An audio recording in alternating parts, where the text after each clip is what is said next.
Hey you all, welcome to Just a Shinobi. Today, we dive into an exciting what-if scenario. What if Naruto and Shikamaru planned against Konoha? If you enjoy this, hit subscribe for more thrilling content. Explore my other videos, share with friends, enjoy them too, and drop your thoughts in the comments below. It motivates me. Let's not waste any time. Jump into today's what if. In all 18 years of Naruto Uzumaki's formidable life as a citizen and later a shinobi of Konoha, she couldn't fathom ever being this surprised. She was the Jinchuriki of the village, a woman whose strength rivaled none. Nothing in the world could surprise her anymore, she had seen too much. Yet this she did not see. Her jaw unhinged, her eyebrows rose, her eyes widened in dramatic disbelief over the sight that lay before her. Shikamaru took a deep breath, so. What do you say? Naruto dry swallowed, her throat suddenly parched, please tell me that we've stumbled into some alternate universe where you prank me. The lazy Jonin rolled his eyes, don't be ridiculous Naruto, this is serious. That's the only explanation I could find for your ridiculous request, she admitted, shuffling in place nervously, there's really no other explanation. The Nara grimaced, a hand absent-mindedly reaching for one of his comforting cigarettes, yes, there is an explanation. You're in trouble, and you need all the help you can get. This was my only solution. Why me? I only helped bodyguard the man one time, and now he's convinced of his eternal love for me. We can't do this Shikamaru. We may be friends, but we've never been that close, especially not close enough for what you're suggesting. Plus, you have Temari. Remember her? Naruto ranted, her eyes scanning the smoke-loving strategist's face for a sign that he was just kidding. Shikamaru grimaced at the reminder of his longtime lover, look, I know what I'm asking you for is a little unorthodox. Try insane, she interrupted. However, this was the only solution we could come up with. Do you think I want to do this? To betray Temari like this? It's all too troublesome. You know it's true. I wouldn't be asking this of you if I had any other choice, he spoke calmly, resigned to his fate. There has to be another way, she pleaded, her large blue eyes shining with unshed tears, I can't ask this of you. You'll be sacrificing so much. Just to help me. There isn't, Shikamaru spoke softly, I've thought of everything. The council isn't about to let this go, no matter how much we strong-arm them, they have a lot to gain from the deal going through. You know a lot better than most just how manipulative they can be. If they get their way. If the deal goes through. Who knows what repercussions it would have on our village. Isn't there anybody else? None of the other guys would make sense, Niji is a branch member, Kiba is not heir, Sasuke has no clan, Choji and Shino have yet to take their mantle. There's only me. But you have Temari, Naruto stammered. But I have Temari, Shikamaru sighed, bringing a cigarette up to his puckered lips and lighting it with a single snap of his fingers, she is going to be heartbroken. Naruto frowned, you shouldn't have to do this. Not for me at least. Naruto, you're my friend. You're my comrade. And someday, you may even be my Hokage. You're the only one I could do this for. Shikamaru admitted, his piercing eyes gazing into hers. What would you do about her? The only thing I can. I have to tell her it's over between us. For good. Naruto groaned as she leaned back into her couch. With a bitter laugh, she said, we're fucked, aren't we? Shikamaru chuckled wryly as he copied her actions, utterly. Several days earlier. Naruto laughed jovially as she skipped towards the Hokage building where her team awaited. She had been having a good day, old man Ichiraku gave her a free bowl of ramen, her elderly neighbor that enjoys scowling at her finally moved, and the heating in her apartment was finally fixed. Yes, Naruto knew it was going to be a great day. Picking the door open with her usual enthusiasm, she cried out, hey Bachan. But the grace only a shinobi could claim to have, she narrowly missed being hit with an empty bottle of sake. You're late, brat, Tsunade scowled as she gestured for the girl to have a seat. Naruto blinked in surprise, where's my team? I thought you said I was going on a mission. I lied, Tsunade said, I just needed you come here in a hurry. Naruto scowled as she crossed her arms in indignation, well that's just mean. I wanted a juicy mission. We don't always get what we want brat, deal with it, Tsunade spoke, before handing the younger blonde a stack of letters, here. Naruto grimaced as she peered at the contents, you brought me all the way here to show me more marriage proposals. I already told you that I have no interest in responding, so you might as well just burn them all and save yourself the trouble of having me come all the way down here. Tsunade resisted the urge to throttle her subordinate, you don't get it. What's there to get? Naruto asked nonchalantly. The council, Tsunade began, has took notice of the sheer amount of marriage proposals that come through for you. So? What's it to them? They were ignoring it, biding their time until you realize how helpful you could be to us by finally accepting one of the many proposals. Until this specific one caught their interest, Tsunade explained as she pointed to the top letter in the stack, that is a marriage proposal from the Fire Daimyo's son. I believe you served as a bodyguard for him a few months back. Naruto thought back to the small, weak young man she protected during a trip to River Country. Oh yeah, that guy. Hero, was it? I spent a total of a week in this guy's company, why does he want to marry me? I suppose you caught his interest, Tsunade shrugged. Regardless Naruto, the council has decided that you should perform your duty as a loyal servant to Konoha and accept the proposal. What Naruto shrieked. Tsunade grimaced, after the war, we are in a poor financial state. World peace results in a lack of missions, which results in a lack of income. By marrying into the Fire Daimyo's family, the village would be given a large dowry since you are essentially a ward of the state. The council, Naruto spoke quietly, incredulously, wants to marry me off like cattle. For money. Tsunade frowned, taking a large swig of her sake, essentially. Yes. They do. And if I don't accept? Then you will never be elected as Hokage. The utterly heartbroken look that spread across Naruto's face was enough to cause Tsunade's resolve to waver. With a sigh, the Godam spoke, don't worry Naruto. We'll find a way out of this. I promise. Shikamaru cursed as he perused through the files, passing them on to his father before leveling a stare at the Hokage, you have got to be kidding me. Tsunade shook her head, a frown marring her youthful features, the council is adamant. They are determined to use Naruto as a way to increase our own income. I've been outvoted. It's true, Shikaku spoke, well the shinobi clan heads all voted against such a thing, we were outvoted by the civilians and Hokage advisors. They see Naruto as a convenient scapegoat. Shikamaru bit back yet another curse. The one council meeting he misses, and this is what happens, and if she refuses? Then they will never allow her to be elected as Hokage. The younger Nara ran a hand across his face in agitation, but that makes no sense. Either way she'll never be Hokage, if she marries the man she'll be forced to move and resign from the shinobi force regardless. They never wanted her as Hokage, Shikaku spoke, they are using the hat as revenge. They are hoping that she'll stick true to her character and do what's best for the village. Are they idiotic? Shikamaru deadpanned, Naruto may be self-sacrificing, but this is a bit much even for her. They don't seriously think she'll agree to these terms. Tsunade shrugged, regardless, they'll get what they want. They would just prefer her to accept the proposal, that way they at least get money out of her. Naruto is better off just declining the proposal, Shikaku spoke as he handed his son back the papers, we can always overturn their vote in the future, working hard to get her elected as Hokage. No, she's not, Shikamaru suddenly spoke, his voice solemn as he came to a realization, if she refuses the Fire Daimyo's son, there would be multiple repercussions. It'll be seen as an offense to the leader of the country himself. He would seek revenge against Konoha for this blatant refusal, perhaps even closing down trade routes in revenge. Shikaku's eyes widened as he caught on to his son's thought process, if he does that, then the common merchants and civilians of Konoha would suffer. Our country will produce even less income than before, consequently causing the people to blame Naruto for their strife. And she'll never be Hokage, Shikamaru finished. I know we don't want to think about it, but what if we marry Naruto to this hero guy? Shikaku proposed with a look of contempt. Shikamaru immediately shook his head, no, we couldn't do that. Not only is it morally questionable, but we would never survive the political backlash. Naruto is our hero, the world's hero. Most of our alliances are only possible because of Naruto's direct intervention. How would our allies, the Kazuki specifically, react when they find out that we sold Naruto like livestock? Shikaku stroked his jaw, they would withdraw their alliance. We may even have another war on our hands. Tsunade leaned back in her seat, you see why I called you now. The two of you are the best tacticians in Konoha, we need to find a way to get Naruto out of this. Without insulting anyone in the process. I have been stalling for weeks, both the council and the daimyo's court are getting impatient. They need an answer. Soon. The Nara men shared a glance as they realized how dire their situation was. One misstep and Konoha was done for.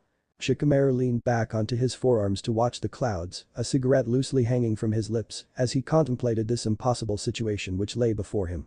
He remembered when days were less troublesome, where all his worries amounted to avoiding Ino's shrieking and Asuma's training sessions. In the days before his sensei's death, in the days before he became a cold-blooded tactician, in the days before the war. He missed those days. In his mind a metaphorical shogi board was set up, his brain connecting each and every possibility and outcome. He needed to find a way to both keep Naruto in the village as a shinobi, while avoiding insulting any other parties. Scenario after scenario played in his head, all picked apart and analyzed with startling intellect. Blowing a ring of smoke, he wondered how Tamari was doing. They had been dating for over 3 years now, although not continuously. They have broken up and gotten back together more times than he could count. Sometimes the distance would prove to be too much of a strain on their relationship, sometimes it would be Shikamaru's own lazy and flippant attitude. But at the end of the day, they always came back to each other. They were in love, after all. Their latest breakup had now lasted over 3 months. Tamari had ended it, claiming that Shikamaru didn't put enough of an effort into their relationship. It was bullshit, they both knew, but Tamari was angry during a particularly heated argument and didn't feel like dealing with the aftermath. Not that either minded that much, it was only a matter of time before the two got back together. Shikamaru wondered why he loved the troublesome woman so much. She was several years older than him, had the tendency to nag him like his mother, but he was always quick to apologize to the woman. Their relationship was a well-known story spread through Konoha, bored civilians always kept track of each breakup and consequential makeup. Shikamaru supposed he should go to soon to apologize for his part in the breakup. He was going to go until Tsunade issued this newest problem. Now the young Nara had never been particularly close to Naruto. They were sort of friends in the academy, oftentimes skipping class together with Joji and Kiba. While they were genin and chunin, they went on several missions together, facing many dangerous foes and life-threatening situations. During the war, they spent even more time together, Shikamaru planning the impossible missions that Naruto would then execute. They were comrades, certainly. Friends, perhaps. But they couldn't claim to be close. In fact, now that he thought of it, he knew pathetically little about the blonde Jinchuriki. She was loud, friendly, and boisterous. She was always ready for a good spar, usually against the recently reinstated Sasuke. He knew as much about her as everyone else in the Konoha shinobi force did, but he couldn't claim to know anything more. Troublesome. What he did know, however, was that she was a great person and even better ninja. She was the Hokage that Konoha deserved. She didn't deserve to be placed in such an awful position. She especially didn't deserve being sold off to the daimyo's son, a man who claimed to love her, like cattle, consequently forced to quit the shinobi force, abandoning both her friends and her dreams. He needed a way to get her out of this. Slowly, the more he thought of it, a plan started to form in his head. A plan that was looking more and more possible by the second. A plan that made Shikamaru contemplate launching himself off a cliff. Yet with each variable that he tried to counteract, this plan only grew more and more possible. Soon enough, Shikamaru had gone through several cigarettes, the tips all thrown haphazardly around him. "You have a plan, don't you?" his father surmised, taking a seat in the grass beside his son. Shikamaru sighed as his eyes never left the clouds, unfortunately. Naruto is the hero of Konoha. She belongs here, Shikaku spoke softly, his gaze pitying. "I know," Shikamaru grimaced, "the plan I have. It's risky. A lot of people will get hurt. A lot of people will be shocked. A lot could go wrong. It may be our only choice. It is our only choice. You're the clan head now," Shikaku reminded him, "it's ultimately your call."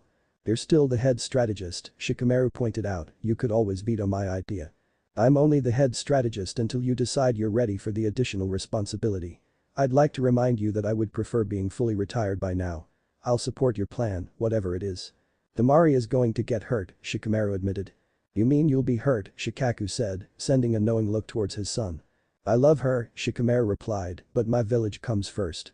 I'll follow through with my plan, for Naruto and Konoha's sake. Hopefully, once this is all said and done, Tamari will find it in her heart to forgive me." Sasuke cracked his knuckles as he faced off against his favorite opponent. Off to the side, Sakura, Sai and Kakashi stood watching what was sure to be a destructive spar. Naruto stood in front of him, her long blonde hair tied in a high ponytail, her baggy jumpsuit hiding the plethora of weapons that were surely hidden beneath. "Ready, dope?" he sarcastically drawled, enjoying the flush of red that crawled up Naruto's face as she grew angrier. "I'm always ready to kick your ass, team," Naruto snarled, getting into her favorite starting position. "Do they have to fight again?" Sakura asked with a sigh. She loved her team, truly, but she was sick of watching Naruto and Sasuke fight it out. Her lingering feelings for Sasuke notwithstanding, she wished they did more team activities other than standing around watching the two powerhouses of Team Kakashi duke it out. "Jealous ugly?" Sai taunted with his usual fake smile. Sakura withheld the urge to knock the boy out, instead opting for snarling at him threateningly, which only made him laugh. She hated how she still loved the Uchiha. While she no longer fangirled, thankfully, and kept a pure friendly relationship with the man, she still held on to her feelings. Sometimes she would even try to flirt with her teammate, which Sasuke ignored with undistinguishable grace. In fact, he ignored Sakura quite often. He ignored everyone. Everyone except for Naruto. No, the blonde container was the only person that could ignite emotion in the previously expressionless Uchiha. When Naruto was around, a small smile would grace his features as they spat out insults back and forth. He acknowledged Naruto as his equal, as his best friend. Something he would never do with Sakura. She clenched her fist in sorrow as she realized that in Sasuke's eyes, she would never amount to Naruto. Shikamaru braced himself as he knocked on the front door. He had never been to Naruto's apartment before, there was never any need. She lived in a worn-down building alarmingly close to the red light district, far from any of their mutual friends. Naruto threw open the door in annoyance. For the thousandth time, you old hag, I'm not making any noise. Her insult died on her lips as she gazed into the amused eyes of Shikamaru. Oh, Shikamaru. Heh, sorry about that, I thought you were the old hag who lives below me. Shikamaru smirked in amusement. Do we look that similar? Naruto blushed at his teasing, shuffling awkwardly in the doorway. Oh, shut up. What brings you here, Shikamaru? The smile fell off his face as he gazed into the blonde's eyes. She looked tired, he noticed. She was probably worrying herself sick, the situation causing her untold amounts of grief. It wasn't fair to her, he knew, being placed in such an awful position. But this was how the world worked. Do you mind if I come in? What I have to say is pretty sensitive. Naruto's eyes widened. Of course. Forgive my manners, I swear I'm usually not this rude. Don't worry about it, Shikamaru waved her away as he entered. We're all allowed an off day. Her apartment was surprisingly clean, he noticed. Although it should have been expected considering that she's been living alone since the age of 6. It was small, with minimal, yet cozy furniture. It was obvious from the plants that littered the windowsill that Naruto tried her best to make a comfortable home to live in. The woman in question directed him to sit on the couch before taking a seat beside him. So? What are you here about? Shikamaru took in a deep breath, bracing himself. It's about your proposal. I have a plan. Naruto's jaw unhinged in shock. You can get me out of this marriage. You were considering going through with it? Shikamaru asked incredulously. He knew that Naruto was a self-sacrificing idiot, ready to do anything for her village. But this was a bit much. Naruto shrugged ruefully. It's not like I have much of a choice. I'm not a complete idiot, you know. I know how bad it would be if I just rejected Hiro. He's the daimyo's son. The rejection would be seen as a blatant insult. I can't risk the future of Konoha just because I don't want to be married. Shikamaru stared at the woman before him.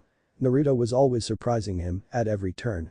Just when he thinks he has her figured out, she does something to completely change the way he thinks. Here she was, an 18-year-old girl on the cusp of finally reaching her dreams, ready to sacrifice her own happiness for the well-being of Konoha. She was amazing. Hopefully it won't come to that, he sighed. My plan is risky. A lot of people will be hurt by it. We have to be ready to deal with the consequences. We? She questioned, her head tilting to the side. Her large blue eyes peered up at him in hope, her eyelashes fluttering. He nodded. We are in this together, Naruto. How so? The daimyo, he explained, is a proud man. He only wants the best for his son, which was why he wanted you. But it is that same pride that won't let him take another man's woman. Especially not the girlfriend to a current clan head. Shikamaru, what are you talking about? I'm talking about us pretending to be in a relationship. Naruto gaped. Whoa, how would that even work? Shikamaru ran a hand down his face. We would need to pretend to be a couple. As far as the entirety of Konoha needs to be concerned, we hooked up 3 months ago after my latest breakup with Tamari, and we've been together since. We're madly in love, but decided to keep our relationship low-key as to not let rumors spread and risk Tamari finding out and getting her feelings hurt. In fact, we kept it a secret because we wanted to explore our relationship without any outside influences. And you're okay with this? Pretending to be in love with me when you really love Tamari? Naruto asked incredulously. I have to be, he responded candidly, it's our only choice. No one will believe us, Naruto stammered, anybody who knows us will know that we're lying. Shikamaru took a look at Naruto. She sat cross-legged on the couch, her usual god-awful orange jumpsuit traded for simple pajama bottoms and a tank top. Holy hell, Shikamaru thought as his gaze lingered, Naruto's hot. With a gulp, he spoke, that's why we can't just announce that we're dating. We have to be caught in a precarious position and then forced to spill our secret. With us as a couple, Hiro will be forced to retract his proposal, lest he risk angering one of Konoha's main clans. The rest of the marriage proposals you've been getting should stop as well, at least they will once word of our relationship gets out. This way, no one gets insulted and you're not forced to marry someone you don't know. It's a win-win.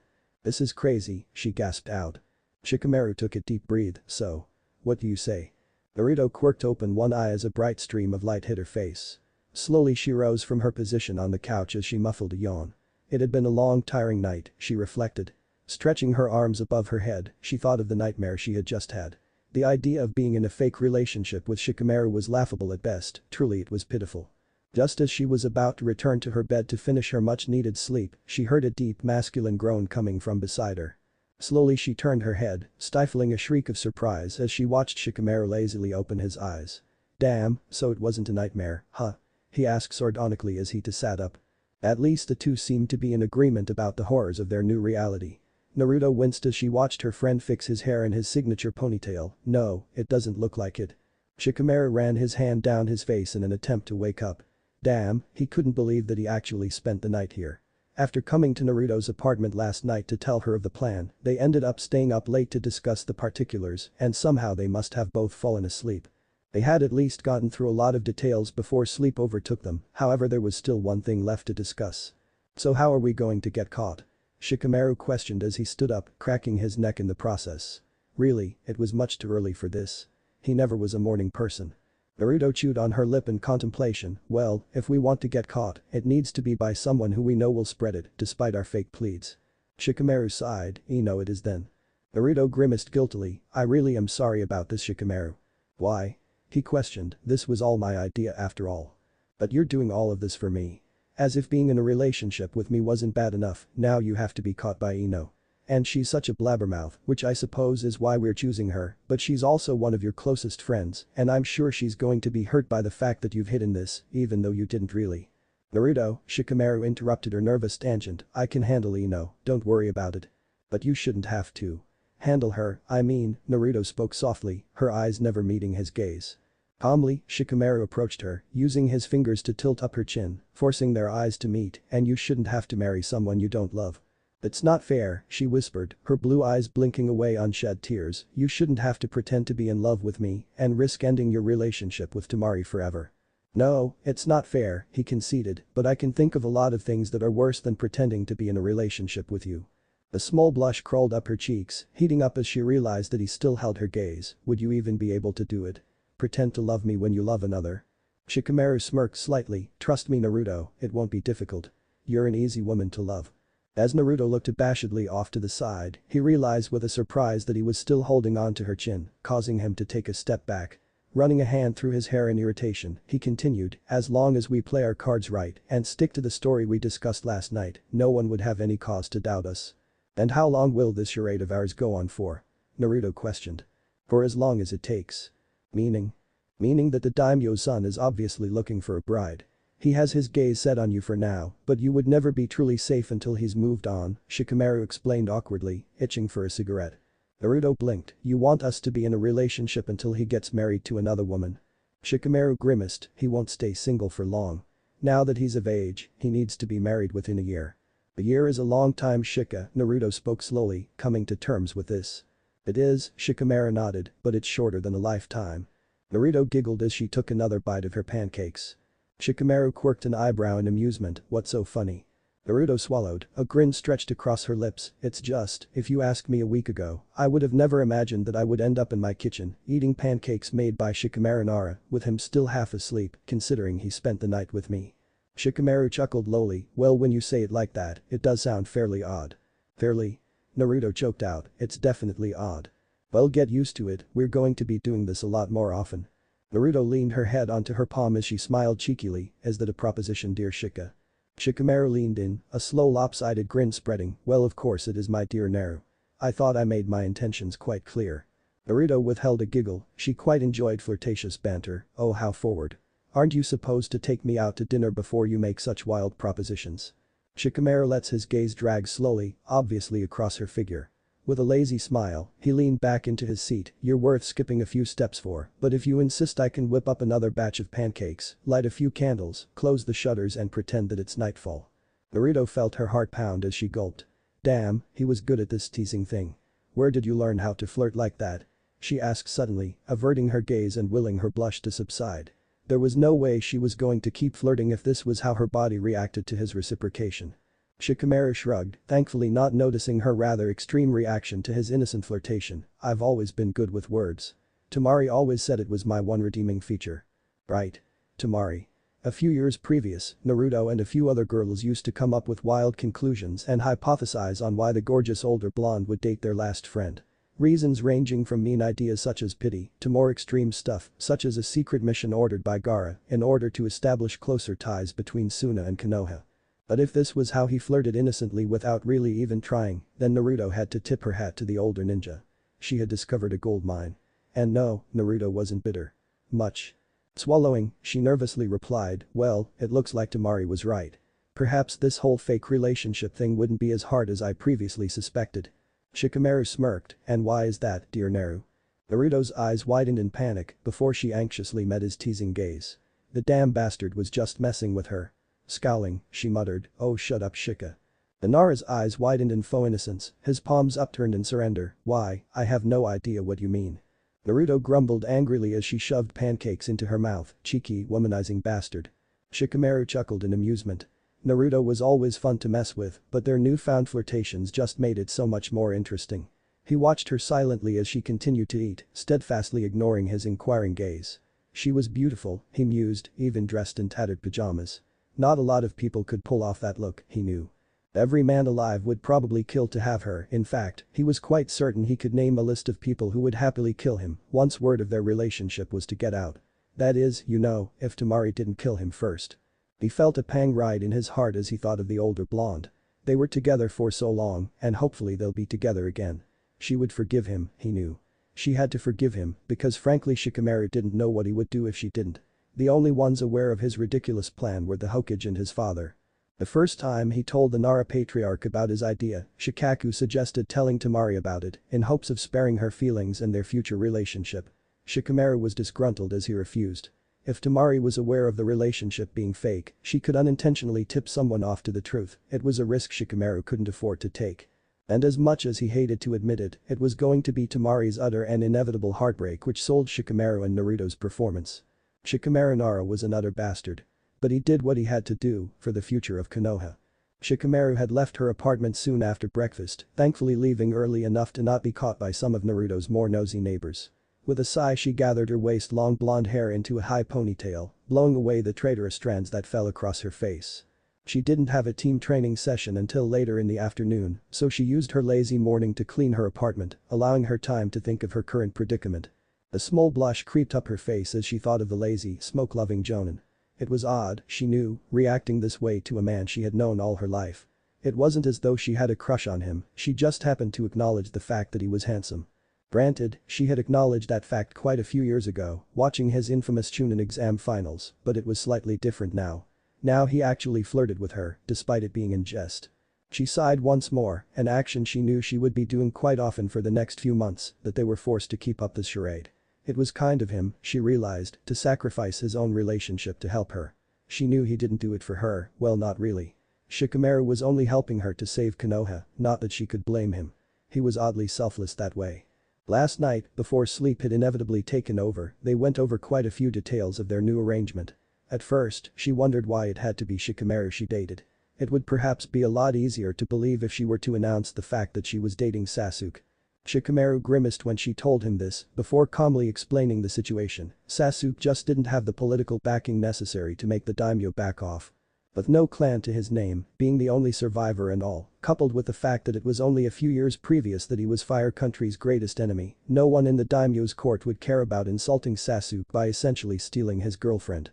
The Uchiha never fully claimed his seat on the council, considering he was technically still on probation, and his borderline antisocial tendencies have halted him from making any types of political alliances in Konoha. In the eyes of the daimyo, Sasuke Uchiha has no political power whatsoever and wouldn't hesitate to steal Naruto away from him in a second. Shikamaru Nara, on the other hand, was a completely different case. At the young age of 18, Shikamaru was already the head of one of the largest and most influential clans in Konoha.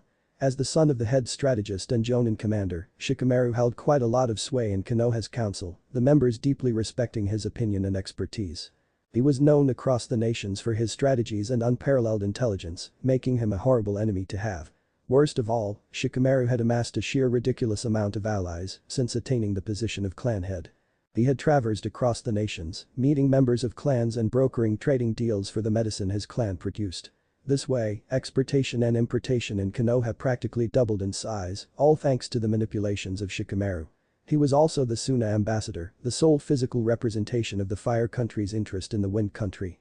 To insult Shikamaru was to insult a plethora of others, a mistake no daimyo wanted to make. Especially by offering a proposal to his already confirmed paramour. The daimyo could, in essence, still demand that Naruto marry his son. However, political favor for him would drop immensely if word were to get out that he stole the woman of another powerful man. It was all mind-boggling, Naruto knew, the sheer amount of politics that went into a decision like this. By asking for her hand in the first place, the daimyo's son wasn't really messing around, declaring to practically everyone that Naruto was soon to be his. She could always refuse the marriage, but the backlash was going to be the worst. The more she thought of it, the more she realized that Shikamaru was right. This was their only choice. She just hoped nobody got too hurt in the process. "You're late, dope," Sasuke taunted with a slight smirk creeping across his fine features. Sticking up the middle finger, Naruto courteously replied, "Blow me, team." Sakura scrunched up her nose in disgust. "That's not how a lady should speak, Naruto. Really, how uncouth could you possibly be?" Naruto waved her away in irritation, taking a seat on the floor and leaning on the tree, her eyes halfway closed. "Well, you can blow me too, Sakura-chan." Sasuke gave the blonde an inquisitive look. "You're not usually this vulgar this early into a meeting." Damn, the team knew her well. With a teasing smile and a glint in her eyes, she cooed, "Oh Sasuke-kun, are you worried about me?" The Uchiha rolled his eyes, "Only worried that your irritation would actually cause you to be more annoying than usual." Sai snickered, "I do not believe that is possible." Glaring at the pale effeminate boy, Naruto bit out, "Fuck you too, Sai." Sai smiled, "Now. Very well, if you insist." Naruto groaned, "Kami, I never thought I would reach the day where I wished you were still the hollow man who couldn't begin to understand what a joke even was." "You have no one but yourself to blame," Sai informed with a shrug. "I suppose so," Naruto acknowledged. "Anyways, are we going to sit around lazily waiting for our Cyclops of a sensei, or are we going to get some training done?" A dangerous feral look entered Sasuke's eyes. "Let's get started." Sakura just groaned as she watched the two powerhouses of Team 7 get ready for yet another spar. Sakura was waiting at the clearing for her team a full half hour before Naruto or Sai even arrived, with just Sasuke for company. She lost count on how many times she tried to initiate conversation with the stoic man, to no avail. Sure, he didn't blatantly ignore her as he did back when they were genin, but the most she could get of him was a three-word response. Yet the moment Naruto enters, it's all smiles and smirks and teasing. Sakura wasn't jealous of Naruto. Much. She just wished that the Uchiha would pay her the same amount of attention as he willingly paid the blonde. She needed a drink, she decided, so with a nod to herself, Sakura promised to find Ino after their training was concluded for the day. She really could use another woman's opinion. "I think you're reading too much into it." Sakura sighed as she took another sip of her colorful drink. The low lighting created a wonderful ambience, leaving it perfect enough to see Ino's uninterested expression as she tossed her ponytail to the side before completing her assessment. "I mean, think about it. Sasuke has always been a lot closer to Naruto, right? Especially when he was a missing nin, he saw her as a rival, someone he had to overcome. That feeling isn't just going to flip now that he's back to being a loyal ninja. Naruto is someone safe to him, someone he understands and trusts. So obviously he will be more comfortable teasing and taunting her, she's the one unchanging variable from his life." Sakura frowned, "But how can you be sure? Sasuke is not really an expressive guy, so the fact that he's being this expressive with Naruto surely has to be a sign that he's in love with her." Ino narrowed her eyes, "Did you not listen to a word I just said? Look, I psychologically break people for a living, and sure, in this case I'm not really torturing anyone for information, but the fact remains that I understand the human mind better than most. Sasuke hasn't been back for long, it's only natural that he clings to the one aspect of his previous life that is unchanged." "I'm unchanged," Sakura grumbled lowly. Ino snorted, taking a sip of her drink before responding, "You're kidding, right? Sakura, you have perhaps changed the most. Your crush on Sasuke notwithstanding, you have completely transformed from the weak fangirling genin to a respectable kick-ass medic. Following that logic, Naruto too has changed. She went from being a dead last ninja with no skill to being a shoe-in for the next Hokage candidacy." Ino seriously withheld slamming her head on the table repeatedly. She swore Sakura wasn't usually this thick-headed, but apparently love made her dumb. "Sakura, I meant her attitude is unchanging. While her power levels and maturity obviously rose, she's still the same foul-mouthed, big-talking brat that declared Sasuke to be her eternal rival. At a time like this, where his position is still uncertain in the village and he is still yet to be trusted by the masses, he looks for that same familiarity. Give it time, and eventually he will see what a loyal and great teammate and friend you've been to him during this transitional period." Sakura sighed, "You're right. Kami, I just hate the waiting. Don't we all?" Shikamaru Nara was reading some pretty important looking documents when he heard a tentative knocking on his door. Glancing at the clock, he wondered who would be at his door this late at night. "The Ashi," Shikamaru spoke, quickly masking his surprise with his usual apathetic countenance. "I'm surprised to see you here. Please, come in." Moving aside to allow the older man to walk into his apartment, he softly closed the door behind him, subtly activating the multiple privacy seals he had sketched into his wall. I'm sure, Hiashi drawled, taking a seat at his dining room table. Unfortunately this isn't a social call. Shikamaru withheld the urge to snicker, instead he politely offered the Hyuga clan head some tea, before taking a seat in front of the stoic man. Well then, what brings you to my humble abode? Hiashi looked at the younger man in contemplation, his eyes gazing deeply to his own, as if to search his very soul. Eventually, the Hyuga sighed in resignation. I come to you out of respect for our alliance. Shikamaru nodded sharply. It was a little-known fact that the Hyuga and Nara had a close alliance. After all, it was only brokered between the two clans a year previously when Shikamaru came into power. You plan on making a drastic political move? I do, Hiashi readily agreed. I want to propose a marriage between my nephew Niji and Naruto Uzumaki. Well, this was unexpected. Shikamaru breathed in deeply, his features not betraying his rapid thoughts. And what brought this on? Hyuga leaned back into his seat. We cannot allow the Jinchuriki to leave Konoha, especially not one who is to be our next Hokage. Niji and Naruto have a good working friendship, their subsequent marriage would not be taxing on either party and would bring a lot of prosperity to Konoha. As well as fame to the Hyuga clan, I'd imagine, Shikamaru drawled. A mere added bonus, I assure you. And how would you propose that the daimyo react, Shikamaru spoke, when he finds out that the Hyuga clan had offered a proposal to his son's beloved mere days after they offered their own? Hiashi's eyes narrowed at the boy's taunting tone. The daimyo's reaction is of no consequence to the Hyuga clan. Shikamaru clicked his tongue, and here I thought you were an intelligent man. If you go through with this plan, whether Naruto accepts the proposal or not, it would be seen as a blatant insult against the daimyo's court. He would destroy your clan, Hiashi, regardless of how powerful you are. We must try something, young Shikamaru. Something, certainly, however this plan is pure suicide. You would offer the woman beloved by the daimyo's son to your nephew, a member of the branch family, who has no hopes of ever becoming clan head. This plan is absolutely idiotic. Well then, should I be rest assured that the master strategist of Konoha has his own plan to keep our Jinchuriki? Shikamaru's eyes widened, before narrowing in suspicion. With a laugh, he spoke, you never planned on offering a proposal between Niji and Naruto. You planned this all to see if I had my own plan to get Naruto out of this marriage.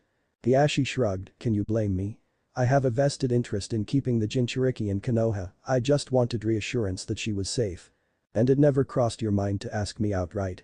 Hiashi chuckled lowly, you are many things, Shikamaru, however forthcoming isn't one of them. The Nara nodded, perhaps you are right about that. Regardless, I don't respond well to others attempting to manipulate me.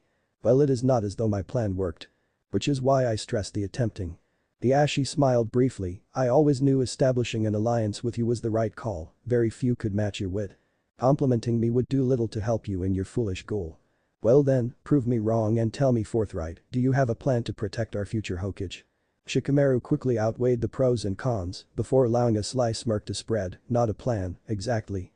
More like a careful revelation of a well-kept secret. I hate when you speak in tongues. Nonsense, my wit and strategical moves are exactly why you respect me so much. A fact I often find myself at odds with. Do not worry too much, most people hate my deceitful personality as much as they cherish it. So I should not worry. No Hiashi, there is no need to worry. In fact, I will ask you to keep quiet on the topic for the next coming days, allowing the events to pass its course. When it is time, I shall ask you for a favor, one I sincerely hope you will grant. Hiashi nodded seriously, if it is within my power, I shall do whatever it is you ask of me. For the future of Konoha. For the future of Konoha. It was beautiful, he supposed.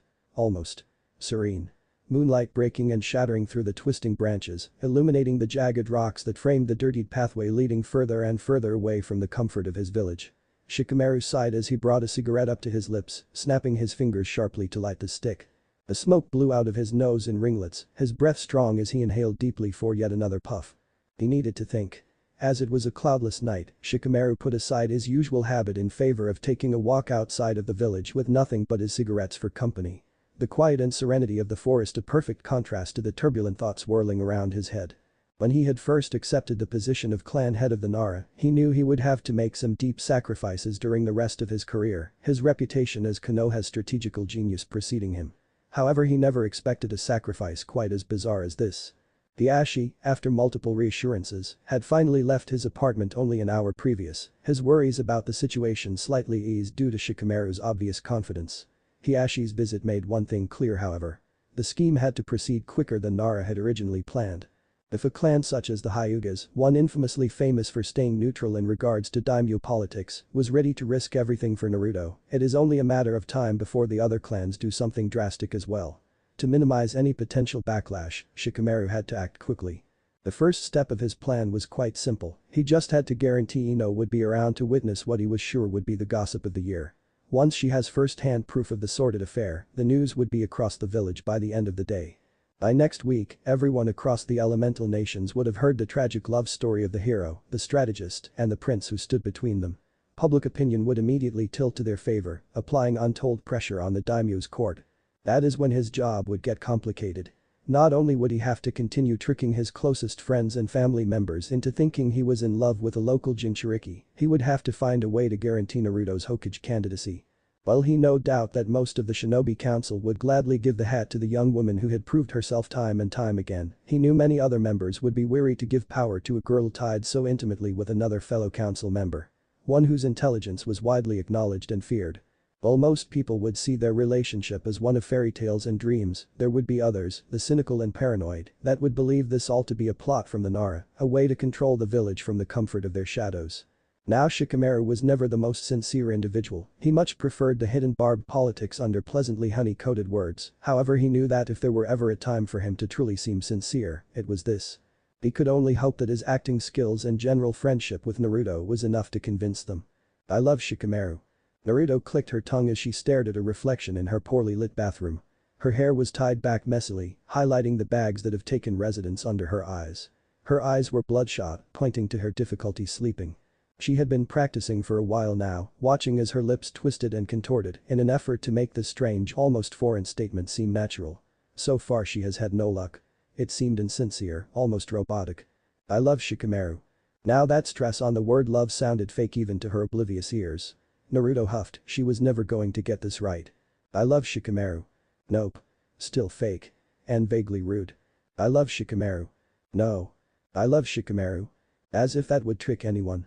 I love Shikamaru. Great. Now she was screaming. Her neighbors already couldn't stand her, she was certain this was not going to help her case. She slammed her forehead onto the mirror, the cool glass slightly easing the tension that had been following her for several days now. She took a deep breath, her chest rising slowly as she tried to calm her spiraling thoughts. This was never going to work. It was a statement she was afraid to utter out loud, but it was nonetheless true. While she had no doubt Shikamaru could play his role as a ninja in love, his acting skills coming as a startling surprise to the young blonde, she knew that her own were precariously mediocre. While Nara was a diplomat, able to hold a poker face in even the most stressful situation, Naruto was a frontline fighter, her confidence and bravado and fears and worries painted across her features for all to see. There was no way she could convince everyone that she was actually in love with a usually apathetic strategist. Sasuke, particularly, would see straight through her. She knew she wouldn't be able to tell him the truth, his acting skills fell even below her own, however she had no idea how she was going to convince the man who knew her better than she knew herself that she was actually in love. But Naruto Uzumaki wasn't the type of girl who gave up. Shikamaru was risking everything, his job, his love life, his very own family, to help her.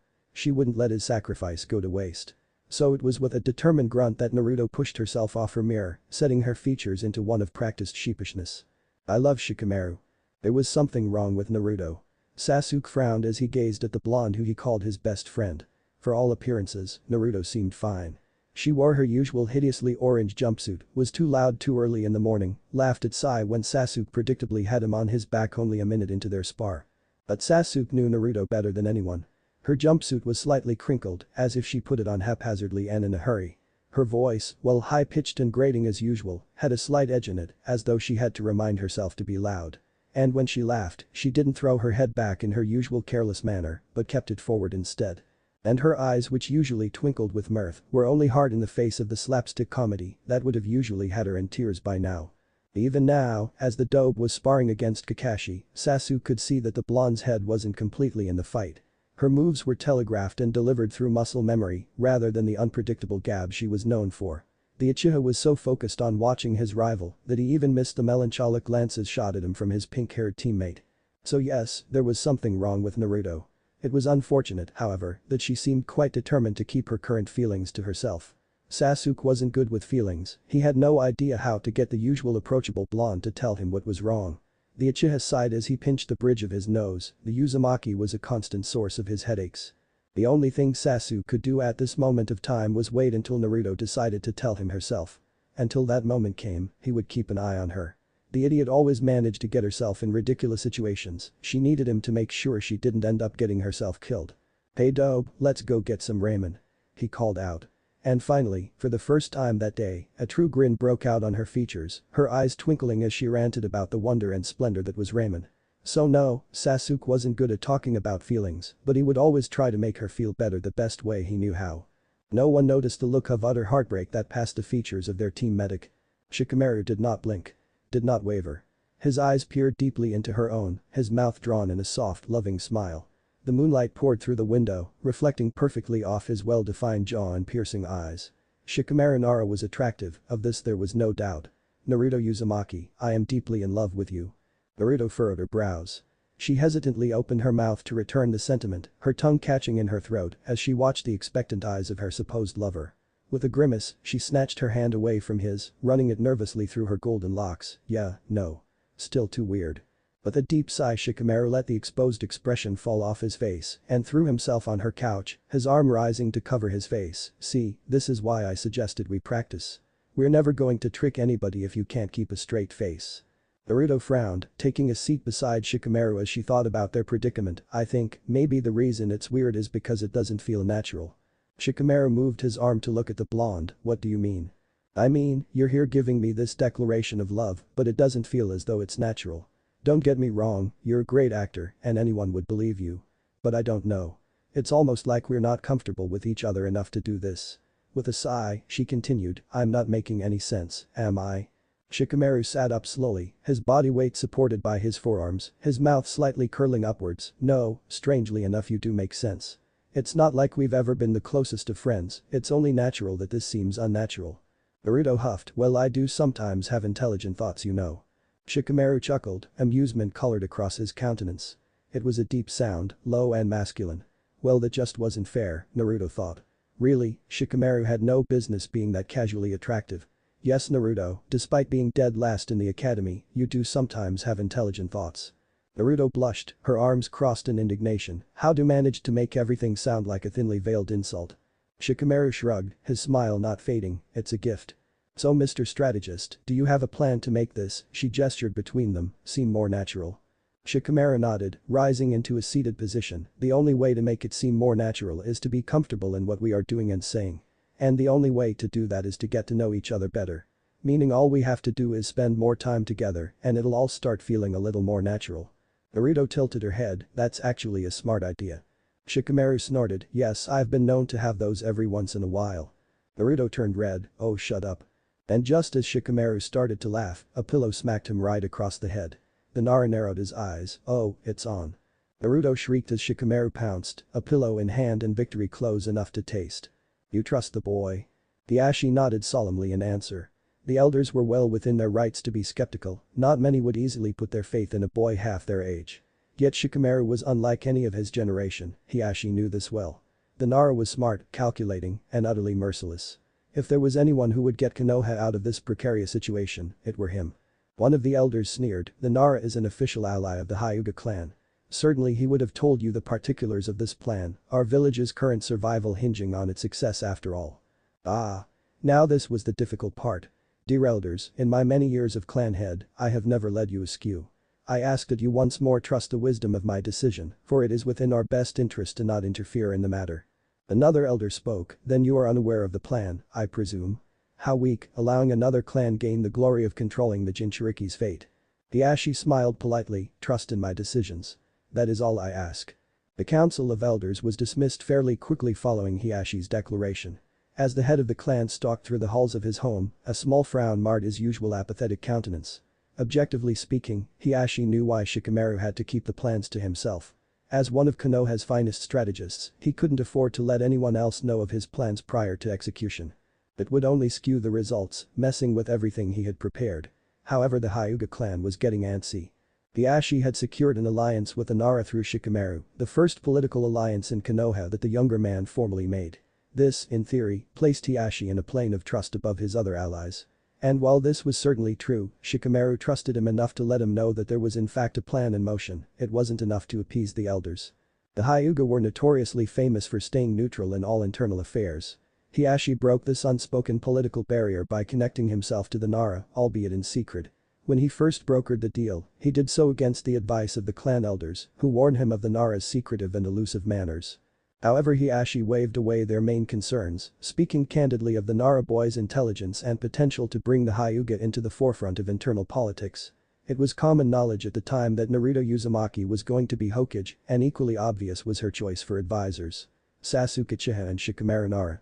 While tying themselves to the Uchiha would be ridiculous political suicide, making an alliance with Shikamaru seemed more and more like the best choice. However now, with Naruto's candidacy being questioned, the Hyuga alliance with the Nara seemed to be in a precarious position. With the Nara not trusting or divulging the information of the plan to Hiashi, it seemed as though there was little trust towards the Hyuga. Meaning that if the plan were to succeed and Naruto was once more in a viable position to claim the hat, all credit for success would go to Shikamaru. This placed the young man once more in perfect position to be named advisor, allowing the Hyuga family to influence him with their own opinions on foreign politics. Yet if the plan did not work and the hat were to be given to another, then Hiashi's entire point for drawing an alliance with the Nara will be for moot point. The Nara stood a lot to benefit from the Hyuga, the elder clan's resources and fighting force were greater than the Shadow Dwellers. Yet outside of Shikamaru's own potential, the Hyuga had little reason to ally themselves with a smaller clan. If Shikamaru did not prove his worth, and soon, then the Hyuga elders will eventually question Hiashi's own decision-making and rationality. Hiashi sighed, he certainly hated clan politics. He just hoped young Shikamaru was as intelligent as he thought, for his very own position as clan head hung in the balance. Naruto pulled her hair into a messy ponytail as she lazily sauntered out of her bedroom. Stretching her limbs above her head, she had to stifle a scream as she noticed the pale, amused countenance of Sai staring at her from his spot on her couch. Naruto dropped her arms quickly, a scowl spreading easily. Sai. What the fuck? Sai clicked his tongue. Naruto, you really need to learn how to clean up your vocabulary. Naruto felt a headache take root as she contemplated the wisdom of slaughtering her teammate, as annoying and boundary pushing as he obviously was. Sai. You can't just break into my apartment. I thought we had settled this conversation already. Sai blinked in mock confusion, his head tilted to the side. You were serious about that? Yeah. That settled it. Naruto was going to kill the bastard. The ex-root agent chuckled, it is much too easy to get a rise out of you. The blonde's eye twitched, perhaps that's because I don't like it when people break into my apartment. Couldn't you have, oh I don't know, knocked and bothered you while you were sleeping? I believe that is considered to be rude. It's ruder to break into someone's apartment, Naruto spat out through gritted teeth. The smug bastard had the audacity to shrug, semantics. Naruto sighed, there was no winning this argument. What do you want, Sai? Sai grinned, his lips spreading thin and creepily across his pale features, come spar with me. Naruto narrowed her eyes, why? Sai quirked a perfectly manicured brow, must I have a reason to ask for a spar? The blonde laughed, you're Sai, you have a reason for everything. Perhaps I have just missed your presence.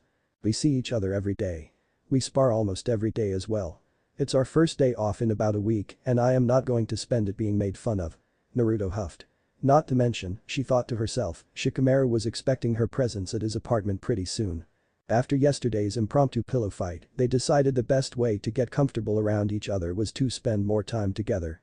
Considering how pressed for time they currently were, Shikamaru stressing that the sooner the rumors begin to spread the better, they had to spend every available minute together in hopes of developing a deeper friendship. Sai shifted in his seat nervously, his eyes not meeting her own, perhaps there is also something I wish to speak to you about. What is it, Sai? I really don't have time for this, Naruto called out as she walked to the kitchen, boiling a pot of water. The effeminate ninja followed her, taking a seat at the counter as he watched his friend prepare ramen. It's about Sakura. What about her? She's in love with Sasuke. What? Naruto screeched, almost dropping a packet of ramen, still I thought she got over the team a long time ago. Sai grimaced, it doesn't look that way. I overheard her and Ino at the bar speaking about this very topic a few days ago. Naruto glared at the boy, Sai, we spoke about this. Eavesdropping and spying on your friends is not acceptable social behavior. The ninja rolled his eyes, I know, it was purely by accident, believe me. Why are you telling me this? Naruto placed her hands on her hips, this is Sakura's personal business and she obviously doesn't want me to know. Because it involves you, Sai spoke candidly. How? Sakura is under the impression that Sasuke could never fall in love with her because he is too busy being in love with another. Naruto snorted, oh please, like the team could ever fall in love with a girl. The only thing that man loves is his own reflection. She thinks he loves you. Naruto paused, her jaw dropping in shock, what? That's just not possible. Is Sakura an idiot? Sasuke doesn't love me, we're best friends. Just best friends. Sai nodded, I agree with you. As does Ino, for she told Sakura the same thing. However, I just wanted to warn you. A jealous woman, especially one on your own team, is poised to do a lot of damage. I would tread carefully. Sai, don't be ridiculous. Sakura would never hurt me or do anything stupid. She's my friend. Naruto spoke, full of bravado. She trusted Sakura and she knew the pink-haired Jonin would do nothing to inadvertently cause her harm.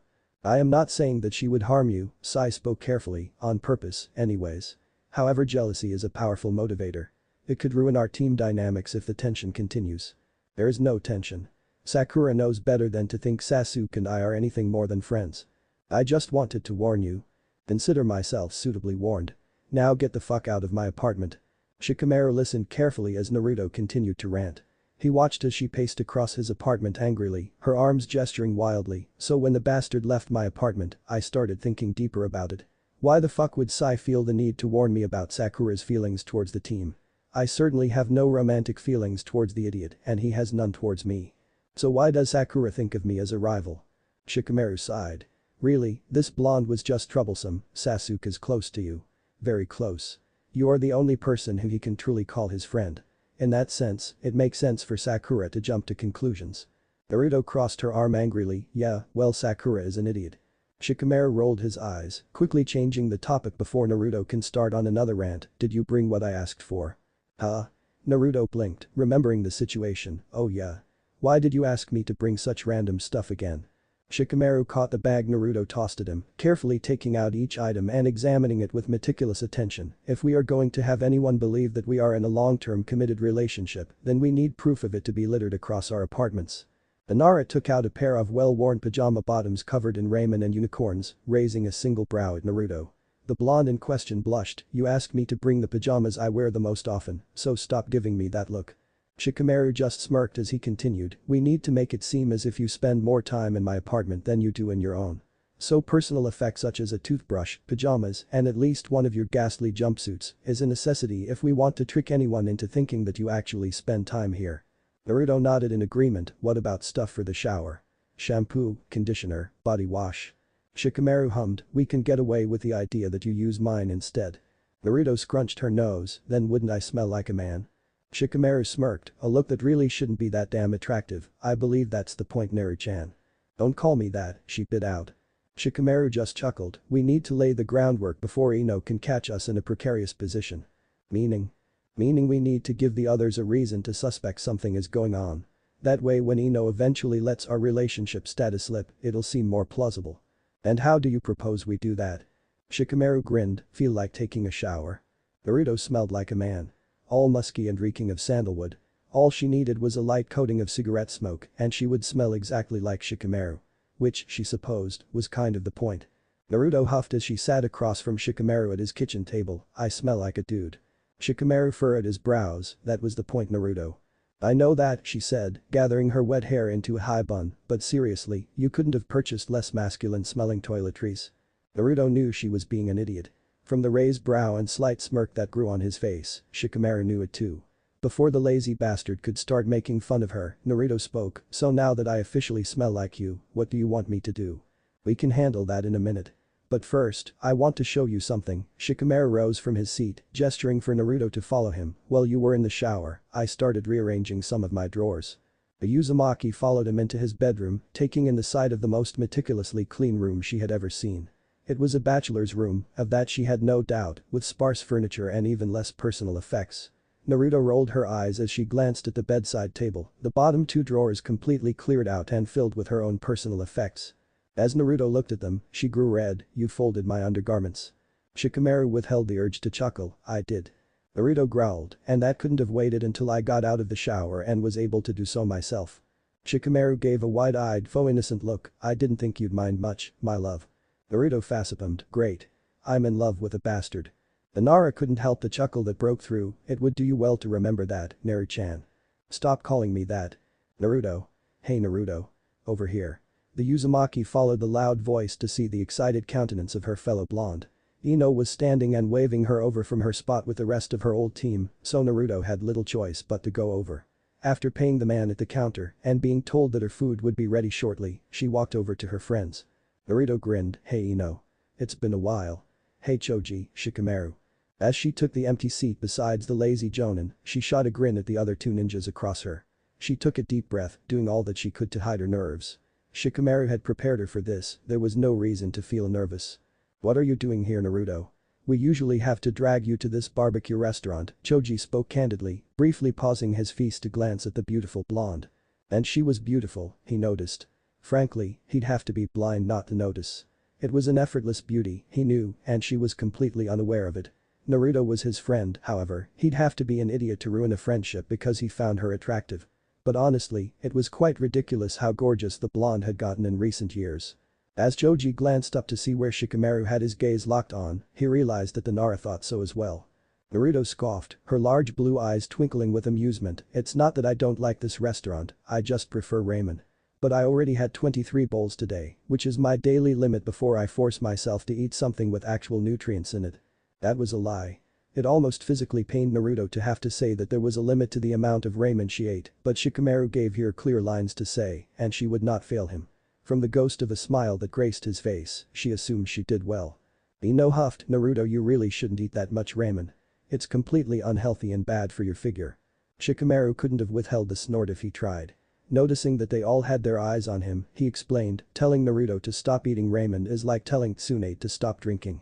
A bad idea for everyone in the immediate vicinity. Ino crossed her arms indignantly, well she should at least cut back a bit. It's really not healthy. Naruto rolled her eyes, flipping her hair casually to the side, I think I'll be fine Ino. The babbling blonde, about to start another lecture on the importance of keeping a healthy diet, suddenly paused, Naruto, did you change conditioner or something? Naruto stiffened, her hand reaching for Shikamaru's knee under the table in panic, I did. Do you like it? She was nervous. It was easy to tell.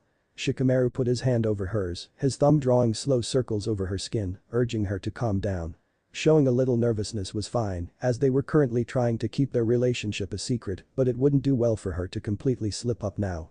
Ino scrunched up her nose, yeah. It's nice. Just a little. Familiar.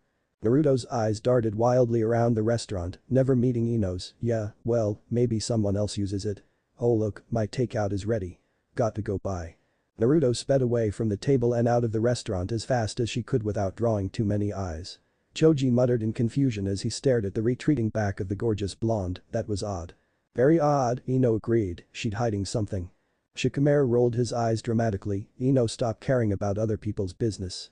If Naruto is hiding something, she obviously doesn't want us to know. So let it be.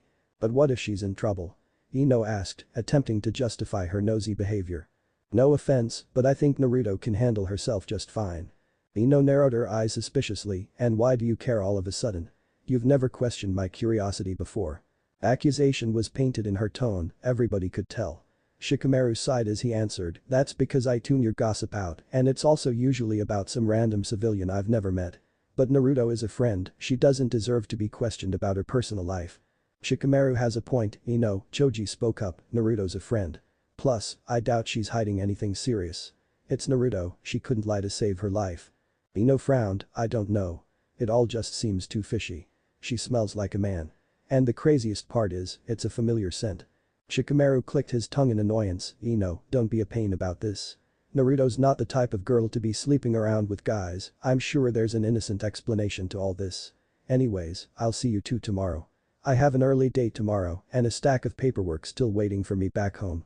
With a wave, Shikamaru departed the restaurant, feeling the glare that was shot at his back as he walked further and further away. Choji, Ino spoke slowly, carefully as they watched Shikamaru depart, I think I recall why that scent is familiar. Choji had yet to peel his eyes from the door his friend had walked through. With a big gulp, he softly replied, yeah, I think I do too. Ino frowned, you don't think? No, Choji quickly interrupted, there has to be some other explanation. It's just not possible. But what if it's true? No. Shikamaru is in love with Temari. There is no way he would risk his relationship for some fling with Naruto. No. No way. But what if? No Ino. It's just not possible. Shikamaru has told me himself that Tamari is the only woman he will ever love. Then why hasn't he gone to Suna yet to beg for forgiveness? It's already been like 3 months, they should have reconciled by now. Doji shrugged, I'm not sure. But Shikamaru must have his reasons. He's a logical man, he rarely does anything without considering all of the variables. Ino sighed, I'm sure you're right. But something is going on, and I'm going to find out what it is. Doji raised a brow, how? Ino grinned, I'm going to go talk to Shikamaru. Naruto gingerly grabbed a hold of Shikamaru's hand, softly interlocking their fingers with a delicate sort of intimacy. Her thumb slowly drew circles around the back of his hand, causing small goosebumps to rise in the wake of her ministrations. Her wide blue eyes nervously rose to meet his, a bashful blush of innocence coloring her countenance as she met the smoldering eyes of her more experienced paramour. Shikamaru, she spoke softly, her tongue caressing each syllable of his name, I love you. A charming grin tugged at the edge of his lips, his eyes illuminating with joy as he rose her hand to meet his lips. Just as Naruto believed he was going to leave a small kiss in response, he turned her hand, his lips delicately brushing over her pulse at the base of her wrist. Naruto felt her heart automatically leap to her throat, gasping for air as she watched Nara raise his eyes to meet hers, his lips that were still attached to her wrist twisting into a sly smirk. This deceptively innocent action petrified Naruto, whose face was rapidly turning a deep red as she felt the hint of his breath on her skin. Tantalizingly, Shikamaru released his hold on her, a sheepish grin on his face, I love you too, Naruto. Seconds passed as they sat there staring at each other, dark brown meeting clear blue. Suddenly, the look of infatuation slipped off Shikamaru's features, I think we did good. Naruto scooted away from the jonin, nervously giggling as she rubbed the back of her head, at least we are more comfortable with each other. I didn't think we'd ever get to this point, to be completely honest. Shikamaru let out a chuckle, his low voice inadvertently causing the hair on Naruto's arm to rise, we still have a lot of work to do, but it's a lot better than our previous attempts. Naruto grimaced as she thought of those. Who knew that all she needed to do was spend more time with Shikamaru? They had striven to be comfortable with each other, and to both of their surprise, it had actually worked. And fairly quickly too. It had only been a few days since Shikamaru had first proposed this troublesome plan, and mere hours since they had dropped a few hints to Ino about their relationship, but Shikamaru and Naruto were quickly becoming friends. Don't worry, Shika. We'll get better with time. Plus, I'm fairly certain that by now Ino has already all but completely convinced herself that we're in a secret relationship. Shikamaru groaned, leaning back onto his bed. After escaping the restaurant, Shikamaru caught up with Naruto who was waiting for him a few blocks away. They stealthily made their way back to his apartment, where they had both agreed that Naruto should crash at for the time being. Ino is troublesome, but she's an interrogator first and foremost. She'll try to subtly find more information about us before confronting me, Shikamaru explained, so we have a bit of time before she inevitably comes barging in here. Naruto grinned brightly, so you're saying that we need to drop more hints, huh? Shikamaru chuckled, I think you're having a little too much fun with this. The blonde sweat dropped, her hand reaching to scratch the back of her head awkwardly, well, it is a bit fun. I mean, if we have to do this anyways, we might as well draw some amusement from it, right? Shikamaru smiled softly, yeah, you're right. So, Miss Uzumaki, what do you suggest we do? Naruto felt her lips spread wide, her teeth baring in amusement. If anybody who has had the pleasure of attending the academy with her were here, they would instantly recoil in fear in the presence of this specific grin, it spoke only of an imminent prank. But as Shikamaru was her partner in this specific venture, he could only smile as she began whispering the beginning of a ridiculously elaborate plan. So, Naruto questioned, what do you think? Shikamaru pursed his lips in thought, his thumb and index fingers softly pinching his lower lip. I think, he drawled, that it's perfect. Naruto blinked, her head tilted to the side, really? You think so? Shikamaru nodded, I do. It's just what we needed to really sell our relationship. You're really good at this, Naru-chan. Naruto forced her blush to subside before stammering, thanks. Shikamaru smirked, we can discuss it further tomorrow morning, for now let's get some sleep. Uzumaki grinned, rifling through his bedside drawer to find some proper sleepwear, sounds good. I'll take the couch then. That's insane, he replied. We're a couple, aren't we? It's only natural for us to share a bed. Naruto scowled, stop teasing me, Shika. Teasing? He asked sarcastically, I would never dare. Damn bastard, she muttered as she trudged towards the bathroom to change. Nara snorted in amusement, rising from his bed to change. Switching his pants for sweats, he was in the process of stripping off his fishnet shirt when Naruto walked back into the room. The blonde could not help but swallow as she took in the sight. Shikamaru had this back towards her, so she could only watch as the muscles on his back flexed with every move. Turning towards her to discard his shirt, he had to bite his tongue to keep from laughing at her expression. "See something you like, Neri-chan?"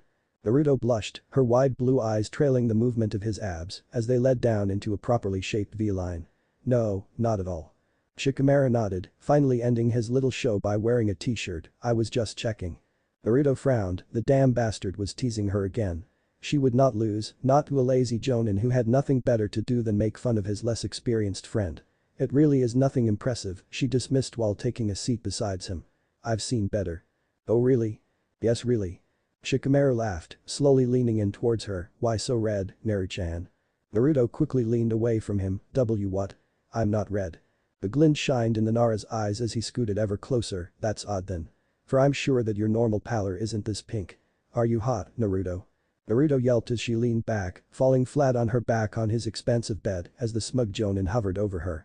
She gulped as she watched Shikamaru slowly close the ever so small gap between their bodies, his lips tantalizing, brushing her ear with every word he spoke. "It's okay to be nervous, Naruto. It's only natural after all." Naruto steeled her voice, forcing any hint of anxiety to subside as she answered, "Who told you that I'm nervous? This is nothing to me." The low chuckle interrupted her faux declaration, a mocking sound in the face of her perceived bravery. "Oh really now?" The Jinchuriki gulped. She has faced scarier adversaries. Nagato, Madara and Kagaya come to mind. However, this was an entirely different adversary. This was an opponent that Naruto wasn't even sure she wanted to beat. "Why yes, I'm sure." The Nara lowered his head, his tongue poking out ever so slightly to taste a pulse at the base of her neck. Shikamaru." Naruto stuttered, her body frozen stiff from the small action of the teasing jonin. Shikamaru lifted his head to peer into her eyes, a serious look gracing his face when only a mocking one was there before. "Would you like me to stop?" Naruto swallowed, her eyes widening in response. She bit her lips hard, a trickle of blood dripping down in response. She shook her head. "No, go on. It was my idea after all, I should have known you'd be a complete dick about it." Shikamaru smiled softly as though he were in pain, a grimace masked with sincerity. "We don't have to, Naruto. There are other ways to convince my teammate. None that are as good as this. You've said it yourself, we're tight on time. This is the quickest way to get them on our trail." Shikamaru sighed, suddenly tired. "I could stop teasing you, if it would help." Naruto giggled. "No, it's okay. As much as I claim to hate your bastard-like teasing, it does make it easier for me." The Nara grinned. "Alright then, Neri-chan. Since you ask so nicely."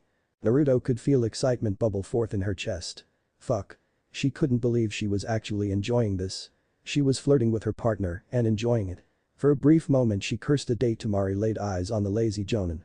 Until he made her incapable of producing any level of coherent thought. Shikamaru sunk down back to her neck, his sharp teeth biting down on her flesh. Naruto yelped, a sound that made Shikamaru chuckle against her neck as he licked her skin in apology. Naruto muffled a groan as he continued to devote his sole attention on her neck. Biting, sucking, and kissing in cycles. Naruto felt her eyes roll to the back of her head as she thoughtlessly breathed out, "Fucking hell." Naruto knew that when it came down to it, Shikamaru could display a level of concentration the rest of human society could only dream of possessing. She just never thought that she could be the target of his famed devotion, or that she'd enjoy it this much. But the final kiss, Shikamaru leaned back to examine his handiwork. Naruto was sprawled across his sheets, her long blonde hair casting a halo above her head. She was breathing heavily, her eyes closed as she struggled to find a grip on her spiraling emotions. Red stained her cheeks, her whiskers twitching with each intake of breath. Her pajama bottoms rode low on her hips, a sliver of her tanned stomach left uncovered. The strap of her tank top was pulled down her shoulder, giving the Nara better access to his target. On her neck, the site of Shikamaru's devotion, was a large splotch of blue, a hickey so noticeable you'd have to be blind not to see it. Now Shikamaru had always known, at least on a purely logical level, that Naruto was beautiful. However, seeing her like this, panting for breath and writhing under him, he had to acknowledge at least to himself that he was greatly attracted to her. "Naruto?" He called her softly, tentatively, a worried look gracing his usual apathetic features. "Why yes Shika." Naruto couldn't even remember the last time she had been this nervous. Fuck Shikamaru Nara and his fucking attractive self and his fucking ability to make the seemingly unshakable Naruto go incoherent. "You okay?" he questioned. The Nara couldn't remember the last time he had asked a girl that question. Tamari would have gutted him if he was ever that sappy, and the few girls he had slept with between each breakup practically begged for his every action. He wasn't used to being, well, careful with a girl. Naruto nodded, slowly rising into a seated position as she adjusted her tank top. "Of course I am." Shikamaru raised a brow. "Oh?" Naruto felt her cheeks redden once more. "Fuck. And just when her blush was finally starting to subside. "Oh, shut up, Shikamaru. You know what I meant." Shikamaru chuckled, an action he found himself doing quite a lot while in Naruto's presence. "Sure, Naruto. Whatever you say." Naruto shoved him away from her as she stood, an adorable attempt to reclaim what little amount of power she can from the situation. She crossed her arms with a huff, deftly tossing her waist-long hair to the side. Shikamaru stretched out on his bed as he watched her pace back and forth, his hand interlocked behind his head. "Okay, so step 1 is now complete. If we keep it up, we could have the entirety of Konoha tricked in a matter of days." Naruto exclaimed. She had to withhold the urge to reach up and trace the mark he left on her. She could do that later when his keen eyes weren't watching her every move. Shikamaru shrugged, his hands reaching out to his bedside table to grasp a cigarette. With a snap of his fingers he lit it up, placing it between his puckered lips and inhaling deeply. Smoke ringlets twisted out as he exhaled, a soft sigh escaping his lips. "Ino will be the easiest to convince. But we need to make sure that your own teammates have reason to believe the rumors once they're spread.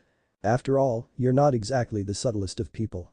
Naruto halted her actions, a frown marring her features, "And what's that supposed to mean?" "But you can't lie to save your life," he answered candidly. "I'm lying well enough these days, aren't I?" Shikamaru nodded, "Well, yes. I happen to know that you can act, however the rest of our friends are none the wiser." Naruto raised a brow mockingly, "Why, Shikamaru? Are you claiming to know me better than the rest of our friends?"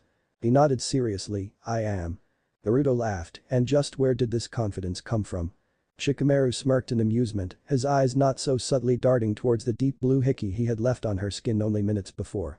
Naruto scowled in embarrassment, and with quick actions that displayed her prowess as a future Hokage, she stole a pillow from his bed and chucked it right at his face before stomping out of the room, his obnoxious laughter trailing behind her. Naruto scowled as she absent-mindedly stirred the noodles around in the bowl, her gaze never leaving the wooden counter. "Fuck Shikamaru Nara. Fuck him to hell and back."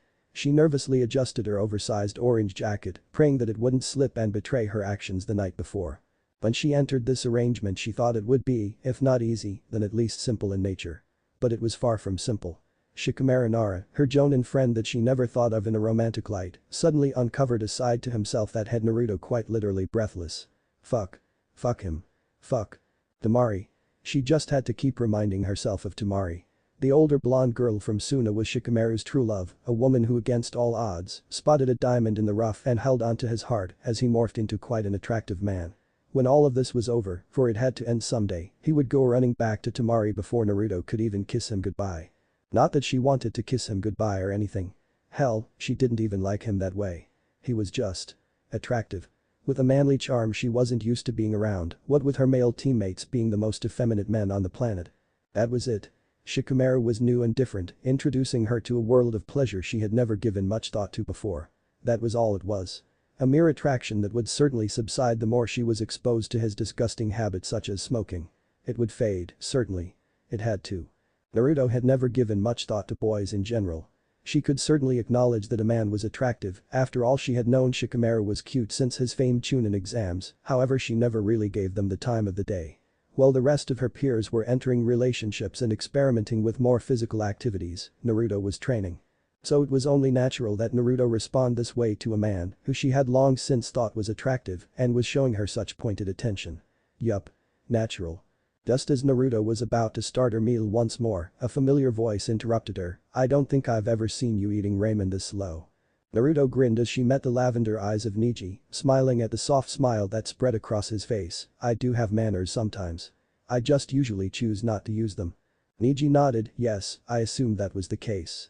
The Uzumaki gestured to the stool beside hers, grinning widely as he gracefully sat down. "So what brings the great Hyuga prodigy to this wayward ramen stand?" "You, actually," he answered, perusing through the menu and wrinkling his nose at the amount of sodium each dish must contain. Naruto took a bite of her ramen, obnoxiously slurping up the noodles as she questioned with a full mouth, "What for?" "Tsunade-sama asked me to call you. Apparently we have a mission," Neji answered, tossing the menu down as he came to the conclusion that it was better for his health to not entertain such food. Naruto chalked on her ramen, coughing and pounding on her chest. "What? We have a mission? Now? At this time?" Tsunade knew Naruto's current situation better than anybody. It was ridiculous for her to send the panic-stricken Jonin on a mission when her very fate was in such a precarious situation. Thankfully, before Naruto could truly lose herself to the waves of grief, Neji responded, the mission isn't going to take place for another week or so, Hokage-sama just wants to give us the details now, so that we have time to prepare. Naruto discreetly sighed in relief. It was okay, she realized, the plan could still proceed with little to no interruptions. The blonde nodded in agreement, do I still have time to eat, or is Bachan being forceful about it? Neji shook his head, his friend never did truly change, you still have a bit of time. Hokage-sama is currently still in a meeting with the younger of the village's strategists. Naruto paused mid-bite, Shikamaru. What does she want with him? The Hyuga raised a brow, I'm not quite certain, Naruto. They often meet to discuss various situations that arise. I'm sure that you must know this, as Hokage candidate. Naruto coughed awkwardly, a sheepish smile spreading across her face, haha, of course I do. I was just, wondering what exactly was so important that Bachan had to call on him with no notice. How do you know that Shikamaru-san had no forewarning? Naruto withheld the urge to slam her head against the counter. Shikamaru was right after all, she really couldn't lie to save her life, I mean I saw Shikamaru earlier. And he never mentioned that he had a meeting with Bachan. She did see him earlier, so it wasn't a complete lie. After Naruto calmed down from Shikamaru's incessant teasing, the two of them were able to smooth out some more details before once more falling asleep together. In the same bed. It would have been okay if as soon as they woke up Shikamaru didn't make some smug comment. 2 minutes and a water jutsu to his face later, she stormed out of his apartment with reddened cheeks and a smitten smile. Who the hell would have guessed Shikamaru could be this playful and charming? Fuck. Neji frowned, and why would Shikamaru-san mention the meeting to you? Naruto grimaced, that's because, we talked about Bachan. Yeah. I had asked if he knew of any upcoming missions, I've been going stir crazy you know, and he said that he didn't have any meetings with her scheduled this week, but he'd ask her if he saw her. Truthfully speaking, it was a real conversation the two had had. However, it wasn't earlier that day, but late last night while they were ironing out some details. It was obvious Neji didn't believe a word she said. Naruto would have cared more about that if her poor acting skills didn't help truly sell their secret relationship. Knowing that bastard Shikamaru, she was certain he had taken her poor acting skills into account while formalizing this plan. Bastard. Well then, Neji coughed, we still need to find Kiba. He will be joining us on this mission as well. Sure thing. Naruto slurped down the rest of her ramen, slamming her money on the counter and hopping off the stool, let's go find the mutt. No. Tsunade raised a brow, her tone-off voice colored with incredulous disbelief, pardon me. Shikamaru shrugged carelessly, leaning into his seat as he perused through the multiple files Tsunade had handed him, it would never work. There are too many variables that hasn't been taken into account. If you proceed with this plan as is, it will certainly fail. So no, I don't agree with this current method. Tsunade sighed, grabbing the bottle of alcohol on her desk and taking a lazy sip, you are even more aggravating to deal with than your father is, which I had never thought could be possible. You asked for my opinion. I gave it. I suddenly feel quite bad for Naruto, she lamented. Shikamaru raised a brow, confused about the sudden topic change, why is that? Tsunade chuckled, you are quite the bastard Mr. Shikamaru. Young, innocent little Naruto will have to work quite hard to deal with your abrasive personality. Not my problem, Shikamaru dismissed, Naruto knows what she's getting herself into. As this is the only plan available to us, I'm afraid that she just has to learn how to accept my so-called abrasive personality. But certainly you feel bad for her. At least enough to perhaps tone down your careless comments. Naruto is not a child, she out of all people is perhaps best equipped to handle me the best, he responded almost mocking. Better equipped than Temari. Shikamaru growled, don't. The Hokage smiled in amusement, just making a simple comment. Just, go easy on Naruto, okay? She really is a pure girl, and I've heard enough rumors about you to trigger my protective instincts. I doubt Naruto would very much like to hear you doubting her like this. Tsunade laughed, already using your girlfriend to threaten me? My, you have gotten bold, Shikamaru. The younger boy shrugged, closing the file and tossing it on her desk. Switching the topic back to the original problem, he spoke, I have another plan for this specific encounter.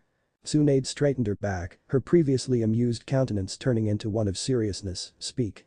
I believe it's time to announce your new advisors. Tsunade grinned wickedly, well, this should make for an interesting council meeting to say the least. Shikamaru snorted, you mean chaotic meeting? The Hokage smirked, I meant what I said. See, this is why I keep you around. You may be an arrogant, lazy bastard, but your genius is frankly unparalleled. Kiba spent the entire walk to the Hokage's tower talking their ear off. Apparently he had met the most stunningly attractive woman and she had actually agreed to go on a date with him. So with a ridiculous amount of detail, he narrated the events that led to his date, ending with what he referred to as quite the magical night.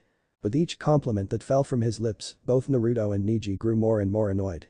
Hiba, Naruto finally interrupted as they reached the Hokage's office, have you perhaps confused the two of us with your other male friends? Hiba blinked, well, no. But Neji is a guy, and I'm sure he appreciates a good story.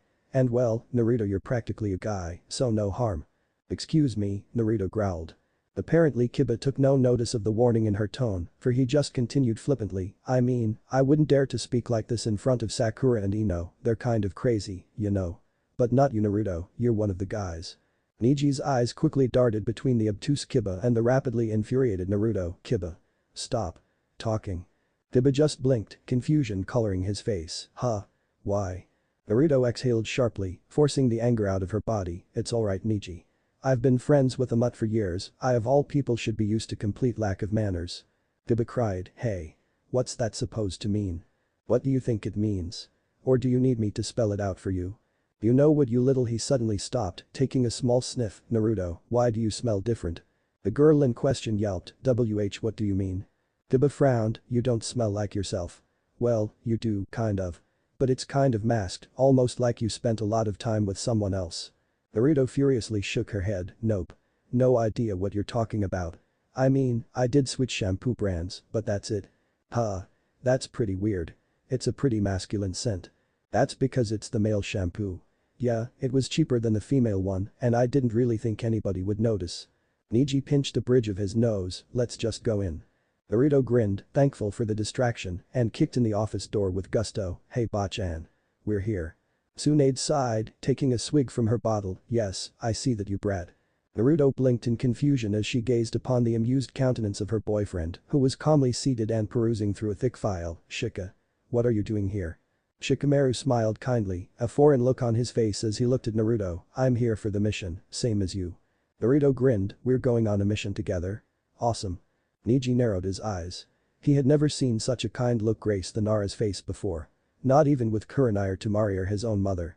There was something going on here. Hey, where was this excitement when you found out I was on your team? Kiba cried. Naruto used her pinky to clean out her ear, did you say something, mutt? Shikamaru rolled his eyes at the exchange, an almost caring expression taking place on his usual apathetic countenance, take a seat guys, Tsunade-sama doesn't have all day. Naruto uncharacteristically of her immediately sat down at the Nara's comment, claiming the seat directly besides the intelligent clan head. The other two ninjas also took their seats, Kiba still muttering about the show of disrespect, while Neji was silently contemplative. Tsunade cleared her throat, wiping away the amusement she clearly felt watching Naruto and Shikamaru's little act. I've called you here today for an important mission. I need a scroll delivered to Suna. Naruto groaned, a scroll delivered to Suna. That's the important mission. Tsunade clicked her tongue in anger, well brat, if you let me finish you may see why. Naruto squeaked, sorry. The Hokage sighed, anyways, I need to send you all to Suna to discuss and finalize our newest trade routes with the Kazekage and his council. Naruto, I'm sending you for the purpose of convincing Gaara-san that opening these new roads will be in both of our best interests. Kiba and Neji, the two of you are backup. Shikamaru, as the Suna ambassador you are to take point on this mission. Do whatever it takes to get these routes opened as quickly as possible. Shikamaru nodded, understood. Tsunade gave Naruto and Shikamaru a shrewd glance, I don't suppose I have to warn you all about not letting personal business derail the mission. No Hokage-sama, both Naruto and Shikamaru responded. The elder woman smiled, good. The mission will take place next week at 0800 hours. Dismissed. Hey Naru. I'm meeting the rest of the guys at the bar, wanna come join us? Kiba invited the moment they had exited the building. Naruto shot a quick glance at Shikamaru to see his reaction, a look that Neji did not miss. The girl shrugged, sure thing, mutt. It'd be nice to spend time with people who aren't ridden with fleas. Excuse you, Kiba shrieked as he followed Naruto, a string of playful insults bouncing back and forth between them as they left the two calmer jonins behind. Shikamaru chuckled at the sight before turning to walk away. Excuse me, Nara-san, Neji stopped him, if I may have a moment of your time.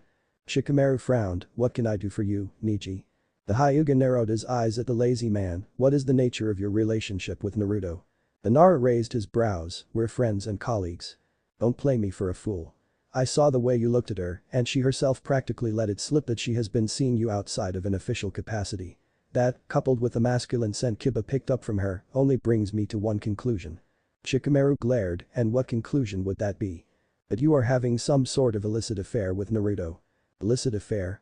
Shikamaru scoffed, stop holding back Hyuga. What exactly is it that you are trying to say? Neji stepped towards the Nara, anger visibly growing on his features. Very well, I will speak candidly. You are taking advantage of Naruto while on your little break from Temari, and the moment the older blonde comes running back to you, you will drop Uzumaki and break her heart in the process. You have quite the active imagination there, Hyuga. Are you claiming not to be in a relationship with Naruto? Not at all, Shikamaru shook his head. What happens between Naruto and I is our business. Don't worry your pretty boy head over it.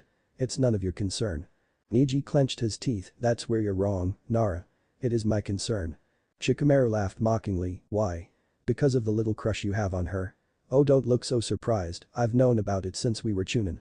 Your little glances at her have not been as subtle as you believe. I'm warning you. Are you threatening me? Yes. I am. If you hurt Naruto, not only I, but countless of others will rally to make your life a living hell. Shikamaru waved him off, lighting up his cigarette and lazily blowing smoke. Calm down, Hyuga. Naruto is a big girl and can make her own decisions. Naruto is an innocent girl. You have no right to sully her good name with your actions. Shikamaru frowned, you have no idea what you're talking about. And I sincerely recommend keeping your mouth shut. Naruto doesn't quite like it when others tell her what to do. You're not good enough for her. Oh, I know. But then again, neither are you. Naruto choked on her laughter as she stumbled to her front door, heavily leaning on Sasuke as she grasped blindly for her keys. Her entire view of the world was skewed, causing her to clumsily fall and trip at any given moment. Perhaps asking Kurama to shut down her alcohol tolerance was not the best idea, but Kiba had dared her, and Naruto was never one to back down from a dare. So that was how she had ended up in this predicament. Practically hanging on to Sasuke as he dragged her into her apartment. The Uchiha, with his ever-present scowl growing deeper and deeper with every drunken giggle that spilled past her lips, rolled his eyes dramatically as he shifted the blonde in his arms to grasp the keys from her pockets and open her door. This was not what he signed up for. He had spent the entirety of his day training by himself, while his teammates were undoubtedly using their day off to slack off. It was only near dusk that Sasuke finally began to make his way home, only to unceremoniously be dragged into a bar as Naruto and Kiba unfortunately happened to walk by him. The rest of his night was spent making sure Naruto didn't inadvertently give herself alcohol poisoning during the few hours that Kurama happened to be off duty.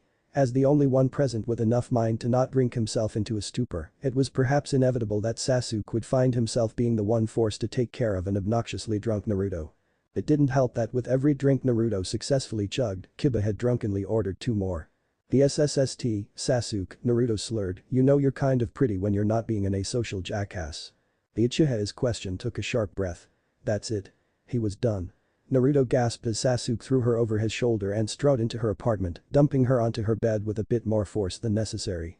The Jonin deftly ignored the blonde's adorable pout with an ease that came from years of practice, before walking around her bed and pulling the thin covers to cover her body. He took a deep sigh as he watched her ridiculously blue eyes flutter as the tendrils of sleep began to take hold of her. Sasuke, Naruto sleepily muttered, snuggling deeper into her covers as she called out to him. Sasuke sighed, his eyes shutting as he attempted to reduce the incoming headache, yes dope. Thanks for bringing me home, she whispered, a sleepy smile overtaking her features. Sasuke allowed a small smile to appear, knowing that Naruto was too drunk to remember it, even if she could keep her eyes open, you're welcome dope. You're my best friend, you know that right. The Uchiha took a seat at the edge of her bed, his fingers softly brushing the hair off her forehead, yeah, I do. Naruto grinned, okay. Good. Just wanted to make sure. Sasuke bit back an uncharacteristic laugh, settling for a soft chuckle instead, why? Plan on replacing me anytime soon? The blonde frowned, flipping over in bed to face him, you're irreplaceable, team. Even if I did have someone, it won't change my friendship with you. Sasuke scrunched up his nose, confusion masking his features, Naruto, what are you talking about? Is there someone in your life that you're not telling me about? What? And no. I'm just saying, it won't change anything if I did. Naruto, what? Sasuke, she interrupted, just say that you know it won't change a thing. Sasuke took a deep breath, yeah Naruto, I know. I love you, team. I know. This is where you say. I love you too, Nari-chan. Sasuke rolled his eyes, I love you too, Nari-chan. Good, Naruto nodded seriously, you're a good man, Sasuke. Sasuke continued to run his fingers through her hair, you hand out a lot of compliments when you're drunk. Well, you know what they say. A wise man's words are a drunk man's thoughts.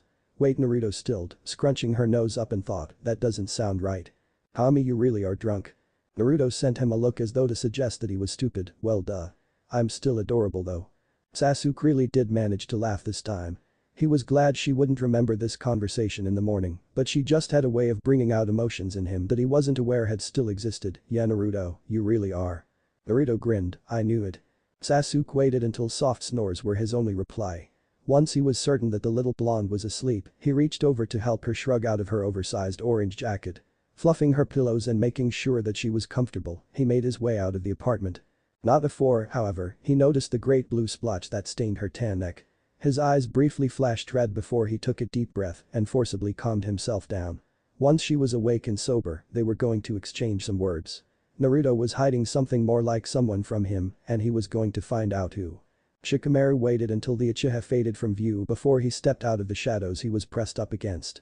Slowly he plucked the cigarette from his mouth, exhaling softly as the smoke curled out of his lips. Naruto didn't show up to his apartment, so the Nara assumed quite correctly that she must have gotten drunk again on a dare and had to be brought home. So with that in mind, he waited across the street from her building until Sasuke exited her home and disappeared into the night. Shikamaru strolled into her building, his hands shoved into his pockets nonchalantly, quickly climbing the stairs and using the spare key she had given him to enter the apartment. A small smile grew as he took in the sight that awaited him. Naruto, Shikamaru had come to learn, was ridiculously hot and attractive. But like this, sprawled out on her bed and slightly drooling, she was too adorable to even begin to describe. The Nara groaned, running a hand down his face in exasperation. Great. Just great. Naruto was slowly turning him into a sap. Approaching her, the first thing he noticed was the tan skin of her arm as she groaned and shuffled in bed. Meaning that at some point, Sasuke must have taken her usual horrendous jacket off of her. Shikamaru swallowed down his immediate and obviously irrational flash of something that he will not dwell on for the time being, to realize that this also meant that he must have seen the hickey he left her only the night before. Well, this wasn't exactly their plan, Shikamaru could work with this.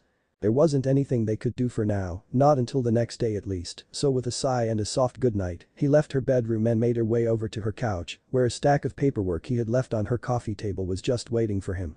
This was going to be a long night. Naruto immediately regretted opening up her eyes as a small ray of light blinded her vision and resulted in a pounding headache. With a wince she sat up, her parched throat crying for water. Climbing out of bed, she slowly trudged her way to the kitchen, her arms covering her face in an attempt to block out the light that filtered through the windows. That was why she practically jumped a meter into the air when a deep voice called out, "Good morning, Nari-chan." Removing the appendages that blocked her sight, Naruto winced as she took in the amused countenance of her fake paramour as he sat on her kitchen counter, lazily flipping through a book as a smirk crept onto his face. Shikamaru. What? Naruto swallowed thickly, what happened last night? Nara showed the girl a bit of mercy, hopping off the counter and handing her a cool glass of water that she hurriedly swallowed. From what I understand, you fell for another one of Kiba's ridiculous drinking bets, and after asking Kurama to turn off your alcohol tolerance, you proceeded to get blackout drunk. Naruto chuckled nervously, that tracks from what I remember. Who brought me home? Sasuke, Shikamaru answered, tinkering about her kitchen while preparing a dry toast for her to consume. The Uzumaki tried to ignore the fact that Shikamaru seemed to look quite at home in her apartment, almost as though he actually belonged here. It was quite domestic even. Naruto tilted her head in confusion, Sasuke, really? Nara nodded, I saw him leaving your apartment late night when you didn't come back to my place. He didn't see you, did he? She questioned, taking a tentative bite out of the toast he placed in front of her. Shikamaru shook his head, no. But he definitely knows that you have a boyfriend by now. Naruto frowned, what? How? Shikamaru smirked, nodding his head towards her bare neck, you weren't wearing a jacket when I came in, I assumed Sasuke took it off of you so that you would sleep comfortably. There is no way he missed a hickey that noticeable. Naruto blushed deeply, trying to force herself to have a nonchalant tone, so? What now? Now we wait. We wait. We don't know what Sasuke will do, but something tells me that he'll try to interrogate you. You lie, quite badly may I add, so he'll come to the conclusion that you are hiding a man from him. When the news inevitably breaks that we're together, Sasuke's knowledge on the fact will be an added bonus needed to sell the ploy. Naruto groaned, Kami, he's going to make practice today unbearable, isn't he? Shikamaru had the decency to appear apologetic, probably. This sucks, Naruto pouted, shoveling the rest of the toast in her mouth as Kurama forced her alcohol-induced nausea to recede. If it helps you feel better, Shikamaru spoke, I bet that it won't be nearly as uncomfortable as the conversation I had yesterday with Neji. You had a conversation with Neji yesterday. What about? You. Naruto choked on the water she was sipping. Me, what about me? Apparently you let it slip that you have been seeing me outside of a professional capacity. Naruto ignored the smirk that grew on his face, it wasn't that obvious. There is no way that it was that obvious.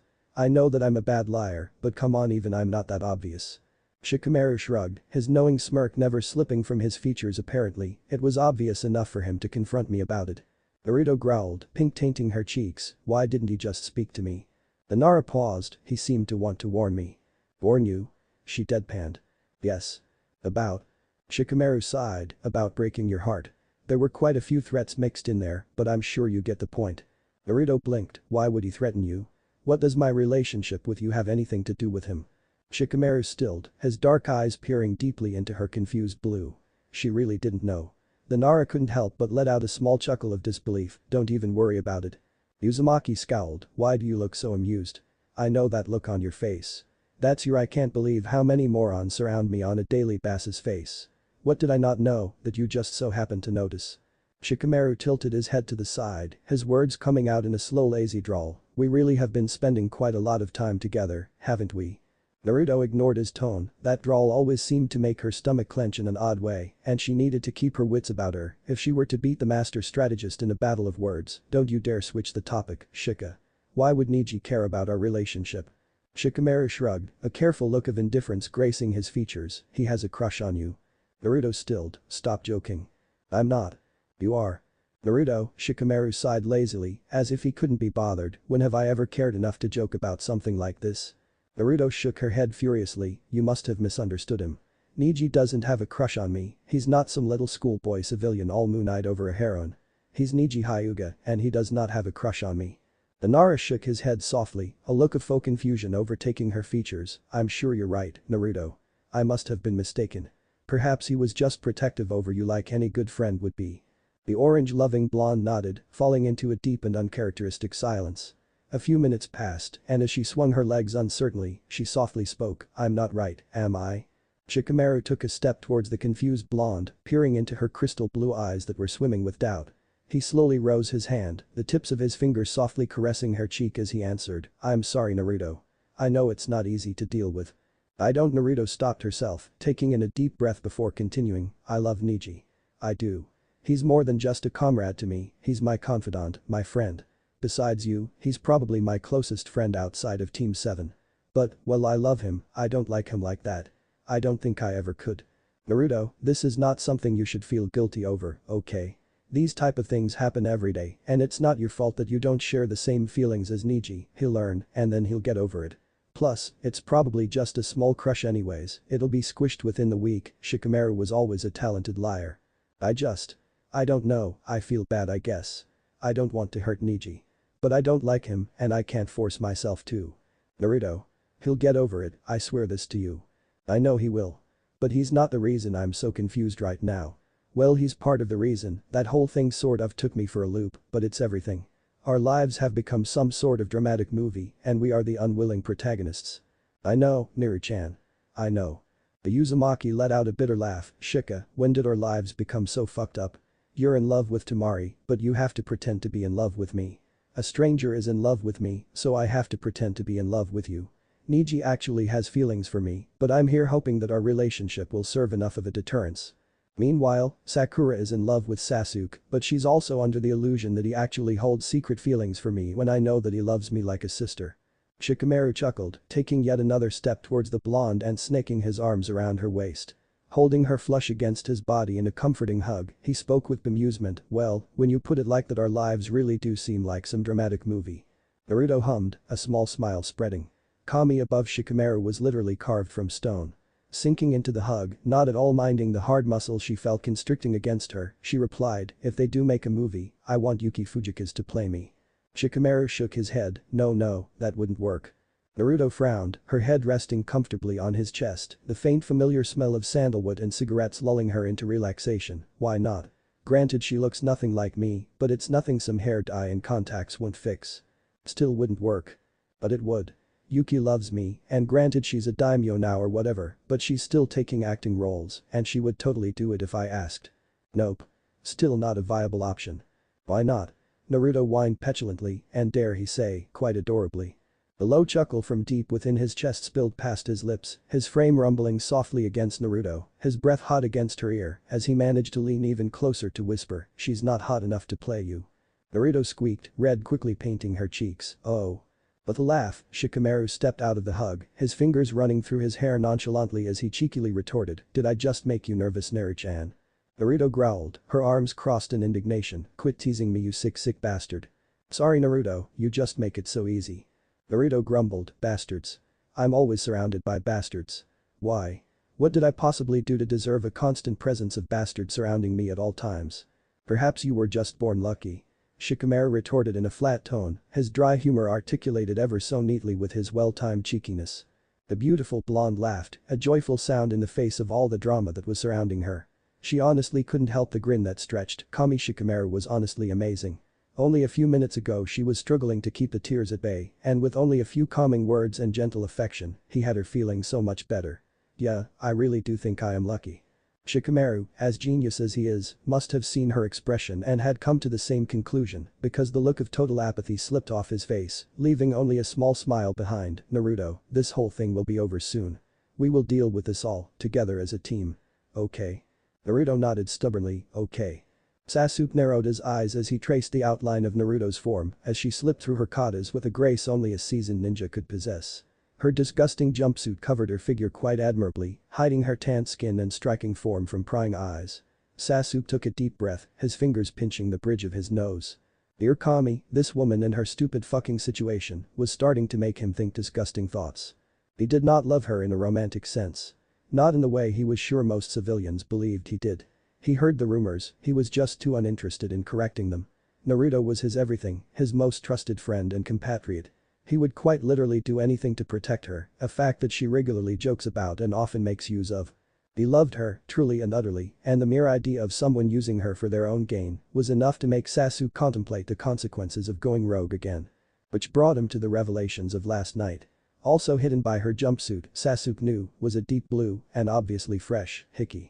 The Uchiha quelled down his homicidal rage in an attempt to think about this clearly, not that it helped him within the last 12 hours, as he tried to process that somebody was intimate with his teammate. Soon enough Kakashi called an end to the meeting, and before the obviously nervous blonde could shuntion away, Sasuke snaked his hand around her wrist holding the girl firmly in place. "Naruto, we need to talk." "Kami, I'm really pathetic," Sakura groaned, her head plastered onto the bar counter as her hand absent-mindedly signaled for another drink. Ino frowned, her brows furrowing in rapt concentration as she slowly questioned, "Wait, so you're saying that Sasuke and Naruto are an item?" The pink-haired medic nodded ever so slightly, her frown deepening, "Kami Ino, you should have seen them interact today." Sasuke was practically stripping Naruto with his eyes as she pranced around the field blushing like a virginal maiden. She looked so nervous and basically ignored him at every given opportunity, she even instigated fights with Sai every time Sasuke even took a step in her direction. And then while we sparred, I got her with a clean hook and her jacket sort of slipped down her shoulder. It was only for a second, but what I saw was undeniable.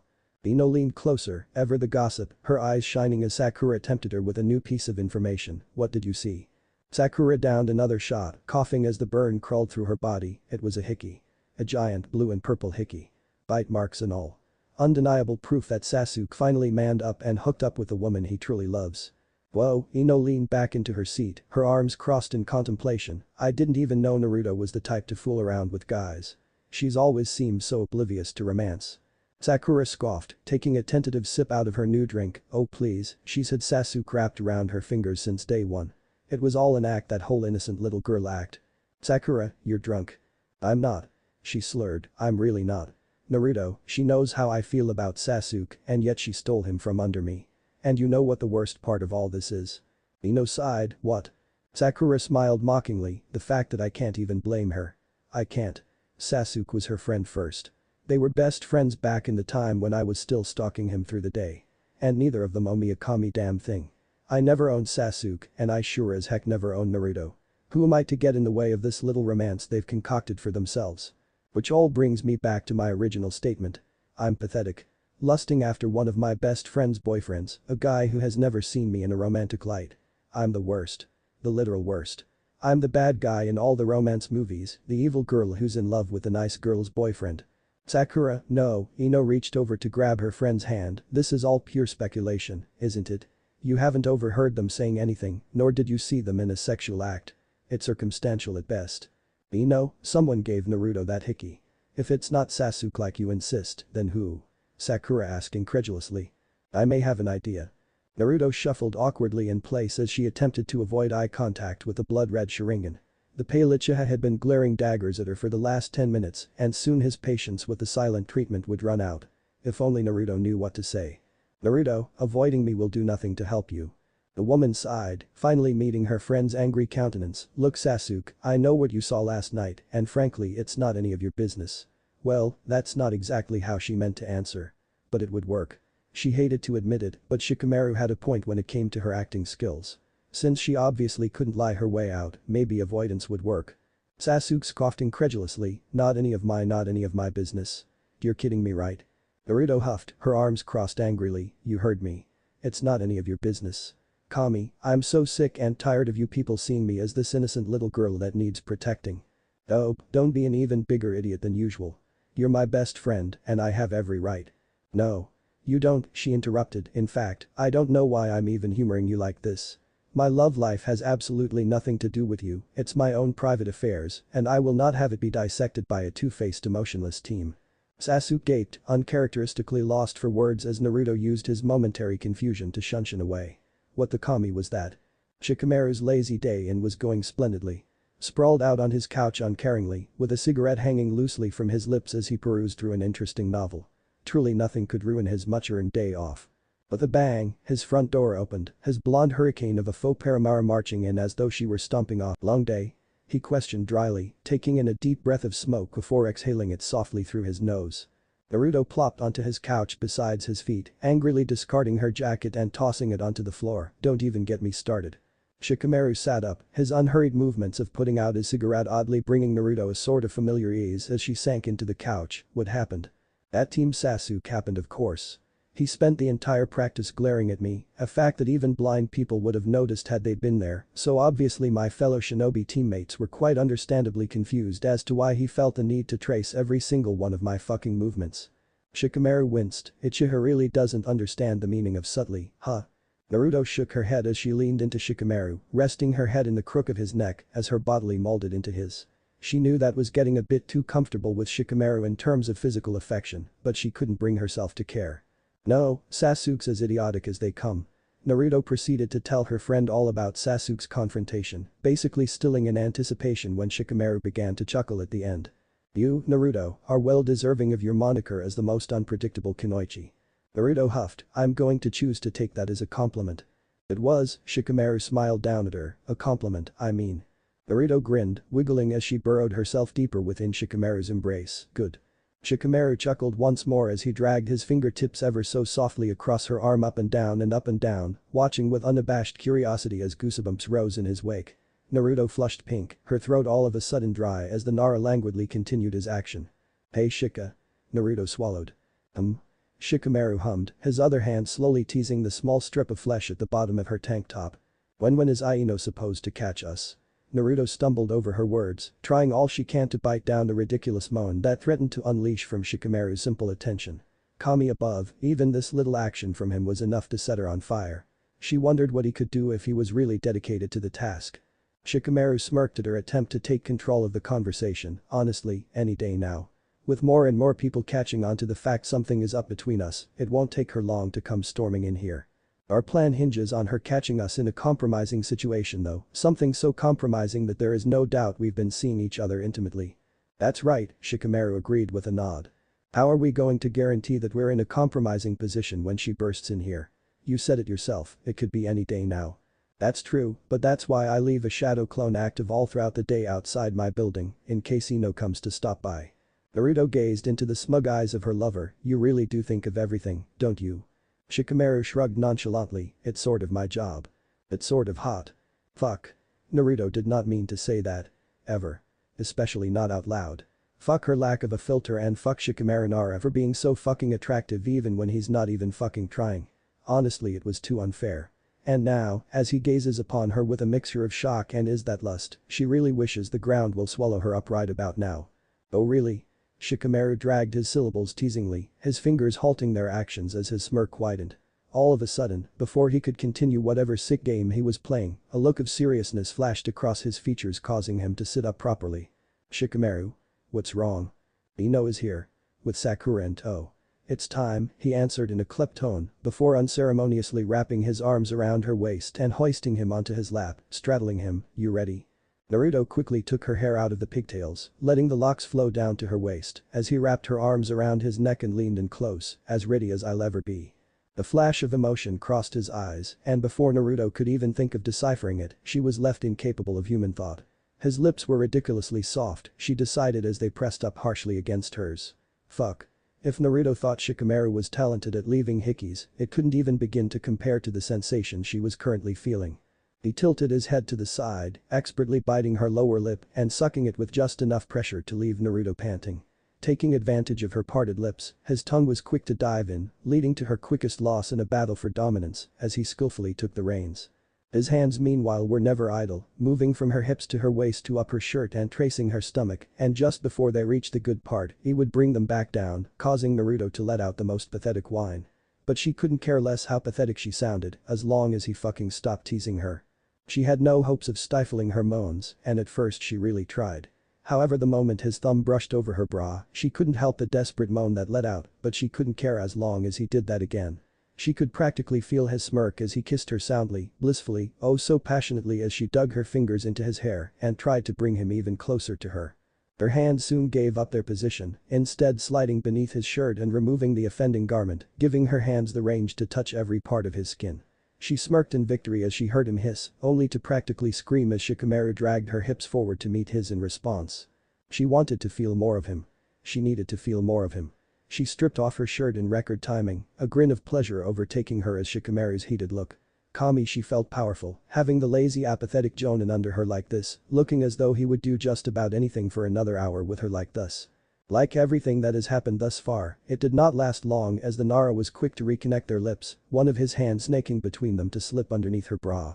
Her moan was loud enough to drown out the sound of the door being unlocked. But nothing was loud enough to drown out the scream that followed. "What the fuck? What the fuck?" Naruto stilled in shock, her face rapidly turning red as she realized the situation she was currently in. Quickly she slid off of Shikamaru's lap, using his body to shield her. Burrowing herself in the cushions beneath her, she bit her lip hard to stop a groan of disappointment that threatened to unleash. She had. Well, to be honest, she had completely forgotten that the previous situation she had been enjoying just a few minutes prior was all a sham for these girls to witness. And she had been enjoying herself. Immensely. Naruto's eyes darted over to catch the warm brown of Shikamaru's. Despite the almost apathetic look he currently wore, the nervous blonde could still see clear signs of arousal in his stare as he wordlessly gestured for her to let him take the lead. They had spoken about this before, Shikamaru's calm disposition would be better equipped to handle this situation.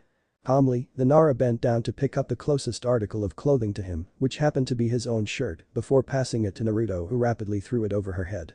At the doorway, frozen in shock with their jaws dangerously unhinged, were Ino and Sakura. Their eyes were wide in disbelief as they took in Naruto's embarrassed complexion and Shikamaru's careless nonchalance. Seeing as the girls refused to take the initiative in the conversation, likely being too shocked to do so, Shikamaru spoke, "Ladies, you know, most people knock when they decide to drop by a friend's apartment." "What the fuck?" Sakura repeated, this time her voice soft and full of disbelief. Ino was still silent, her mouth moving mutely as the words refused to formulate on her tongue.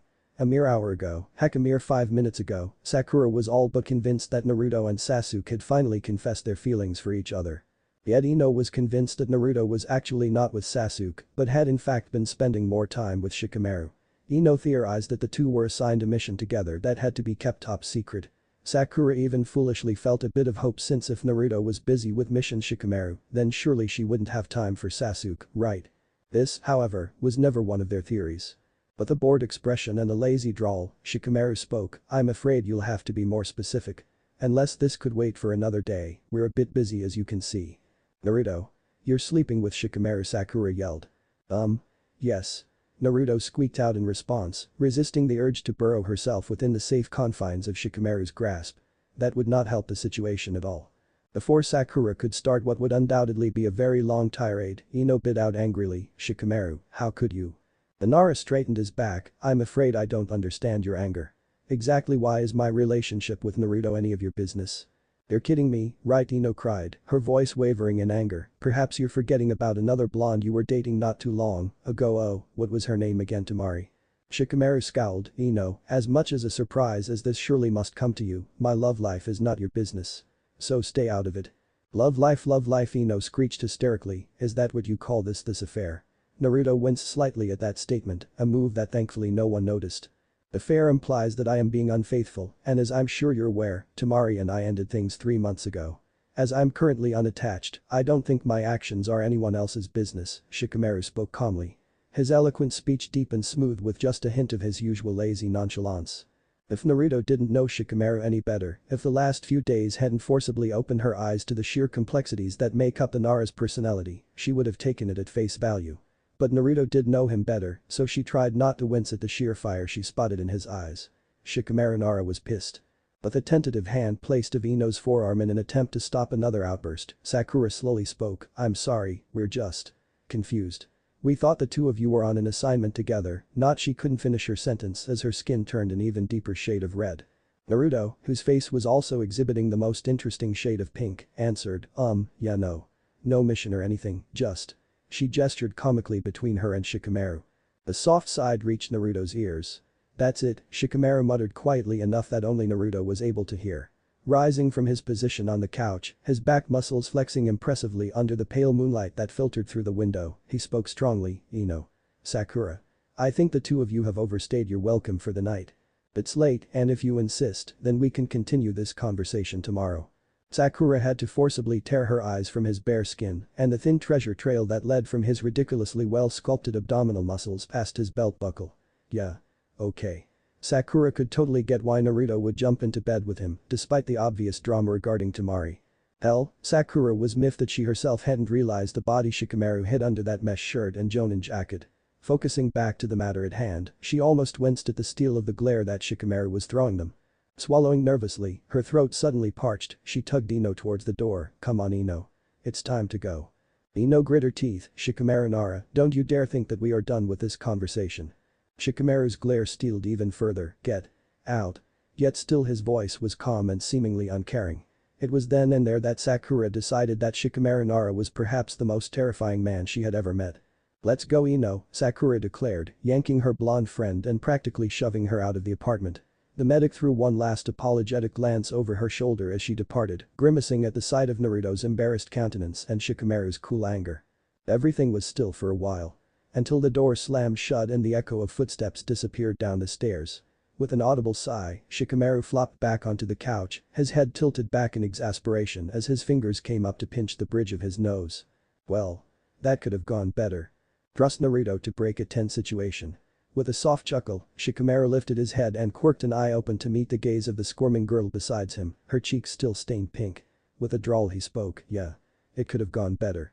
But that was pretty much my expectation anyways."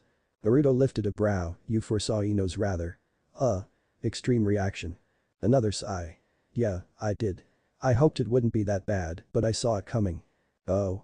Silence filled the room as Naruto continued to squirm awkwardly, can I ask why? Why the reaction was so extreme?" Naruto nodded sharply, "I mean, I didn't think Sakura would be here and sure she was obviously surprised, but she wasn't mean about it. Ino on the other hand."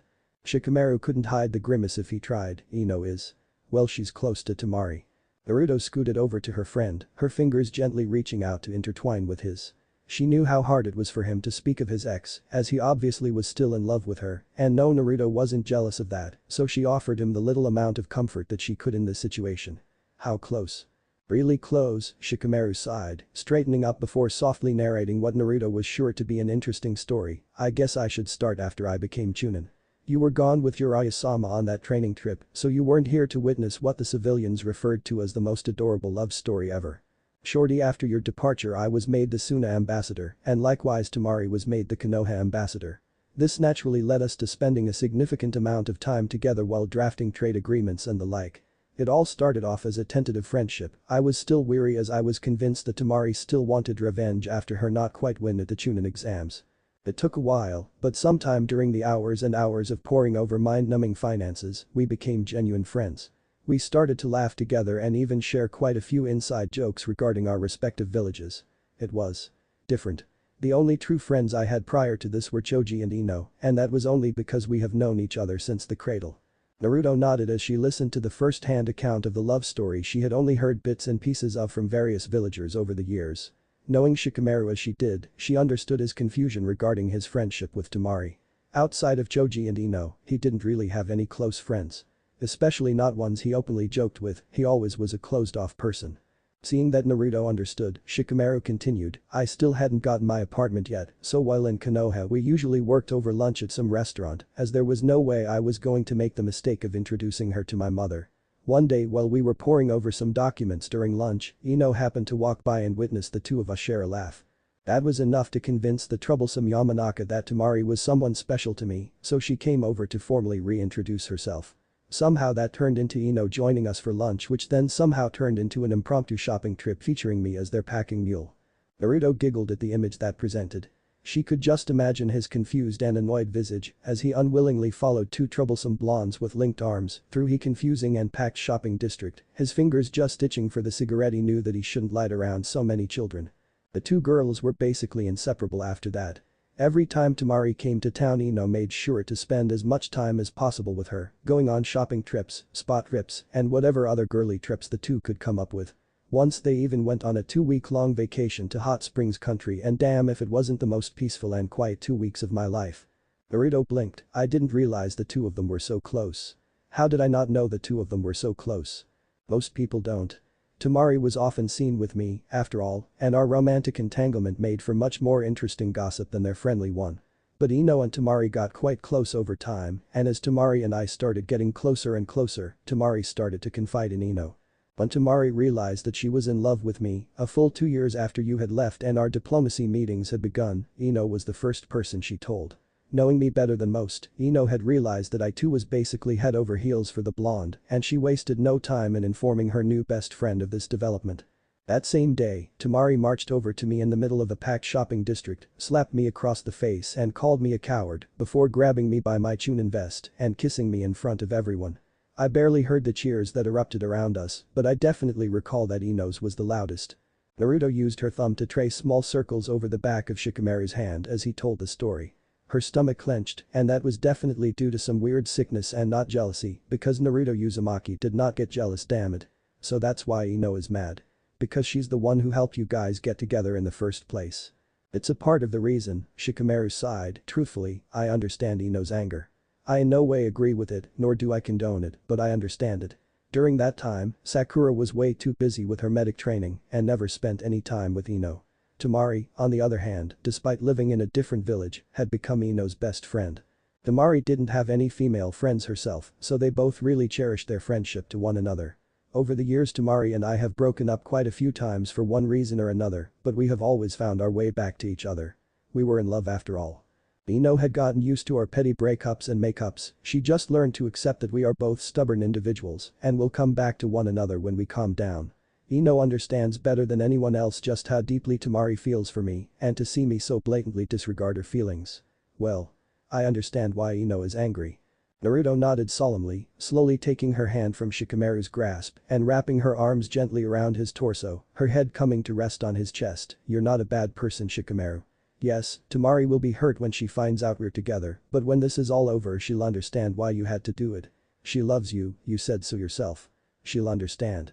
Shikamaru's lips slightly quirked, looking down at Naruto and giving her what she believed to be the softest and most sincere smile she had ever received. Lowering his head gently, he briefly allowed his lip to softly kiss the top of her head as he replied, "Thank you, Naruto." Naruto pretended the tears that threatened to fall were from the lingering feelings of embarrassment she had suffered after being caught in a compromising position. She was not jealous. She really wasn't. Shikamaru stuffed his hands into his pockets as he shifted his weight from foot to foot.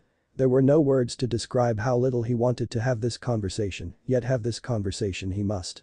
He owed it to her.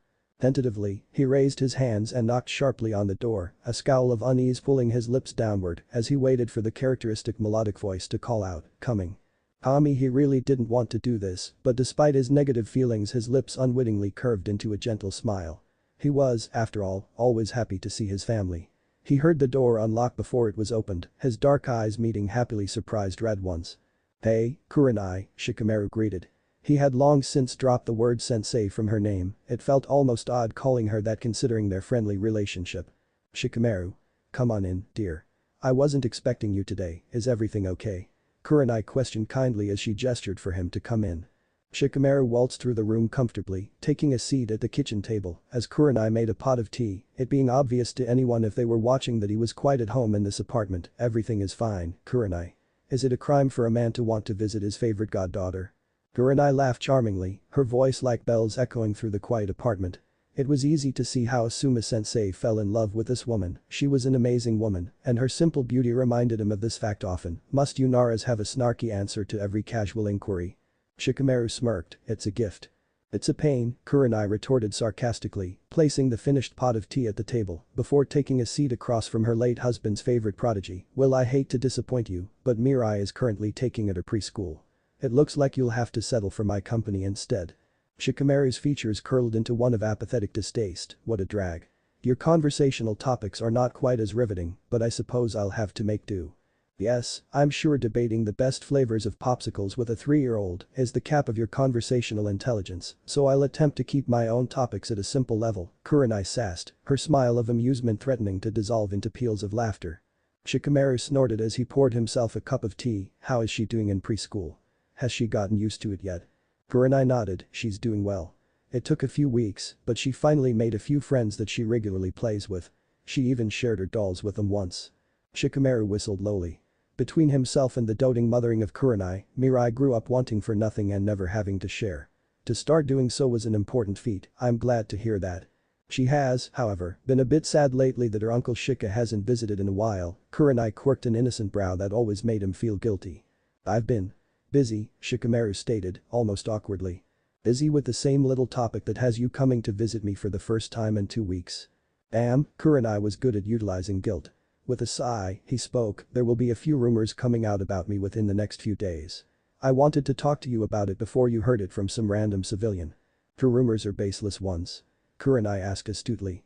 It depends of what you hear. And what is you so sure that there will be any rumors for me to hear in the first place? Trust me, there will be.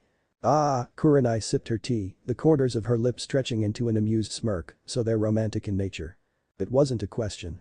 Kurenai knew him too well, after all. With a nod, Shikamaru revealed, I have been seeing someone. Someone who isn't Tamari. Again, not a question. Shikamaru nodded regardless, it's still fairly new. We've been seeing each other for a few months, after Tamari and I broke up of course. It started off casual, but now. Do you love her? Shikamaru's eyes snapped to meet the serious gaze of Kurenai, I don't know. Kurenai casually leaned back into her seat, if you didn't know, you wouldn't be here telling me about her. You'd be out and about not caring about the petty little rumors the villagers started regarding your love life, it's hardly the first time. This was the moment of truth. Shikamaru was a phenomenal liar, but outside of Tamari, Kurenai knew him best. If he could convince her, he could convince anyone. With an almost unnoticeable nod, he softly said, I think I do. Kurenai, bless her heart, only nodded. No immediate interrogation, no accusations about cheating or infidelity, no chastising him for starting a casual relationship in the first place when he was obviously still in love with Tamari. Do I know her? It's Naruto. If Kurenai was surprised by the revelation, she didn't let it show. Instead she took another sip of her tea and said, she'd be good for you. She's energetic enough to get you moving, but understanding enough to let you move at your own pace. You probably couldn't find a better match if you tried. Shikamaru paused and thought of the blue-eyed vixen who'd haunted his thoughts and apartment for the last few days. Slowly, a genuine smile crawled onto his features, she's something special. I see her volunteering around the orphanage and academy quite often. She loves kids. The Tamari didn't was left unspoken, yet Shikamaru heard it as clear as day. It was always something of a sore spot between the two of them, a problem both Tamari and Shikamaru willingly ignored for now, while Kurenai just couldn't. Shikamaru loved Mirai as if she were his own daughter, spending time with her as often as he could afford. Tamari, on the other hand, was not a kid person. She had 2 younger siblings growing up and has been disillusioned to the idea of kids since. Tamari never understood how Shikamaru could love another man's daughter so fiercely, and it was a flaw that never sat well with Kurenai. Shikamaru winced, she does. Kurenai smiled, well, as she's so special to you, it is only right for her to come to dinner with us one of these days. She should get the chance to meet your goddaughter, after all. Shikamaru saw this coming from a league away. Tamari was never invited to family dinners after the disastrous first one, a fact that she had been relieved about, but Kurenai actually liked Naruto, so it was only natural to extend an invitation. We have a mission coming up soon, so I'll have to check with her. I'll let you know what day works best. Perfect. I'm looking forward to it. Naruto woke up to the sound of knocking. After the fiasco from the night before, she and Shikamaru decided it was best to sleep in their own apartments for the night in case they got any other surprise visitors. It was a bit odd to wake up without the lazy Nara in the immediate vicinity, but Naruto just forcibly shoved that concerning thought down before it spiraled. Opening the door, she was quite surprised to see the pink hair and awkward smile of her teammate, Sakura-chan. What are you doing here? Sakura shuffled awkwardly, can I come in? Naruto blinked before stepping to the side to allow Sakura entrance. Closing the door behind her, she spoke, sorry about that Sakura, I just wasn't expecting to see you so soon after last night. Sakura blushed again at the reminder before stealing her voice, I came to apologize. Naruto blinked again, you did? Sakura nodded seriously, I owe Shikamaru an apology too, but I had to speak to you first. I didn't realize the relationship the two of you had, and I carelessly stepped aside and allowed Ino to use her spare key to barge in on you guys. Heck, I pretty much instigated the whole thing. Naruto clenched her jaw, instigated how? Sakura gulped, well you see. Yesterday during practice I sort of saw your hickey. And I may have assumed that Sasuke gavito you. Despite the almost incomprehensible speed that Sakura spoke in, Naruto heard her loud and clear. Her jaw unhinged in disgust, her skin rapidly turning green as she tried to hold down the reaction to heave, Sasuke, you thought I was sleeping with Sasuke. Sakura nodded in embarrassment, her face rapidly resembling the same shade as her hair. It wasn't that ridiculous of a conclusion, what with Sasuke practically stalking you yesterday and never taking his eyes off of you. Naruto grew sick once more, the taste of vomit slowly climbing up her throat. That was because he found out that I was seeing someone and the team wanted to know who it was. Not because she couldn't even finish the sentence without dry heaving. Oh, Sakura shuffled awkwardly, well that makes sense. How did this lead into you and Ino walking in on us? Naruto, finally calm enough, asked. Ino theorized that you couldn't have been spending that much time with Sasuke because she thought that you and Shikamaru had an assignment from the Hokage. We went over to his apartment to ask, and you know the rest. Naruto sighed, and let me guess, now you're here to warn me away from a guy who is spoken for. Sakura looked scandalized, what? No. What you and Shikamaru do is your own business. You're an adult and if you think the drama with Tamari is worth it, then so be it. I just wanted to make sure you knew how sorry I was about everything. I tried talking to Ino. But she's a little stubborn. Naruto grit her teeth, I'm not the one Ino has to apologize to. As Shikamaru's teammate and friend, she should have known that he wouldn't willingly hurt anyone. She'll come to that conclusion in her own time, I'm sure. Are we okay? Sakura asked tentatively. Naruto grinned, of course we are Sakura-chan. Just make sure to knock next time, because if you ever interrupt us like that again I won't be as nice. Sakura gulped, noted. But now that we're on that topic. How's the sex? Sakura. I'm betting it's phenomenal. I never knew that Shikamaru was hiding such a sculpted and hot body under that stupid jonin jacket. Damn that man can strip for me anytime, Sakura continued with an exaggerated wink. Naruto was scandalized, her hands covering her eyes as she helplessly muttered, I am not hearing this. I am not hearing this. How did this even start in the first place? Because despite Shikamaru's secret sexiness, I can't see how you would jump into bed with him, Sakura questioned, curiosity and her love of gossip basically shining in her eyes. Naruto sighed at the inevitable question, it actually started a few months ago. We were assigned a stay-at-home mission regarding seals. That was a common occurrence as the two were the only ones in the village proficient with the art, it was a really difficult assignment, so we often ended up crashing at each other's apartment. We got closer, and one day. Well. You've seen Shikamaru without a shirt, try being around that for several days on end and not end up jumping his bones. Sakura cackled, not expecting such a reaction from Naruto, you actually jumped his bones. Seriously? Naruto nodded in embarrassment, he was prancing around his apartment with only a pair of low-riding pajama pants, and then he was stretching, and then all of a sudden my legs were around his waist, and our lips were connected. Really I'm not sure how it happened. Thank Shikamaru and his foresight to come up with a plausible story. Because, if she were honest with herself, it was just typical for her to make the first move anyways, so after that first time we just kept seeing each other. It was really casual at first, actually. This gave Sakura pause. At first? You mean it's not casual anymore? It's complicated. Complicated, Sakura deadpanned. Naruto grimaced, I mean. Well we agreed to keep it casual. And we have been. It's just. Shikamaru is really special. Special in ways I couldn't see before, and now. Holy fuck, Sakura gasped, leaning into her seat dramatically, you're in love with Shikamaru Nara. Naruto winced. This was Shikamaru's grand master plan. They couldn't just up and announce that they were in love, it was beyond unrealistic considering the fact that just a few months ago, Shikamaru was in love with another blonde. Having a casual relationship on the other hand was believable.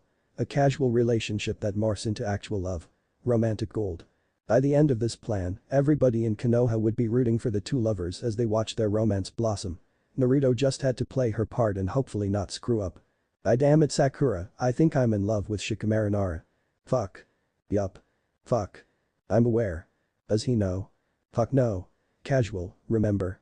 Naruto let out a self-deprecating smile, how am I ever supposed to compare to Temari anyways? Sakura's jaw snapped shut as she glared at her sometimes moronic friend, Naruto, Shikamaru broke up with Temari. He's currently seeing you, not her. You're beautiful and strong and just about the best person in the world. Shikamaru will see that Temari can't even begin to compare to you. Naruto smiled, a true genuine smile, thanks Sakura-chan. Sakura smiled back, anytime. But I do have one more question. What is it? When in the absolute fuck did you realize that Shikamaru was a smoking hot babe? Naruto muttered something incoherently before raising her voice to a whisper, the Chunin exams. Sakura's jaw dropped, the Chunin exams. Naruto blushed, he was really smart and I found that hot, okay. The medic just laughed, damn girl, you've got it bad. Naruto merely scowled in response because truly there wasn't a viable response to that statement. Step 1 is complete. Naruto called out as she casually waltzed into Shikamaru's apartment. She found the strategist sitting by the kitchen counter, a cigarette loosely hanging from his lips as he scanned the files in front of him. More importantly, however, was his attire. Or lack of it. Kami damn those low-riding pajama pants and his tendency of going shirtless, Naruto cursed. Sakura was right. Shikamaru really was unfairly sneaky hot. Shikamaru smiled in greeting, good. With any luck, Sakura would tell your version of events to Ino, who won't hesitate to spread it around. By this time next week, everybody will know that the resident Jinchuriki is in a secret affair with the Nara clan heir. Naruto grinned, her whiskers practically twitching in anticipation, this is going to be fun. Oh? Shikamaru asked, a brow raised in amusement. Naruto nodded before hopping onto the counter in front of him and taking a seat, it's like a village-wide prank, and you're my accomplice. People are going to freak. Shikamaru chuckled in response, raising a hand to tuck a wayward strand of hair behind her ear. Leaning down to whisper in her ear, he drawled, this is going to be fun. Let the games begin. Naruto woke up more comfortable than she could ever remember being in her entire life. Warmer too. Heat wrapped around her ever so snugly, causing her in her half-lucid state to burrow herself even further into the source of his great warmth. A sigh of contentment inevitably escaped her chest, and it only grew when the arms wrapped around her flexed ever so slightly and pulled her closer to his chest. Her eyes fluttered open dreamily, her lips curled upwards as she took a whiff of the enticingly familiar smell sandalwood and cigarettes. Shikamaru was still asleep as he gently pulled her frame near. Naruto smiled up at his resting face, her eyes tracing his features as he slept. He looked younger like this. Almost. Vulnerable. She had to stifle a laugh at that thought, for Shikamaru was never one to call vulnerable. However, sleeping like this, his features relaxed and his calculating eyes closed, he truly looked like a normal boy of 18. A devastatingly unfairly handsome boy, but a normal one nonetheless. And Kami above he really was unfairly handsome. A perfectly sculpted jaw and high cheekbones, his lips pursued ever so slightly in his slumber. His hair was loose for once, tendrils falling across his forehead and covering his eyes. His eyelashes were long and curled, almost unfairly, as truly no male should be able to boast eyelashes such as those. Naruto let her gaze drag downwards, from his Adam's apple to his defined collarbones and muscles. He slept shirtless, a fact Naruto had intimately come to learn in the last few days. A fact that often caused Naruto to go multiple nights without sleeping. In the first night when Naruto stayed over at Shikamaru's, he acted like a complete gentleman by sleeping on the couch as she took his bed.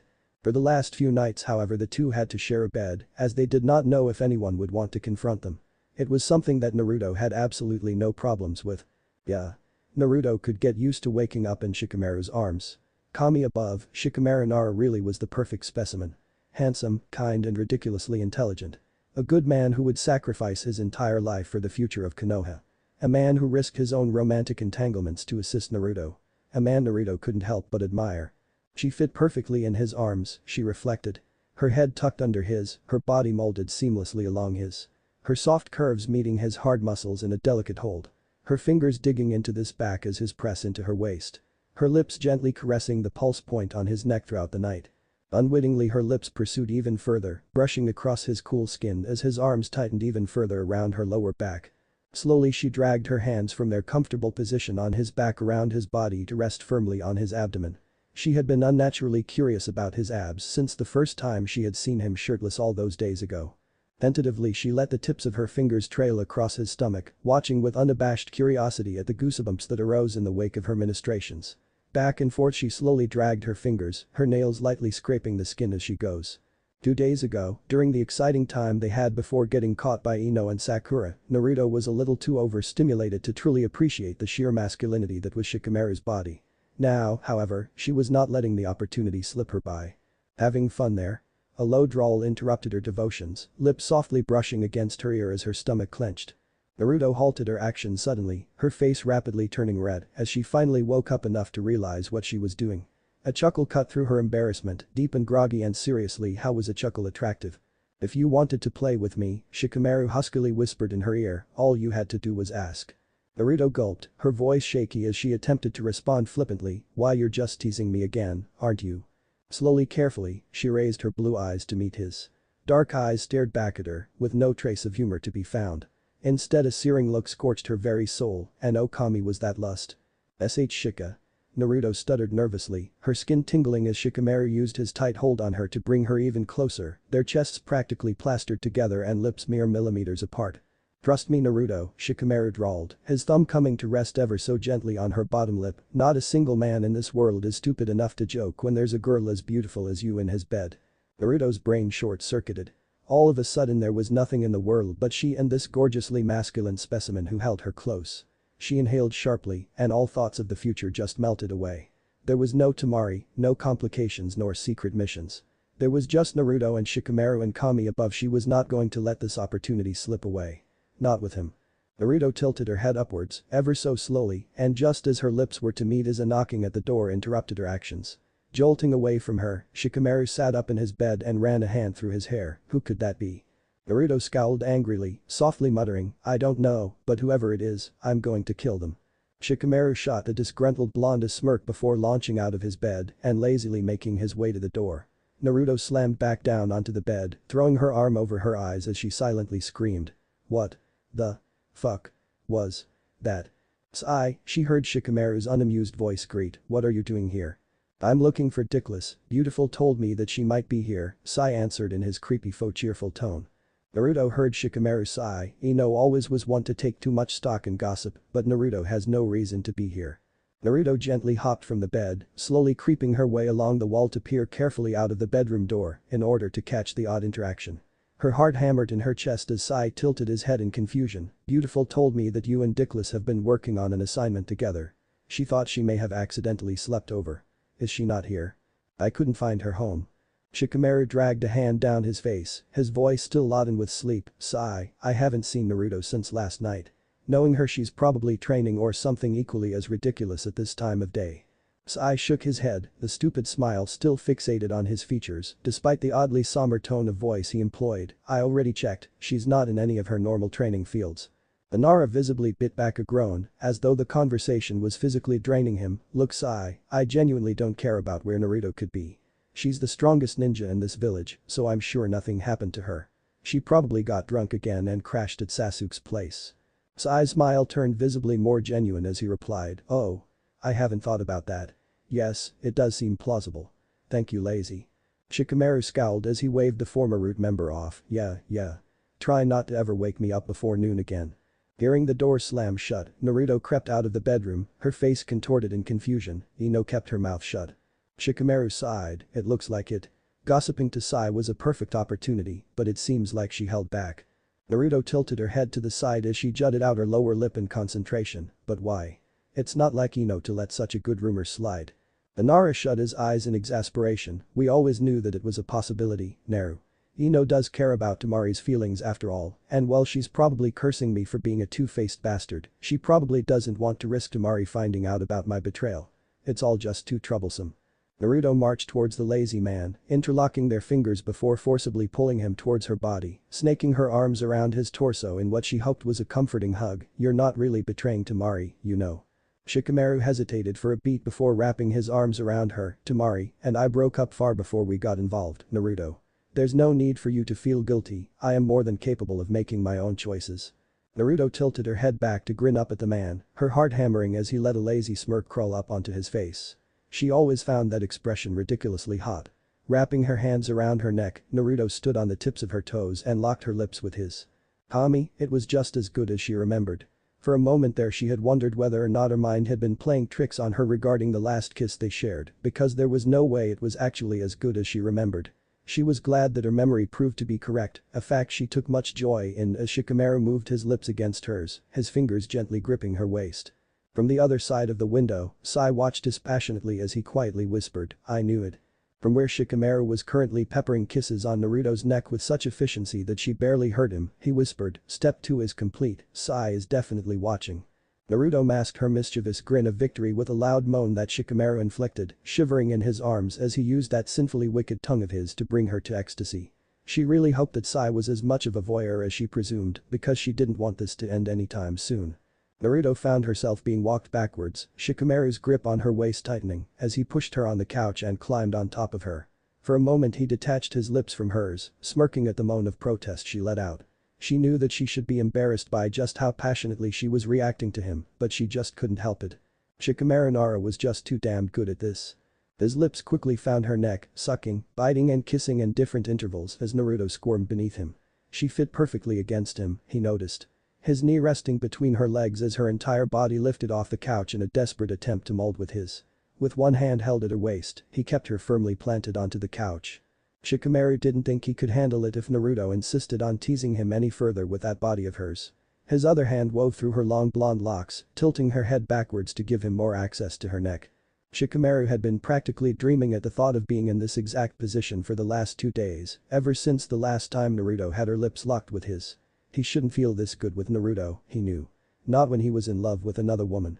But Naruto was unjustly hot, so it technically wasn't his fault. Perhaps if he repeated it to himself a few more times he just may believe it himself. She was too good at this, Shikamaru reflected as she scraped her nails along his bare back. But she was a virgin, of this he was certain. Hell, he was fairly certain that 2 days ago he had even stolen her very first kiss. He should feel bad about this. He should feel like an awful person taking advantage of a beautiful young woman, but frankly he couldn't bring himself to care. Not when Naruto kept moaning in his ear, and really he should have known that she was loud in bed. But that he forcibly forced his thoughts to turn elsewhere, lest he start contemplating seeing his fellow partner in more intimate scenarios.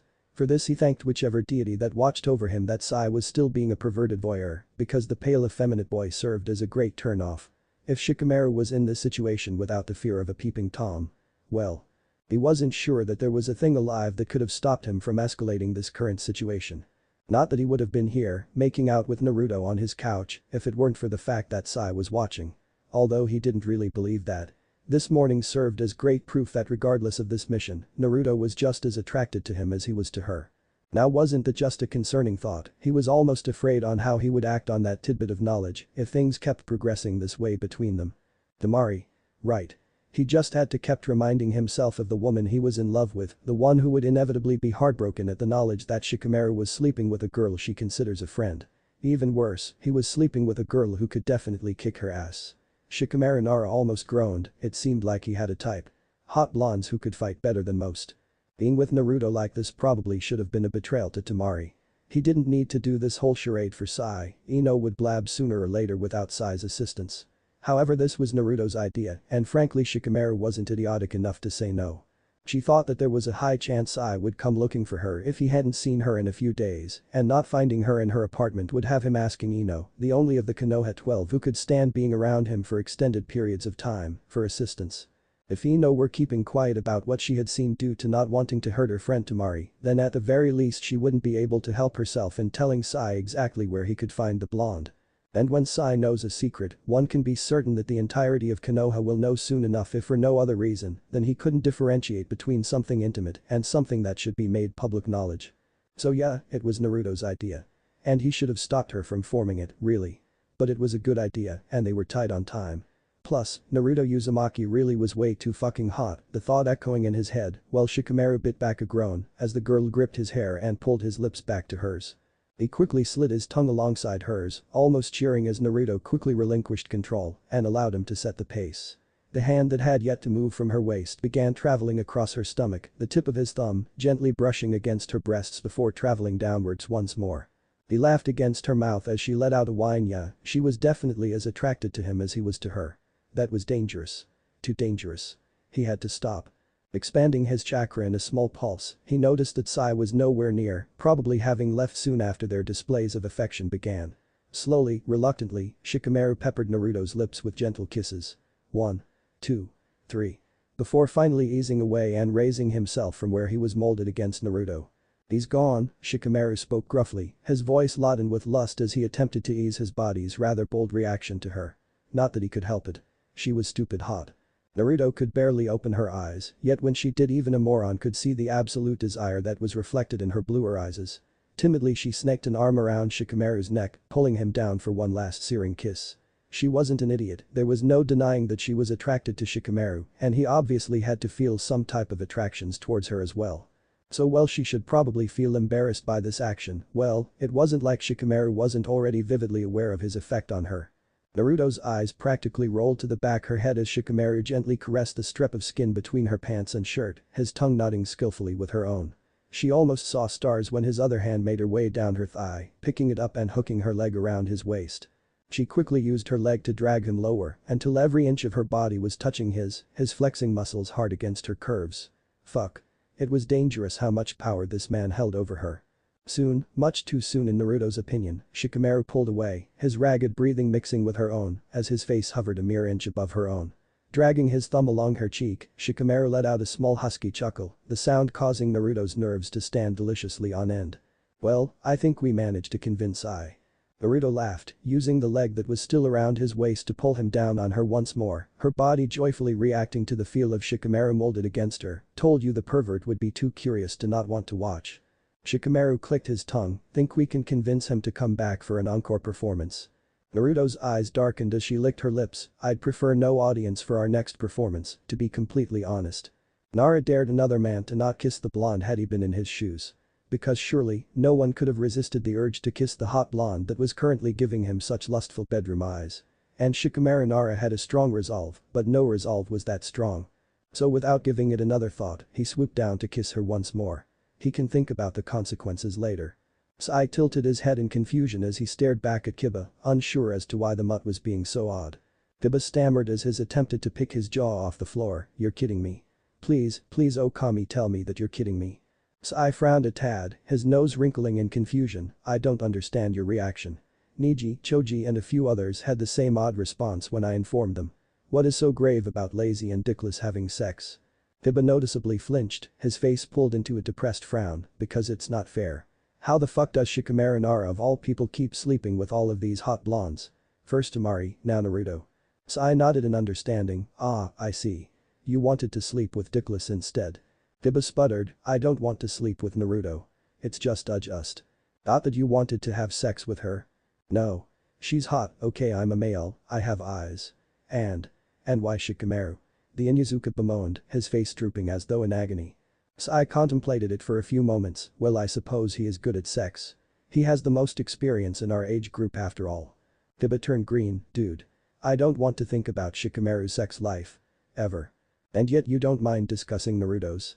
Sai questioned, genuinely confused. Kiba's jaw dropped, what? No. I mean shut up. God are you sure you don't want to sleep with dickless? No. Wait I mean yes. Wait. Ugh. You're infuriating. Kiba sputtered out, turning on his heel and walking away from the effeminate man and his incessant questions. There was no way it was true, he decided. There was only one choice, he'd have to talk to Naruto about it himself. Sakura winced as she took a sip of her drink, really now? Denton nodded seriously, leaning forward in her seat as she shared the gossip, it's true. I heard it from Lee who heard it from Kiba who heard it from Sai who witnessed the whole thing. Naruto and Shikamaru are hooking up.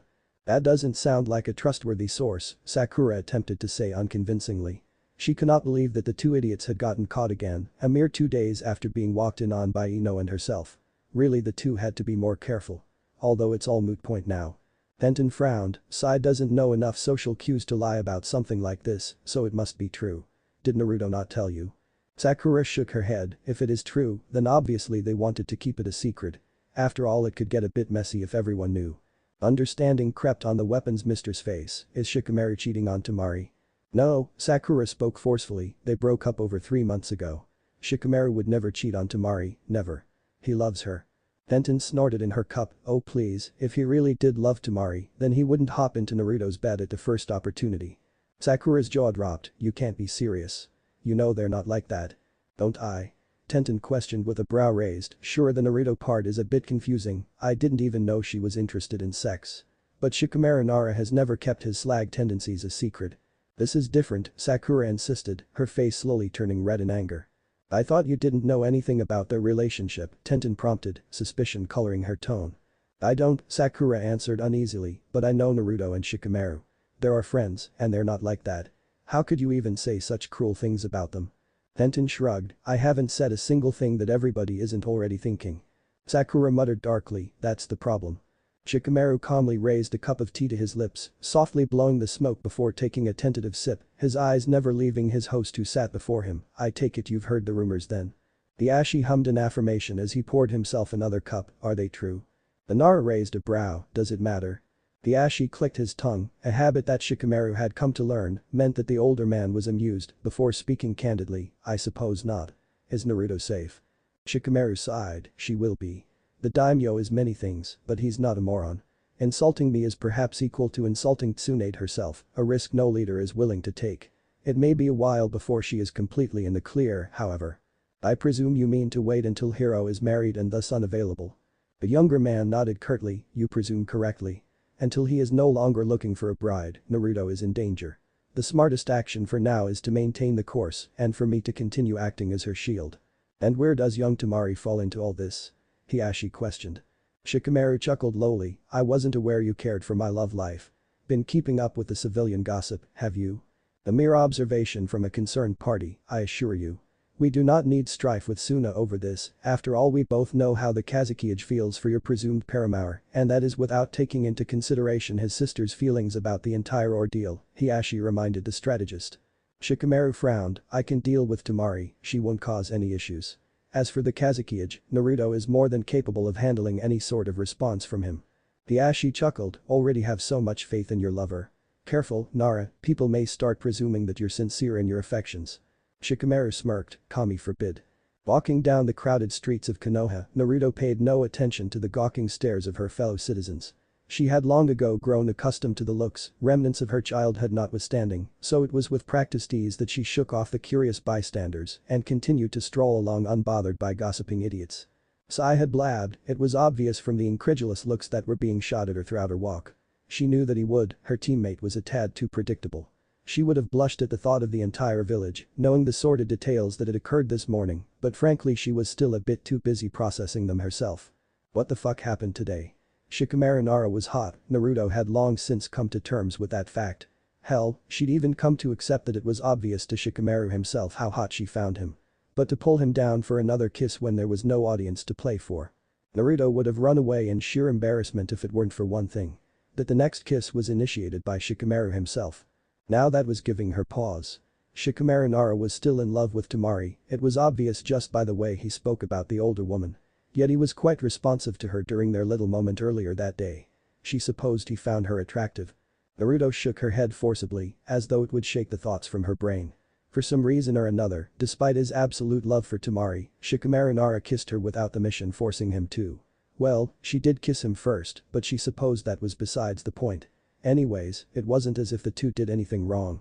Sharing a kiss or two meant nothing in the grand scheme of things, and she was honest when she told Shikamaru that there was nothing wrong with the two sharing a casual relationship, fake or not. She let out a bitter chuckle. There must be something seriously wrong with her. She was crushing on a man who was emotionally attached to another, and even worse. She was plotting just how to get said emotionally attached man to set aside his reservations for a few moments, to at least get a bit physical with her. Naruto supposed that she could blame Shikamaru and his skill with his tongue for the curiosity that was now sparked within her. To be honest, she had not even been kissed before Shikamaru pulled her to him 2 days ago when Ino threatened to barge in. She knew that Shikamaru was the most experienced out of the men in their age group, he made no secret to her that he was a bit of a slag. But even when he and Tamari would break up, he never slept with someone that his girlfriend knew. Too messy, he claimed. Tamari was too jealous a woman to handle knowing that a ninja who worked on a daily basis near Shikamaru had once shared a bed with him. Shikamaru had warned her that Tamari may be petty, but Naruto had laughed him off claiming that after this whole charade was over, the Suna ninja would understand and be relieved that the two had never actually been together. Naruto knew that sleeping with Shikamaru probably wouldn't happen. She knew that even having the thought of sleeping with Shikamaru was a bad and dangerous one. But she couldn't help it. Ever since the first time Shikamaru had kissed her, she had been positively dreaming about ending up in his arms. But he didn't like her. He loved Tamari. Naruto let out a huff and she locked her hands behind her head. Well, it wasn't as if Naruto wanted Shikamaru like that, he could keep Tamari for all she cared. But while they were on a break, there was nothing wrong about having Shikamaru assist her with her more physical needs. Love had nothing to do with it. The casual relationship was both plausible and possible, now all she had to do was get Shikamaru to agree. Finally she had arrived at her apartment, only to be startled by the dark countenances of her two closest companions. "Naruto," Kakashi called darkly from his spot on her couch beside Sasuke, "we need to talk." "Naruto," Kakashi called darkly from his spot on her couch beside Sasuke, "we need to talk." Naruto shuffled awkwardly in place as she gazed upon their angered expressions, slowly closing the door behind herself as she awkwardly chuckled, "Hey guys. Fine weather we're having, huh?" "Shikamaru Nara," Sasuke spat out through gritted teeth, "out of all the ninjas in Konoha, you had to choose Shikamaru fucking Nara. So have you guys eaten yet? I'm kinda hungry, sort of thinking about making some ramen. Want some?" Naruto nervously attempted to deviate the conversation, slowly walking to the kitchen. "Naruto. Sit," Kakashi angrily commanded, causing the young blonde to quickly take the closest chair. "Suu," Naruto pursued her lips awkwardly, "I'm guessing Sai blabbed. Shikamaru Nara. Really Naruto? I knew you were seeing someone, but out of all the people it had to be Shikamaru Nara." Sasuke sighed. Naruto frowned, "What's wrong with Shikamaru?" "What's wrong with?" Sasuke stammered, before sighing grievously and pinching the bridge of his nose, "Kakashi, you take over the talking before I burn this entire building to the ground." Kakashi huffed, "Naruto, the Nara has a bit of a reputation around this village you know. Now I'm not sure how much you're aware of it but. Are you seriously implying that I don't know about Shikamaru's dating history?" Naruto questioned with an incredulous laugh. For him to have a dating history, he'd actually had to have dated those girls, Sasuke muttered murderously. Naruto shot a glare at her friend, "Look, I know there are certain rumors about Shikamaru's promiscuity, but really they're just exaggerated." Kakashi's eyes narrowed, "There's nothing exaggerated about Nara's history. He's dated Tamari on and off for years, an older woman who I'm certain gave him a lot of experience in the romantic field. Plus the hordes of other women he's been sleeping with during each breakup," Sasuke continued. "Hordes of other women?" Naruto laughed, "I never took the two of you for such gossips. Look, I can actually name every single woman Shikamaru ever had any types of relations with, he's been open with me since the beginning. Plus, it's not like it even matters, we're just friends." "You're sleeping with him," Sasuke deadpanned. Uzumaki felt a blush creep up her cheeks as she replied, "Well, it's just casual. And frankly, it's also none of your business." "Naruto, we're just worried for you," Kakashi admitted, "Shikamaru is a known heartbreaker. We don't want him to hurt you like we know he's capable of." "Shikamaru can't break my heart if he doesn't have it," Naruto explained, "it's just a casual relationship. We're just friends and neither one of us is looking to change that, okay?" Sasuke felt his eye twitch, "So he's taking advantage of you physically without even having the decency to date you. I'm going to kill him." "What?" "Sasuke, don't be ridiculous. I'm the one using him. I kissed him first. I initiated everything first. Shikamaru and I know where we stand with each other and we don't need anyone else to interfere with what is actually a pretty solid relationship." "Relationship? Is that what you're calling this the sick farce? Naruto, you're sleeping with a womanizer that will drop you the second Tamari turns his way again. You're nothing but a placement holder." Sasuke cried, his voice raising with every sentence that slipped past his lips. Naruto tried not to feel hurt. She really did. But she couldn't help the inevitable sting of pain as Sasuke uttered the last statement. Because she, more than anyone else, knew just how much of a placement holder she really was. She wouldn't even dare dream that she could compete with Tamari. Not for Shikamaru. He loves her. I reiterate. I know where I stand. Now get out of my apartment." "Naruto, Sasuke didn't mean it like that. He's just worried about you." "Heck, we're both worried about you," Kakashi spoke, attempting to calm the situation. Naruto took a deep breath, her steel voice wavering in the face of true friendship, "I know. You both just want what's best for me and I love you both forever for caring so much." But I'm a grown woman, and despite your beliefs I'm not naive. Trust that I know what I'm doing, okay? I still don't like this, Sasuke grumbled, crossing his arms. I know, Naruto grinned, before rising from her seat and crossing over to Sasuke. Tenderly she kissed his temple, but I love you for trusting me regardless. Sasuke closed his eyes, you're going to send me to an early grave. We knew it would happen eventually, Naruto teased. Naruto, are you sure you know what you're doing? Kakashi questioned once more, his one visible eye trained seriously on her visage. Naruto nodded sharply, I do. Shikamaru Nara is a great man, trust me enough to be a good judge of this. I do. We trust you Naruto. But if he hurts you, we will kill him. I wouldn't expect anything less. Ino tipped back yet another drink as she calmly gestured for another one to be brought to her, a permanent frown taking residence on her features. Kami damn Sai and his big mouth. All of today she was unable to escape the gossiping whispers of the civilians, their voices carrying in the wind as they discussed the sordid affair between Naruto Uzumaki and the strategist Shikamaru Nara. She didn't react as she felt someone take a seat at the bar stool besides her, only taking yet another shot before calmly asking, do you think the rumors have carried over to Suna yet? Sakura frowned slightly as she replied, rumors spread fast, but they don't spread that fast. Ino chuckled bitterly as she responded, I guess it's moot point anyways. Naruto and Shikamaru will both be in Suna this time next week, so they'll find out soon enough. Ino, Sakura began gently, why are you taking this to heart? I know that you're friends with Temari, but Shikamaru is your friend too. Ino slammed her empty glass down onto the counter, no, he's not. Not after this. Ino, be reasonable. Reasonable Ino screeched, oh come on Sakura. I've spent my entire life being reasonable, I'm sick of it. Sakura frowned deeply, Ino. What is this really about? Ino drunkenly ordered another drink, it's not fair. What isn't? Why is it always Naruto? Ino slurred. You're not making any sense, Sakura spoke, glaring daggers at the bartender for bringing the drunk blonde yet another drink.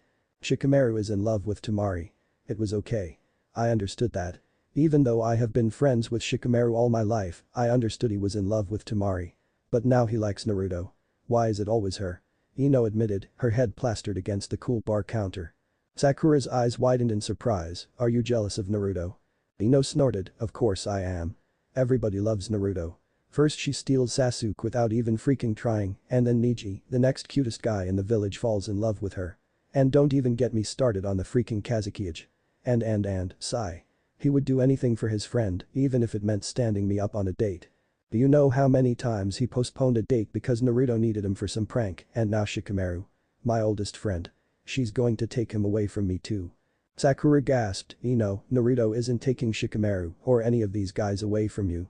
Her relationship with Shikamaru has nothing to do with his friendship with you. Ino laughed bitterly, oh please, Shikamaru is mad at me. Yesterday he passed by me on the street and didn't even say hello. Sakura sighed, did you think about greeting him first? Of course not. I'm the wrong party here. Ino exclaimed. No. You're not. Shikamaru didn't wrong you, or Temari for that matter. He and Temari have already broken up and frankly his love life is none of your business. You're the one who entered his apartment without knocking and then proceeded to get mad at him. How would you feel if he yelled at you for getting with Sai? It's not the same, Ino pouted petulantly, plus Sai and I already broke up so it's not like it matters. Yeah, it kind of is the same. Shikamaru is a man and he knows what he's doing. Yeah, I get that Temari may be hurt and all, but they have already broken up. Shikamaru is just moving on. Like you have. How many dates have you been on this month alone? Ino grimaced, but this is different. Shikamaru and Temari are perfect together. He's my oldest friend, I just want what's best for him. Then let him decide what's best for him. As his friend, you just have to be there for him and respect his decisions. Not make them for him, Sakura lectured. Ino frowned, do you think he'll forgive me? I'm not sure, Sakura admitted, but you won't know until you apologize. I hate apologizing. I know. Shikamaru grinned as he lifted the giggling girl above his head, whoa. Did you get bigger you little monster? You did, didn't you? Uncle Shika. The little girl screeched, I'm dizzy. Shikamaru halted his movements, bringing the child to eye level as he seriously spoke, being dizzy is a serious matter, Mirai. Are you sure you're dizzy? Mirai nodded emphatically, her short brown hair moving with emotion, yeah. Sure. Are you super sure? Super sure. Are you super duper sure? Mirai grinned, super duper.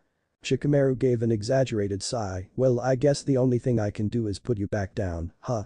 Mirai shook her head quickly, wrapping her tiny little arms around her uncle's neck, no. I want to stay with Uncle Shika. Shikamaru laughed as he hugged the girl to his chest, holding her firmly in place as he spun to greet her mother. Your daughter is as charming as you are. Kurenai giggled as she closed the door behind him, allowing for Shikamaru to fully enter the apartment. Oh, I'm sure she had learned all her charm from her uncle. I had precious little to do with it. Selling yourself short, Kurenai. Where's the arrogant sensei that I remember from my youth? He teased. Ugh, stop calling me sensei, it makes me feel old, Kurenai pouted as Shikamaru strolled into the living room, taking a seat on the couch as Mirai crawled onto his lap. Yet my classmates call you sensei. How does that make any logical sense? Kurenai crossed her arms in indignation. I refuse to accept that you are the same age as Kiba and the rest. Shikamaru chuckled lowly, whatever helps you sleep at night, Kurenai. The woman laughs kindly, so where is Naruto? Is she not joining us tonight? She is, Shikamaru confirmed, a small genuine smile gracing his features. She just got held up with Tsunade-sama. She'll be here as soon as she can, and she extends her apologies. That's kind of her, Kurenai admitted. When are we expecting her to be here? Shikamaru shrugged, she should be here within the hour. Tsunade just wanted to go over some mission parameters with her. I heard about your upcoming mission to Suna, Kurenai said softly. Will the two of you be okay? Shikamaru grimaced, it'll be awkward at best. Temari will not like the new dynamic between Naruto and myself. Plus there's no predicting how Gaara will act when he finds out. Try not to provoke the Kazekage, Shikamaru. He hasn't made his feelings towards you a secret, Kurenai warned. I'll handle Temari while Naruto handles Gaara. It shouldn't be a problem, we are all professionals when it matters, Shikamaru explained. I hope you're right. Shikamaru snorted, when am I ever wrong? Kurenai laughed as she turned to her daughter, Mirai, try not to get a big head like your Uncle Shika over here. Mirai laughed, her high-pitched voice chanting annoyingly, Uncle Shika has a big head. Uncle Shika has a big head. Nara gave a flat look towards the elder woman, thanks for that. Kurenai grinned as she placed a kiss on the top of his head, you're welcome. Naruto crossed her ankles on the desk languidly as she shot a bored look towards her superior, Bachan, is there a point to this meeting? I'm sort of late for a dinner. Tsunade felt her eye twitch, swigging a drink of sake as she attempted to curb her homicidal rage, brat. Get your feet off my table. Naruto rolled her eyes but did as she commanded, sliding her feet back to the floor and leaning her head onto her palm, fine, whatever. Now why did you want to see me? Tsunade rolled her eyes, I just wanted to check in with you. I'm sure this charade you're performing can't be easy. That's where the Hokage was wrong, because it was easy. Ridiculously easy, in fact. Shikamaru Nara made it easy, taking most of the burden onto himself.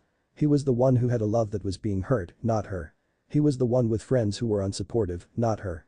And yet Shikamaru had no complaints, instead showing genuine joy as Naruto narrated the understanding reactions of those friends closest to her. He was pretty awesome like that. It's not, Naruto fibbed, but it's better than marrying a stranger. Tsunade grimaced, I really am sorry about that, Naruto. If there was anything I could do. You would have done it, Naruto interrupted, I know, Bachan. I can only thank you for being so supportive of me and bringing in Shikamaru to assist as soon as you did. Who knows what situation I'd be in without him. Right, Tsunade shot the blonde a contemplative look, and how are the two of you getting along? Naruto shrugged, Shikamaru and I have always been friends, we're getting along as good as can be expected. I've been hearing some of the rumors around the village. They're claiming that the two of you are in some sort of casual relationship. That's the narrative for now. We can't convincingly act like we're in love when it's only been 3 months since our supposed relationship began. We need to ease into that, Naruto explained distractedly, her eyes darting around the office scanning each and every crevice. And Shikamaru? How is he handling the entire affair? Tsunade questioned, eyeing the blonde oddly. Naruto snorted, Shikamaru is a textbook ninja. He's cool, calm and collected. No lingering feelings for Temari. Naruto laughed, oh Bachan, don't tell me you're interested in the village gossip too. Tsunade grumbled, stop being such a brat. I only ask in order to make sure that this little love story doesn't accidentally cause us an international incident. Relax, Naruto said flippantly, Shikamaru already has an airtight plan. We'll be fine. You place a lot of trust in the boy. Of course I do, Naruto snorted, he's the one who get me out of this harem mess in the first place, and I've never seen one of his plans go awry before. Tsunade sighed dramatically, the boy is a genius. A complete pain in my neck, but a genius. You'll be in good hands when you eventually take the hat. Naruto grinned, Shikamaru and I make a great team. As leaders for the village. We'd be unstoppable. Naruto grinned as she nervously readjusted her stance, the large box in her hands wobbling with emotion. With a sigh, she knocked on the door before her, counting down the seconds until it opened to the beautiful visage of the village's Genjutsu user, hey Kurenai. Naruto. The red-eyed Kunoichi greeted kindly, "I'm so glad you're here. Thanks for inviting me, sensei. I'm so sorry I was late, Bachan just kept talking and talking. She really wouldn't stop." Naruto complained as she was led into the cozy apartment, thankfully she finally let me free after an hour of her droning. Kurenai laughed in amusement at the expressive blonde, "So I must ask, what's with the overly large box in your hands?" Naruto blinked, as if just remembering the heavy cardboard, "Oh yeah. These are just a few things for the little angel. Where is Mirai anyways?" "Oh Naruto. You didn't have to get Mirai anything," Kurenai insisted, a smile creeping onto her features, "she's much too spoiled as is." Naruto gave the older woman a knowing smile, "There's no such thing as spoiling a young girl too much, believe me." Gunrai put her hands to her heart, as though she were moved by the mere act of someone thinking so kindly of her daughter. "Well, Mirai is currently on a walk with her uncle Shika, apparently there was some super cool tree she just had to show him." Naruto giggled as she placed the box onto the floor, "Oh, you have no idea how many times I fed that exact line to Hokage. The poor man was practically dragged around the entire village each time he visited me in the orphanage." Kurenai's expression turned somber as she softly remarked, "I had forgotten how close you were to Mirai's grandfather." Naruto smiled melancholically, "Hokage was the closest thing I had to a family, at least until I met Iruka-sensei, Hiro-sennin and the rest of Team 7. But for so long, he was the only person who cared about me. Even at Mirai's age, I knew how busy the man was, so I often tried any and every trick to get him to spend more time with me. I'm fairly certain that half his monthly wages were used in treating me to ramen once a month, but he never seemed to complain. He was a good man. He was a great one. I can only hope that Mirai will live up to the Sarutobi name." Naruto scoffed, "Are you kidding me? With you as a mother? Mirai will turn out to be the most kick-ass kunoichi this village has ever seen.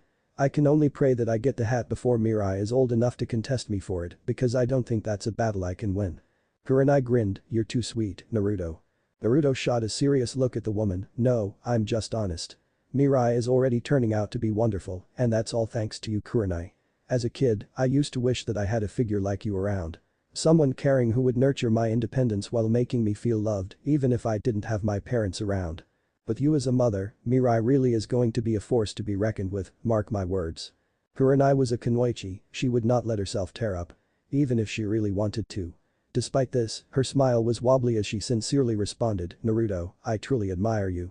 "And you, Kurenai," Naruto admitted, grasping onto the woman's hands, "I can't even begin to imagine how hard everything has been on you, and I can only be sorry I didn't step up sooner. But rest assured that I will help you in any way I can, even if it is just babysitting Mirai every once in a while, so that you can enjoy a few hours of peace." The red-eyed Jonin squeezed her hand, "You don't need to help at all, but just the fact that you offered means the world to me." Naruto frowned, "Kurenai, please don't try to take on the responsibility by yourself. Hokage really was like a grandfather to me, and Konohamaru is basically my annoying adopted brother. So it's almost like Mirai is family to me as well, and there is nothing in the world more important to me than my family. Let me help. Well. I suppose if you wouldn't mind looking after Mirai with Konohamaru one of these days. I love the boy, but I don't think I trust him looking after his niece alone just yet," Kurenai spoke with a teasing smile. "I'd be honored to," Naruto declared, her grin bright as she finally let go of the older woman's hands. Suddenly, the door squeaked open as a lazy drawl called out, "We're back." Kurenai hastily wiped away a stray tear as she responded, "We're in the living room." Shikamaru strolled in, his hand firmly grasped by a tiny fist, his eyes immediately meeting Naruto's as a small smile etched across his face, "Naruto, you finally made it." The girl grinned as she saw her faux paramour with a child, as if Shikamaru Nara wasn't already unfairly attractive enough, he just had to be good with kids too. "Yeah, I just got here." Bachan had quite a bit to say. Shikamaru winced, "Nothing too bad, I hope." Naruto rolled her eyes, "She just wanted assurances that I won't accidentally cause an international incident, you know, the usual." Nara chuckled, "Only you, Naruto, will call causing international incidents the usual." Naruto shrugged, "What can I say? I'm interesting." Before Shikamaru could respond, a small voice interrupted him, "Hey Uncle Shika, who is that? She's really pretty." Shikamaru smirked as he replied, "That is your Aunt Naru. And she is really pretty, isn't she?" Naruto crouched down to eye level with the girl, responding with a grin, "Hey Mirai. I'm sorry I didn't see you there, you're really tiny." Mirai huffed, "I'm not tiny. I'm a big girl." Naruto hummed, her fingers coming up to dramatically stroke her chin as though in deep thought, "I don't know, you look pretty tiny to me." Mirai yanked her hand out of Shikamaru's grasp, crossing her arms as she walked towards the blonde, "I'm a big girl. I promise." Naruto tilted her head to the side, "Oh, you promise? Why didn't you say so?" Then you must be a big girl if you promised. Mirai grinned, hopping in place. Yeah, I promise. Well then, Naruto leaned in closer to the girl, a secretive smirk gracing her face. If you're a big girl, then I guess you can play with the new toys I got you. Mirai halted, her eyes widening in childish glee. New toys. Naruto nodded, MHMM. Do you want to see them? Yes. Okay, but you have to promise to be a good girl all year if you want the new toys, Naruto said. I promise. I promise. Alright then, Naruto grinned, scooping the little girl up into her arms and taking her towards the large box. New toys, here we come. Yay. Mirai cried as Naruto spun the girl around multiple times before sitting her before the box of toys. One by one, Naruto pulled out a new toy, demonstrating it for the girl before letting her play with it. As the two girls chatted and played, Kurenai and Shikamaru watched from the sidelines, loving smiles gracing both of their faces. She really is good with kids, Kurenai remarked, her smile growing as Naruto handed her daughter a limited edition third Hokage figurine, her voice low and dramatic, and as she narrated one of Mirai's grandfather's greatest adventures. She is, Shikamaru admitted, his arms crossed as his smile unwittingly grew more pronounced. We had a nice talk before you came back. Oh? Shikamaru turned his questioning gaze to her, what about? The third Hokage, mostly, Kurenai reflected, did you know that he often would visit Naruto in the orphanage? Shikamaru took a sharp breath, I suspected. Of course you did. She was always close to him, the only one allowed to get away with calling him all sorts of degrading nicknames. It was the only natural explanation for their relationship. She saw him as family. She did. She sees Konohamaru as family. She does. She sees Mirai as family, too. Shikamaru closed his eyes, that doesn't surprise me. She always has taken family very seriously. Kurenai turned to look at her late husband's student, a serious look gracing her beautiful features. Naruto Uzumaki is a special girl, Shikamaru. Nara swallowed, I know. I like her. A lot. And more importantly, Mirai likes her. Shikamaru smiled down at the woman, I'm glad. Kurenai frowned, are you, though? Shikamaru shifted awkwardly in place, what do you mean? Shikamaru, I know you better than anyone. There's still a part of you, no matter how small it may be, that is still in love with Temari. The Nara grimaced, what does it matter? I'm not with Temari.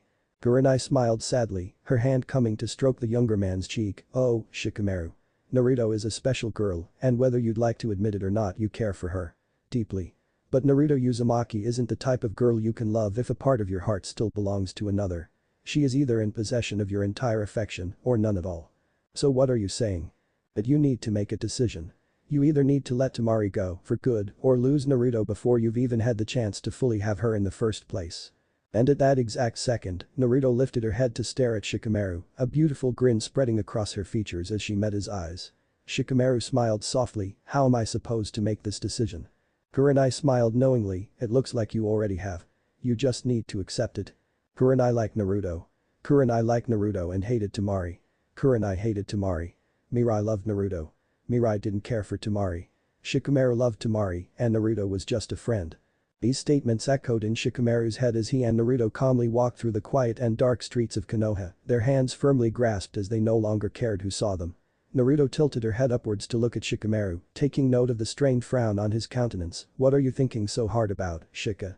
Shikamaru sighed, his free hand shoving itself in his pocket as he candidly answered, Kurenai. Naruto grinned in response, her head tilted upwards to gaze at the stars above as she answered, she really is a great woman. Mirai is lucky to have her as a mother. Temari didn't like Kurenai much. She had never told him this, however he saw it plainly written across her features with ever-jealous grimace she displayed at the mere mention of her name, Kurenai really is great. I spend a great deal of time with her and Mirai each week. Temari hated that. She didn't understand why he felt such kinship to his sensei's widow, a beautiful and strong kunoichi not much older than he. Naruto grinned at Shikamaru as she replied, that's amazing. Mirai is really lucky to have the two of you. She needs a strong male role model in her life, and I can't think of a better one than you. Shikamaru blinked in astonishment, staring down at the surprising blonde as he incredulously spoke, you think I'm a father figure for Mirai? Well duh, Naruto dismissed, of course you are. And Mirai is damn lucky to have you. And you find nothing weird with that? Naruto scrunched up her nose in confusion, why would I find it weird? I find it admirable. You stepping up for such a large task at a young age, truly it's inspiring. You don't think it's odd? That I'm only 18, yet I come with the baggage of being basically a father? Shikamaru questioned once more, doubt coloring his tone. Naruto yanked his hand, forcing the two of them to stop in the middle of an empty street. Peering up into his questioning gaze, she answered, I think that there is no one in the world I admire more than you, Shika. Mirai needed a father figure, and you stepped up to the role. You may be only 18, but you have already proven time and time again to be a man far above his peers. Any girl will be ridiculously lucky to have you, and I'm honestly finding myself more and more jealous of Tamari by the minute for discovering a gem as amazing as you before any of the rest of us. Shikamaru's gaze softened, his fingers tentatively raising to stroke her cheek. Naruto, I admire you as well. You were amazing with Mirai today, and for that I can't thank you enough. Naruto's cheeks reddened as she tentatively spoke, if you want to thank me, I have one request. Anything? Kiss me. Kiss me. Shikamaru Nara stilled ever so slightly, the tips of his fingers dragging slowly from the sharp point of Naruto's cheek to the gentle curve of her jaw. He shouldn't do it.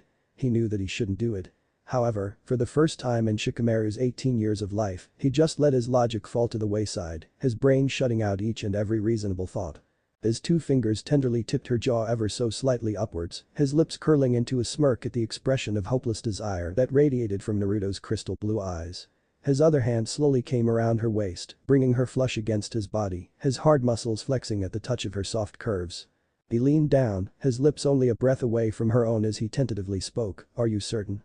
Naruto was too afraid to nod, fearing that the sudden movement may scare him off, Maru in this moment. Instead, she breathlessly sighed, I'm sure.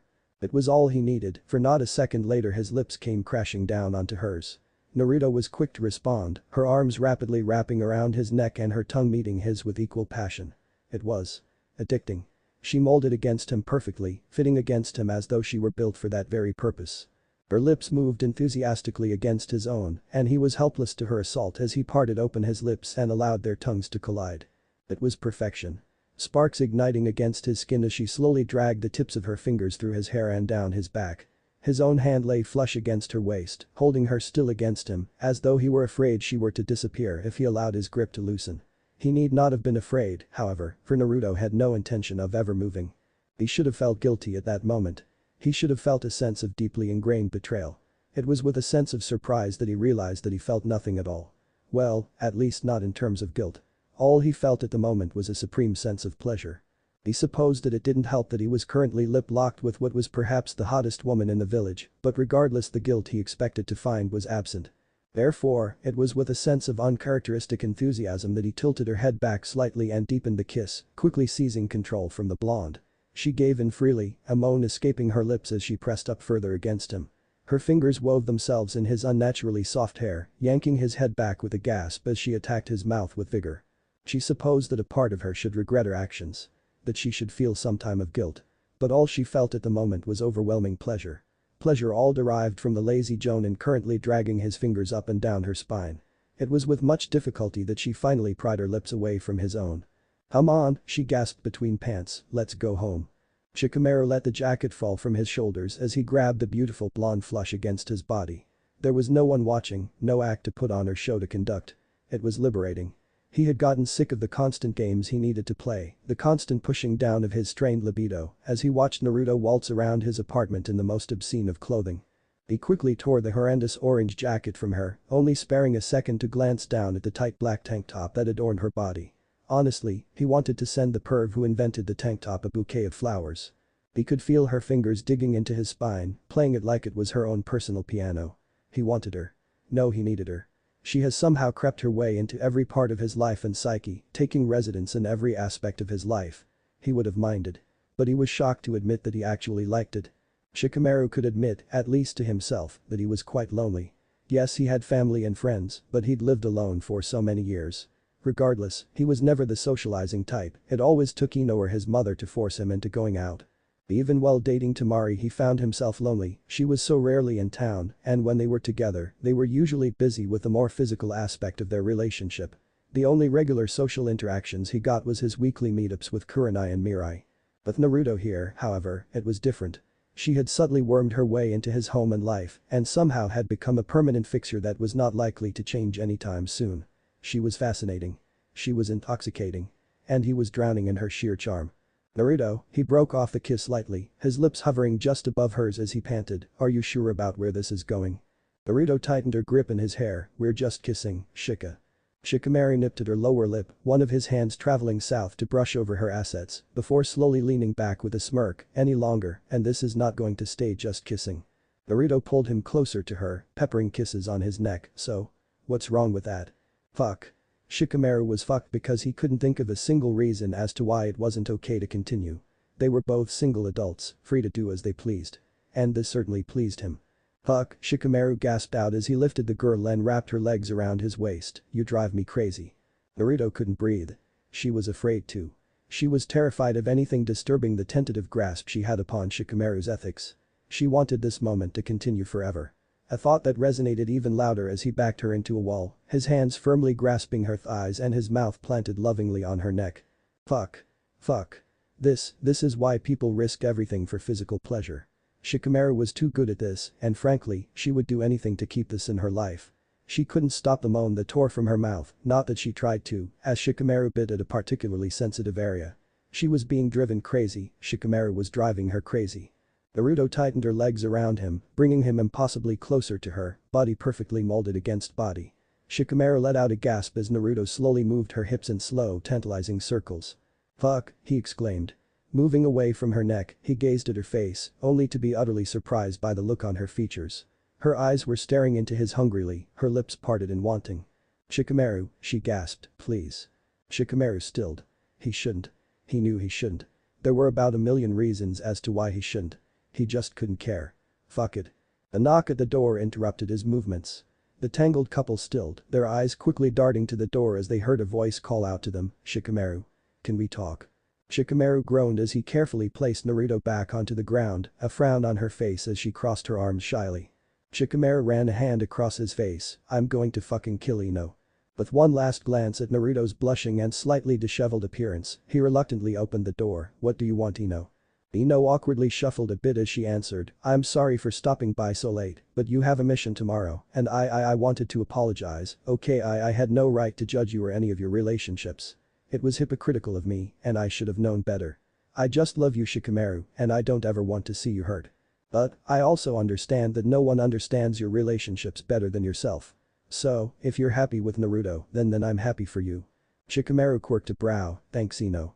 I appreciate the honesty, I know apologizing isn't easy for you. Ino sighed, no, it's not. But I still owe Naruto one, so I have to suck it up until I find her. Looks like you don't need to wait, Shikamaru opened the door wider, gesturing to the embarrassed blonde, you can apologize to her now. Ino blushed as she stared at her fellow blonde, coming to a quick conclusion as to what it was that she just interrupted. Naruto was scantily clad in her loose orange pants which were barely hanging on her frame, and a tight tank top that showed each and every curve. Her long hair was let loose around her shoulders and added to the recently disheveled appearance that she radiated. I'm so sorry guys, Ino blushed, I had no idea the two of you were here together. I would have waited till the morning if I knew. If you're really sorry, stop coming to my apartment after dark, Shikamaru muttered under his breath. His comment did little to abate the blush that was still prevalent on both women's faces. It's okay, Ino, Naruto lied, you didn't really interrupt anything.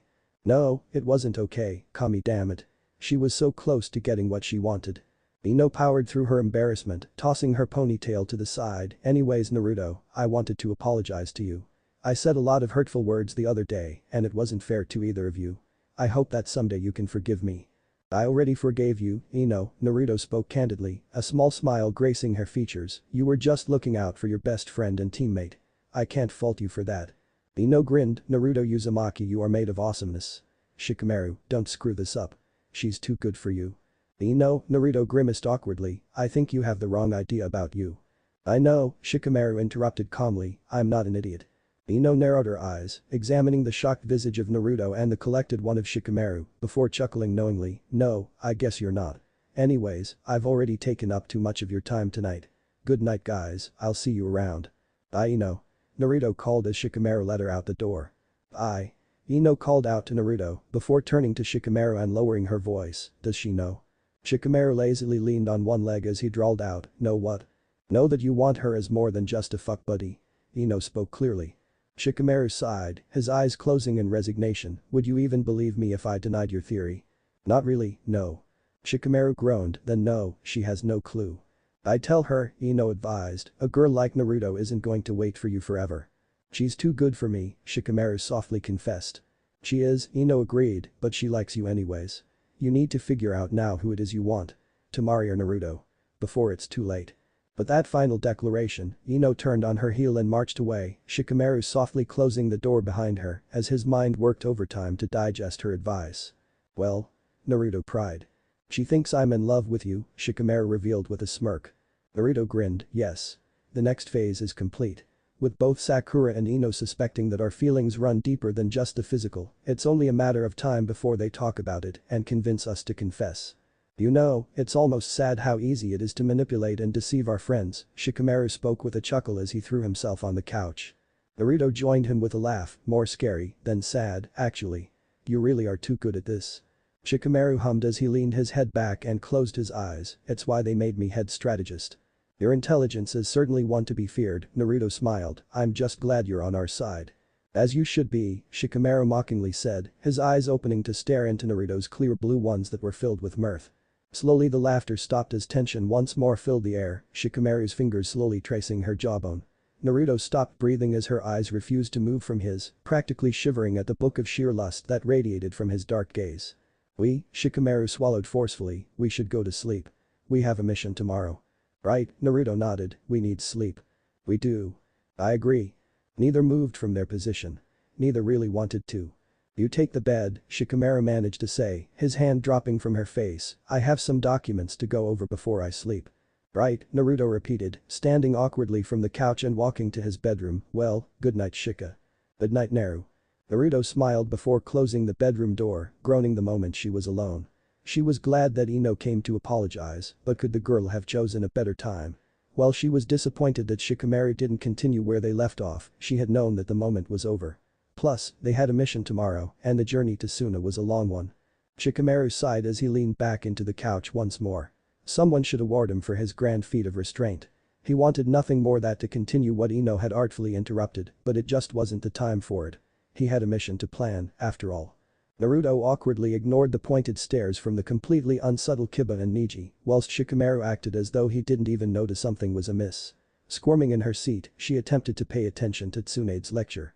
Look, these trade routes are very important to the economic stability of Konoha. Under no circumstances can this mission fail, we need Suna to approve of these parameters. Do whatever it takes to get their agreement, Tsunade sent a pointed look at the odd couple in front of her, and don't let any personal issues affect this mission. I don't need to tell you all how much we are dependent on a new financial outlet. Naruto awkwardly chuckled, scratching the back of her head, no worries, Ba-chan, it won't be a problem. We're professionals after all. Tsunade clicked her tongue in disagreement, don't make me regret this, brat. This was all part of the plan.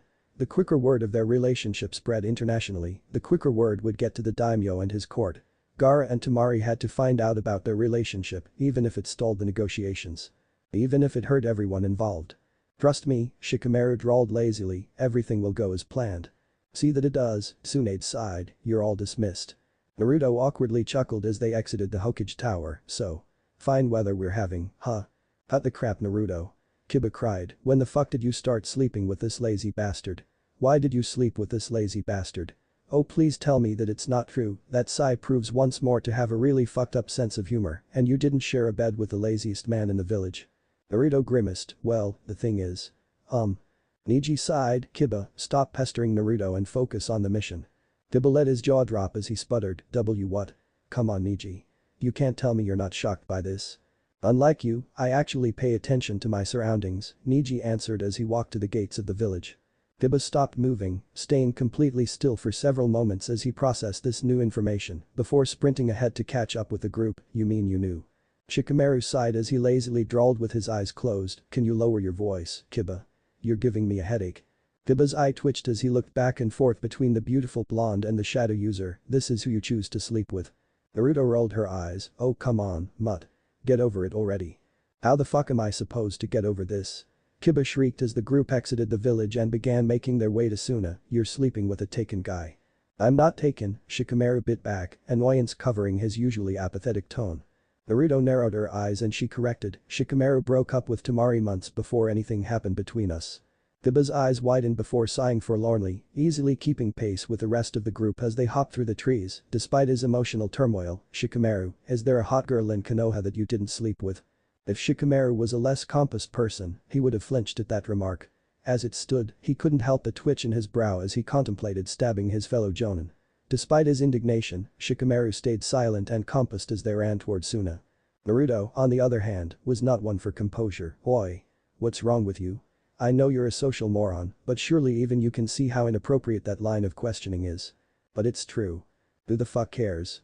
You're just jealous that Shikamaru is actually good enough to sleep with real women, well you're just stuck with your magazines and right hand." Shikamaru sighed quietly, shaking his head in amusement. Naruto sure was something. Shikamaru stayed silent as Neji fell in line beside him. "She defends you fiercely," Neji quietly remarked, Naruto and Kiba's screaming artfully tuned out by the two quieter members of the group. "So it would seem." Neji hummed in agreement, the two staying quiet for quite some time. The Hyuga had been confused about the nature of Naruto and Shikamaru's relationship for the last week, for while he knew that something was going on, he wasn't aware of the exact parameters of the relationship. Now, however, there were a plethora of rumors answering his questions at each and every turn. Which of them are true? Neji questioned stoically, his face purposefully blank. Which of what are true? The rumors. Ah, Shikamaru clicked his tongue, it depends on what you've heard. Neji narrowed his eyes, "I've heard that you've been cheating on Temari for quite some time with Naruto, and now the two of you have fallen into some clandestine casual relationship that is based purely on obtaining physical pleasure." Shikamaru's eyes hardened, "I have never cheated on Temari. Not even once." Neji nodded, "No, I knew those aspects of the rumors were fake. Neither you nor Naruto are the type to cheat. However, I noticed you did nothing to correct the other half of my sentence." "Why would I?" Neji bit the inside of his cheek as his Byakugan flashed briefly in anger. "You mean to tell me that you or Naruto are only causally seeing one another? I don't recall it being any of your business, Hyuga." "Well, I happen to recall telling you that it is, in fact, my business. You're using her, Nara.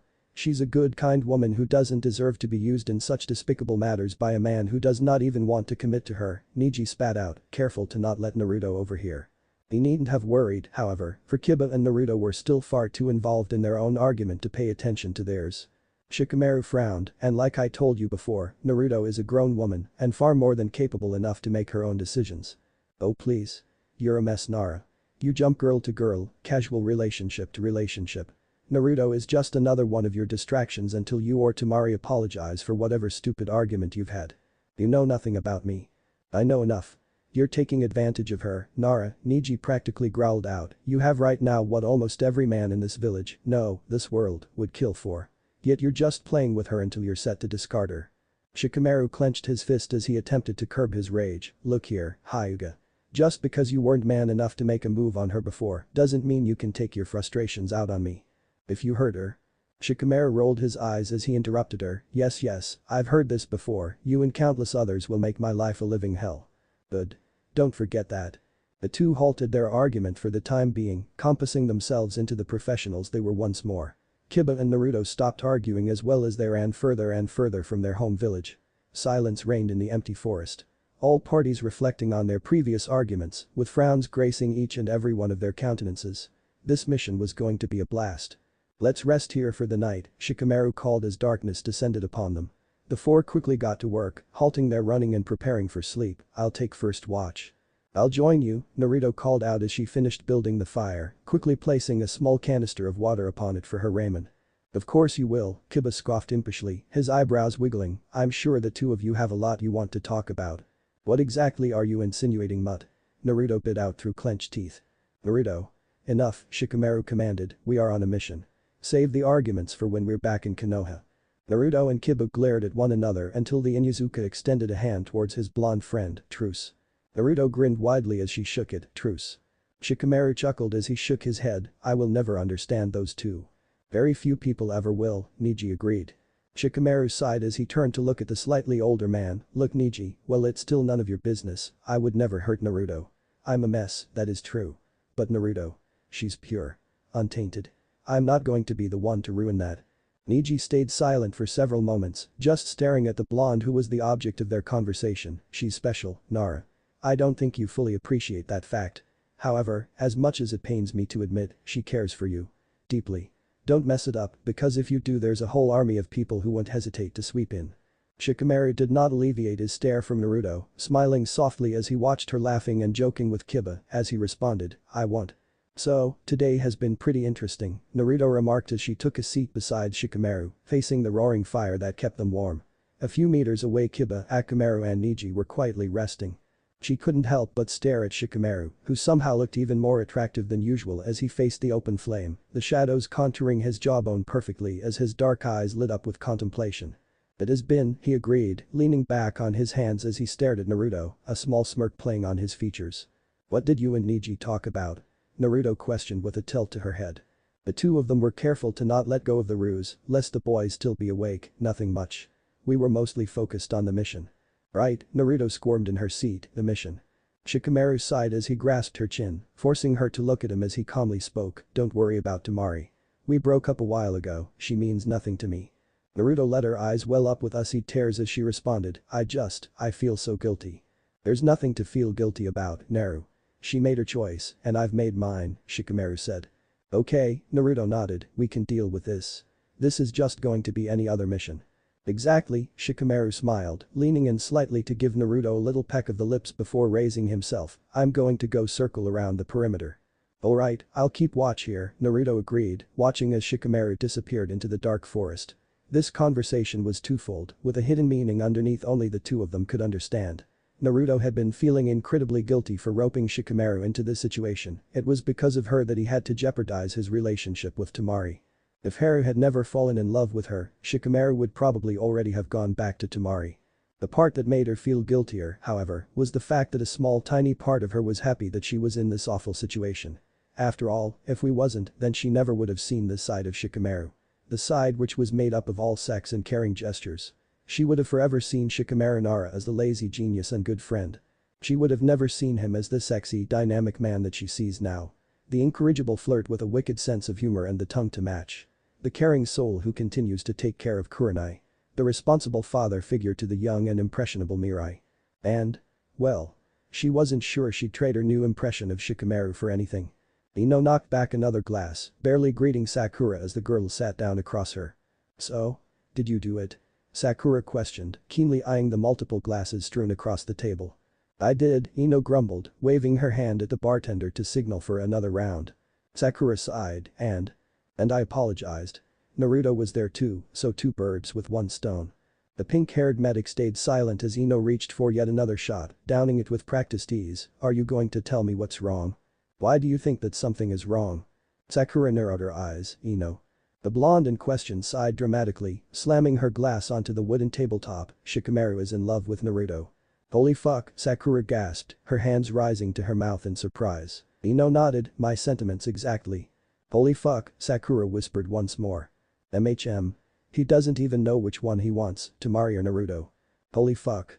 Ino chuckled humorlessly, he thinks Naruto is too good for him. It's coloring his decision, because he's not sure if she'd even accept him in more than a casual capacity. "Holy fuck," Sakura gulped, before lowering her voice as she guiltily spoke, "Ino, I have something to confess." Ino quirked a brow, "Something juicier than all this?" Sakura nodded slightly, "Naruto is in love with Shikamaru." "Holy fuck," Ino gasped this time around. "Yup," Sakura nodded in a panic. "This is a disaster ready to happen," Ino concluded. "It is. Holy fuck. Holy fuck indeed." Gaara's eyes crinkled in happiness as he wrapped his arms around his closest friend.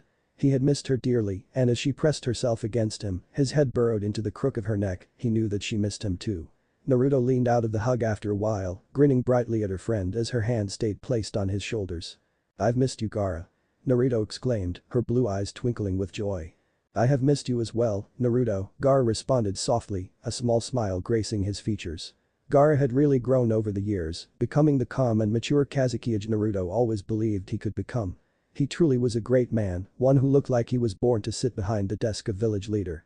"Well Naruto, when are you going to be able to come visit me as a fellow Kage, rather than just an ambassador?" Gaara questioned with a smile, gesturing for the group of four to take a seat. Naruto chuckled awkwardly, scratching the back of her head, "Any day now. Just wait, soon it'll be me wearing the old lady's hat." "I believe it," Gaara spoke softly, before turning his gaze on her fellow Leaf Nin, "Shikamaru, it's been a while." It was through practiced easy that Shikamaru avoided flinching, his tone cool as he lazily drawled, "It certainly has." Gaara narrowed his eyes a bit, "Temari is out on a mission right now, but she should be back later tonight." Shikamaru nodded stiffly, "I look forward to it." Kiba squirmed awkwardly in his chair while Niji interjected, "Kazuki-sama, the scroll he were told to deliver." Gaara thanked the man as he took the scroll, "You all must be exhausted from your journey." We can start our trade talks tomorrow, allow Yuki to show you to your rooms. Thank you, Kazuki-sama, Shikamaru politely spoke, bowing his head slightly. A plain-looking ninja approached them, gesturing silently to follow him. Naruto turned on her heel to wave and grin at Gaara. Bye Gaara. See you tomorrow. Good day Naruto. Naruto practically skipped on her way to the rooms, rambling in the poor ninja's ear about random topics that came to her head. Currently she was narrating one of her and Gaara's many adventures. Finally, the ninja stopped and gestured to a series of 4 rooms, 2 in one end of the hall, with 2 on the opposite side. Here are your rooms, you may choose any that you wish. Kazuki-sama has cordially invited you all to break your fast with him in the morning, so I will retrieve you from this hall at precisely 6:55 am, so that we may arrive promptly at the dining room at 7. Thanks, Yuki-san. Naruto exclaimed kindly, as Yuki bowed and swiftly exited the guest hall. Good night, all, Niji spoke softly, retreating into the furthest room available.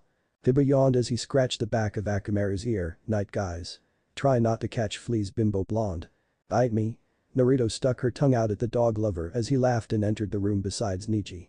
I guess that leaves these 2 rooms for us, Shikamaru remarked with a drawl, his hand lazily tucked into his front pockets. I guess so, Naruto blushed slightly, fidgeting in place awkwardly as she gathered her courage. Shika. Are we doing the right thing? Shikamaru sighed, approaching the blonde until his body was practically flush against her. Using 2 of his fingers he tilted her chin upwards, forcing their emotional eyes to meet as he deliberately spoke. Naruto, I don't know for certain. What I do know is that I'm crazy about you, and for me. Well that's enough. Naruto couldn't have held it back if she tried. Wrapping her arms around his neck, she stood on the tips of her toes to join Shikamaru in a searing kiss, one full of lust and bliss and pure heat. So caught up in their embrace, neither ninja noticed a pair of teal eyes that widened in sheer shock and hurt. So caught up in their embrace, neither ninja noticed a pair of teal eyes that widened in sheer shock and hurt. Gaara paced back and forth in the safety and comfort of his own bedroom, wringing his hands in anxious dread as a million thoughts floated through his head. He had dealt with wars, he had dealt with famine, he had dealt with tragedies beyond belief. But this was a brand new level of messed up. He didn't even know how to start processing this. This was the last thing he expected to see tonight when going to welcome his friends into his home. Catching one of his dearest friends in his sister's boyfriend's embrace. Well, that wasn't quite fair. Shikamaru and Temari weren't quite dating at the moment. But that was only a mere technicality in the grand scheme of things, a technicality that would do pathetically little to lessen his sister's pain. She didn't deserve to be hurt like this. She had left on her short mission only 3 days prior and was quite vocal regarding her annoyance with Gaara for sending her on a mission, no matter how short it may be, right before Shikamaru was due to arrive. His sister was always private about her love life, never allowing her protective younger brother's insight into her personal affairs. The only sign that the boys would pick up on was a slight bit of sadness a day after a breakup and a spring in her step the day of their makeup. But this time was different. 3 months. The breakup had lasted 3 months this time around when before it would never go past 1. With every day that passed without a word from Shikamaru, Gaara could visibly see Temari grow more and more sullen. Her shoulders sinking in melancholy, her eyes downcast in confusion. He himself had wondered at the time why Shikamaru has yet to come and beg for forgiveness, but now Gaara knows that while his sister wallowed in pain, the Nara was getting his needs met elsewhere. And out of all the people the lazy shinobi could have chosen to use to warm his bed, he had chosen Naruto Uzumaki. The ray of light in his life, the woman who had pulled him from the brink of madness. The only person who had seen the real him when he himself had only thought he was a monster. The one who understood his pain, the one who carried the same burden. The one he possibly. No. He couldn't let himself think about that. Not now, not when his sister needed his attention more than ever. He wouldn't think of how his stomach fluttered when she launched herself into his arms earlier today. He wouldn't think about the small smile she would toss him every time he spoke, nor the way she would press her lips softly onto his cheek in greeting. He wouldn't contemplate how she felt pressed against him, how he felt when he saw her in the arms of that lazy ninja. What did women even see in him? The 2 women he held in the highest esteem, his sister whose brilliance equals none and his friend, whom words cannot even begin to describe. Both have found themselves intertwined with the least respectable type of man possible.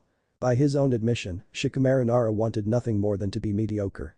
He wanted an average life, an average career, and most importantly, an average wife. Yet he chose to bed the 2 most unique women he knew. Gaara felt like he was going to be ill.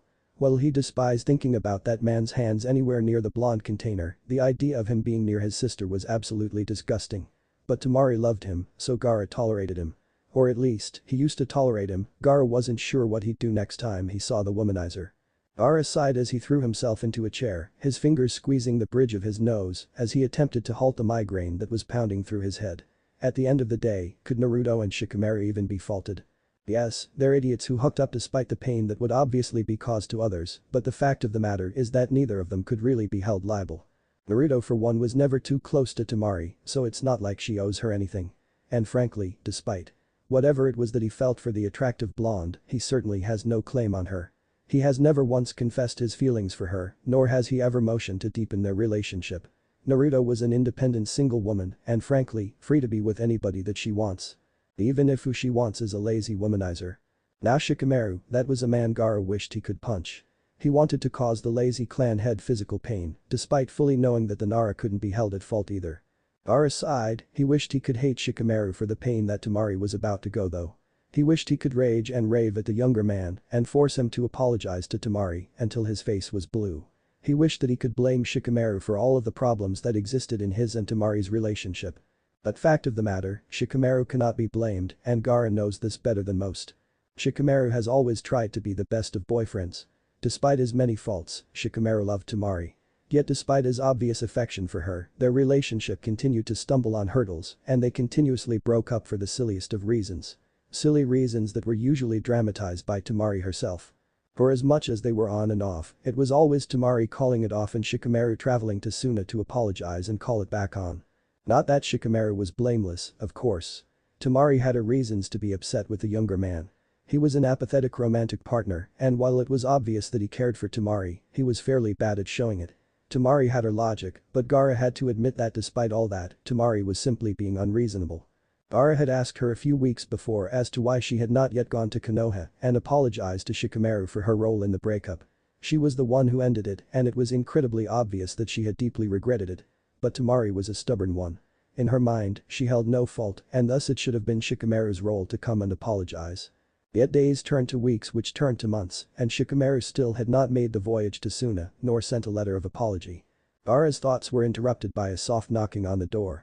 With a squeak, the door eased open and a familiar blonde popped her head through the door. "Hey Gaara, you busy?" Gaara felt his heart clench softly and yet while he tried to look angry, his teal eyes softened at the sight of the object of his affections. "Naruto, what can I do for you?"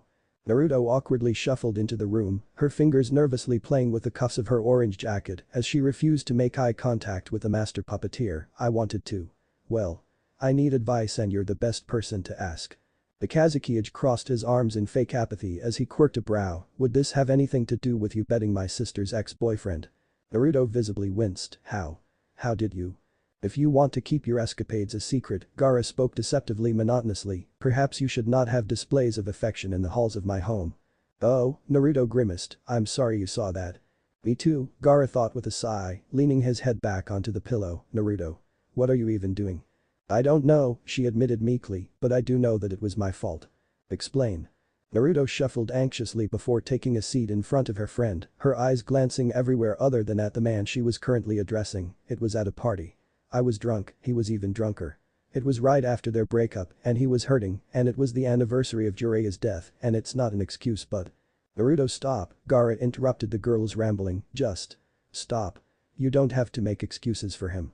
"I'm not," Naruto sighed, her eyes downcast and shining with unshed tears, "I'm making excuses for myself. I was the one who threw myself at him, it was me who begged him to bed me. I was the one who took advantage of his drunk and hurt state and it was me who convinced him that he wasn't doing anything wrong. I am the only one at fault here." Gaara blinked, ignoring the sharp pain in his chest as his eyes widened in visible confusion. You have actual feelings for him, don't you?" I don't know what I feel, Gaara." It looks like he had his answer. "He's going to break your heart, Naruto. That's what he does. He's a skilled womanizer and he's made it clear that you are nothing more to him than a willing woman to bed." Naruto winced. "I know. You know all this. And yet still you love him. It wasn't a question." "I know, pretty idiotic of me, huh?" Naruto chuckled self-deprecatingly. "You're not an idiot, Naruto," Gaara spoke softly, "Shikamaru is very good at getting what he wants.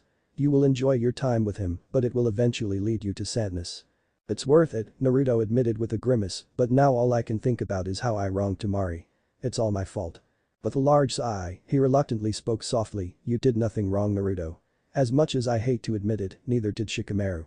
But the two of you must tell my sister, she's under the impression that your little paramour is going to beg for her forgiveness during this trip. It'll break her heart, Naruto whispered, tears welling up in her eyes. It will. But when the word is out, Gaara clenched his jaw, I'll be there for her. I'll help her through this, one way or another. You're a great man, Gaara, thank you. I'm not doing it for you, Uzumaki. As he watched the sheepish blonde slink out of his room, he couldn't help but place a hand on his heart. He wondered if this is what heartbreak felt like. Shikamaru looked up from his scroll from where he lounged in his bed as his fake lover slipped into his bedroom, a brow quirked as he took in her utterly melancholic state. It was obvious that she had been crying, her large blue eyes were tinted red, and streaks of tears were visible on her cheeks. Without a word, the Nara opened his arms, and Naruto didn't hesitate to launch into his embrace. Her head nuzzled into his neck, and somewhere in the back of her head, she realized that he was shirtless. I spoke to Gaara. I'm sorry you had to do that, Shikamaru confessed softly, but Gaara had to be told. We can't risk a diplomatic issue, especially if he thought that you were somehow being coerced into it. I know, Naruto nodded, her lips lightly tickling his collarbone as she speaks. He thinks I'm in love with you now. I let him know that it was all my fault that we ended up together and that you in no way took advantage of me. Shikamaru breathed a sigh of relief, thank you Naruto, it would have had serious repercussions for both the village, as well as my own family, if the Kazekage thought I had mistreated you in any way. I broke his heart, Shika, Naruto mumbled, he tried to hide it, but I could see it in his eyes. I hurt him. Shikamaru ran his fingers through her hair, his chin resting on top of her hair as he whispered, I know. Why is this so difficult? Why must so many people be hurt just so that I can be free? Shikamaru held the girl tighter, dragging her onto his lap as he spoke, Naru, it'll only be for a short while. Regardless, you won't stay single forever, and it's time for these people to stop whatever crush they have on you. You're not obligated to love anyone, okay? Promise me that when you do enter a relationship, it'll be with someone you're truly crazy about. Naruto moved her head slightly to look up at the man who had started to consume her every thought. His jaw was sharp, and the small smile on his lips combined with the kind look in her eyes once more reminded her how fortunate she was to have this man in her corner. And if she ever were to love someone romantically, well, only one lazy bastard came to mind. Tsunade took a big gulp from the glass bottle as she examined the papers that were scattered before her. Why was nothing ever simple when it came to the excitable blonde Jinchuriki? Shikaku sighed, leaning back into his chair as he spoke with a groan, my son unfortunately saw this coming. He's perceptive, Tsunade grumbled, her eyes never leaving the letter in front of her, are we certain that this is the right move? The Nara nodded sharply, it will end this nonsense once and for all. And the village will take a collective sigh of relief that we somehow managed the enormous political backlash. It won't end the charade, however. Naruto will not be truly safe until the daimyo's son is married to another, Shikaku reminded her. The Hokage took another sip of her sake, but this will get her out of the fire, so to speak. Yes, it will. This is going to be such a pain, the medic groaned while picking up the pen before her, okay how should I start this letter? The words, dearest esteemed fire daimyo, might be a good place to start. Naruto awoke with the sun, the soft streams of light peering from the window and nuzzling her awake. She was warm, unquestionably comfortable, and it only took a second for her to realize that it was due to being firmly grasped in the Nara's strong embrace. As Naruto watched the slightly older ninja sleep, his chest rising and falling ever so softly, she realized that this was a sight that she could never grow tired of. His hair, which was usually pulled tightly into a neat ponytail, was free from the confines of a rubber band, loose tendrils of ridiculously soft hair covering his forehead and falling over his eyes. His face was smoother in sleep, more boy-like and true to his young age, without the worry lines stretching across his forehead, nor the perpetual apathetic frown his face naturally contorted to. His lips were slightly apart, softly breathing in and out air without a single noise, his ninja instincts kicking in even in sleep. Naruto used the tips of her fingers to softly brush the hair out of his eyes, content to just lay there and watch him for hours on end. She was in trouble, she knew. Every small piece of ninja training told her that the feelings she was developing for her partner were dangerous, that the stupid butterflies that erupted in her stomach whenever he would direct a smirk in her direction was an idiotic reaction and would eventually lead to the complete destruction of her mission. Not to mention her working relationship with her colleague, who was certainly not as handsome or mind-numbingly talented with his tongue as her sleep-addled mind was insisting he was. He was a fellow shinobi of Konoha, and that was it.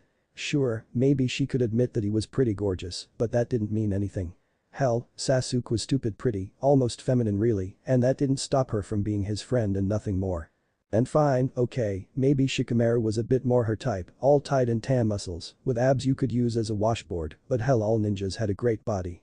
And sure, maybe his frighteningly high intelligence was the biggest turn on, especially with his dark and passionate gaze that seemed to literally freeze her in place, but.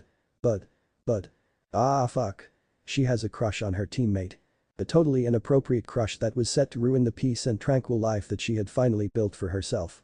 Yeah, sure, she was pretending to date Shikamaru currently, and so everyone important in her life already thought of her as a home wrecker, so to say, but that was all a ruse. A mere fabricated lie, which she comforted herself by knowing that it will eventually end, people will know the full truth, and peace will be restored. But now. Now real feelings were getting mixes up, which will only complicate the lies that she and Shikamaru were weaving. Perhaps she was getting ahead of herself. It's not like she was in love with a guy, he was hot, that was simply it. A mere crush on a stupidly attractive and wickedly smart man who had spent the last few weeks devoting his entire attention, both literal and physical, on her and her alone. It was only natural for her to develop a crush in this situation. But that comforting thought, Naruto snuggled deeper into Shikamaru's arms, knowing that once the ruse ended, her feelings will certainly come to a timely end as well. The four Konoha ninjas stood at ease in the Kazukiya's office, with Shikamaru standing a foot closer to the desk as he gestured at several key pieces of information that were littered across the numerous pages of trade guidelines. But this route set in place, Kazukiya-sama, we can bring more economic opportunities to both of our villages. Between your spices and our produce, our people will never have to worry about financial hardships again, Shikamaru explained with a steady tone, as though he had no reason to be nervous or worried. It is a wonderful opportunity. If you would like to take the time to look at the numbers and review them with the council, my party and I will surely be able to extend our trip for a few more days in order to iron out any details. They had been here for hours, discussing various intricacies and policies and other mind-numbingly boring topics that Naruto had zero interest in. She hoped that they will have wrapped all this up before she took the hat from Bachan, or else she was gonna pawn off all the boring stuff to whoever was unlucky enough to be saddled with the job of being her assistant. Gaara hummed a bit, his teal eyes quickly assessing the documents before him. He glanced up at the Konoha ninjas. Naruto and Kiba were glass-eyed, but trying hard to look as though they were paying attention, whilst the Nara and Hyuga were peering at him stoically and with rapt attention. Gaara had to try not to snort in derision. No need, Nara, Gaara finally spoke after several minutes of silence. You have obviously thought these through and presented them to me in a way that would prove favorable to me. As much as I would love to decline this agreement, my village comes first. With a flourish of his pen, Gaara signed the original agreement as well as the copy for his own personal safekeeping. As he and Shikamaru were placing the final touches on the agreement, a nondescript ninja slid into the room to whisper something to his leader. Gaara frowned ever so slightly. Well, Shikamaru, my sister has arrived. You best not leave her waiting, her temper is not to be trifled with. Shikamaru had to stop himself from grimacing, nodding sharply, with your leave. Please, Gaara gestured towards the door, I'll finish signing the papers and hand them to one of your subordinates. Thank you for your time, Nara-san. Shikamaru bowed stiffly before turning on his heel and walking out the door as Naruto attempted to not watch him leave. She gulped as Gaara turned her gaze on her. Uzumaki, I presume you can be trusted to take these files back to your Hokage. Naruto winced, he hadn't referred to her by her surname since their genin days, of course, Kazukiya-sama. She understood why he was doing this, she fully comprehended that Gaara had to protect his own heart and in order to do so, he must keep her at arm's length. That didn't help ease the pain in her chest. Shikamaru took a deep breath before opening the door before him, Tamari. His ex-girlfriend was still frighteningly beautiful, he had to admit as he watched her sit on the edge of her bed as she unstrapped her sandals. Her short strawberry blonde hair was pulled into 4 ponytails and she had switched her typical purple outfit for the standard Suna uniform, no doubt required for her mission. Her teal-colored eyes widened a bit as she looked at the man she had come to love over the years. Shikamaru, you're still here, Tamari spoke softly, I didn't know if you would be, the guards had said that you were wrapping up your meeting with Gaara. Nara nodded, walking into the room and closing the door behind him. He didn't exactly want many witnesses to the following conversation. We are done with the negotiations, we're actually scheduled to leave within the hour. The wind user hummed as she finished taking off her sandals, her voice still soft and strangely demure. Funny that it took official business to bring you back to Suna. Shikamaru leaned back on the wall, his fingers just itching for a cigarette, but knowing that his estranged lover would very well kill him for it, the job called for it. Tamari scoffed, of course it did. It's always the job with you, Shikamaru. Kami, and you wonder why we broke up. I never wondered why we broke up, Tamari, Shikamaru reminded her. I knew that you were sick of the distance and sick of me working all the time, but I'm the head of my clan. I'm a jonin of my village. I have responsibilities. And where do I fall within those responsibilities, huh? Am I just a foreign girl who pops in every few months for a good fuck and a warm bed? Tamari spat out. You know that's not true. It certainly felt true. Shikamaru, I barely saw you once a month and even then we would be too busy with our jobs to even fully enjoy our time together. Was I nothing more to you than an easy sexual partner? Tamari stop, Shikamaru frowned, you know I never thought of you like that. Well you certainly never made time for me. You never made time for me either Tamari, it goes both ways here. Yes, we were always busy. Sure, you're right I needed to make spending time with you more of a priority, but I was always busy. Hell, you were always busy. We just didn't have time for one another. So I was nothing to you? Don't put words in my mouth. Then what? Tamari sighed, her voice dropping and her anger releasing, what was I to you? The girl I adored, Shikamaru spoke truthfully, one who I was honored to call my girlfriend. Then why did it take 3 months for you to come here? Why did it take official business for you to speak to me? Because nothing has changed. If nothing has changed, Tamari spat out, then why are you here now? Official business, you said so yourself. Yeah, I don't think official business would have you in my bedroom. For once in your commie damned life, just be honest with me Shikamaru. Shikamaru sighed, I just couldn't leave without talking to you first. Tamari rose from the bed, her arms crossing beneath her chest. Oh? You finally want to talk to me, even though you say nothing has changed. Why? Because we both deserve closure, Shikamaru spoke, his eyes peering into her own, so that she would know that he was serious. Closure? We've been together for too long and cared for one another too much to end things the way we did. So yes, I believe we need closure. Holy shit, you're actually breaking up with me, Tamari's eyes widened in disbelief. If you would recall Tamari, we haven't actually been together in quite some time. But that's just what we do. We fight, we argue, we take a quick break, and then we have loud make-up sex. We don't get closure. Tamari yelled, her nose wrinkling in distaste. Don't you see how messed up that is Tamari? Don't you realize that while we may always love each other, perhaps, Shikamaru had to brace himself, perhaps we just aren't meant for each other? So that's it, huh? Tamari laughed cruelly, you decide we're not perfect together, so you end things. You broke up with me Tamari. Don't even start with that. Yes, I may have taken a pause on our relationship, but I didn't fucking end it for good. That's all you buddy. Shikamaru groaned, this is why we don't work Tamari. We want different things. Yes, we have the same goals in life, we're both hard-working ninjas who would do anything for our village. But your village is Suna, your loyalty is to your brother. Mine will always be to Konoha and to the Hokage. We would never be happy if we left our own respective village for the other. You do not get to make that decision for me Shikamaru Nara, Tamari spat, I can decide for myself which is more important to me, and before today, I would have always put out relationship first. Shikamaru scoffed, are you kidding me Tamari? You never put our relationship first, it was always the mission. But to be fair, I have done the same to you. This is no one's fault, but let's be honest, we were never going to work out.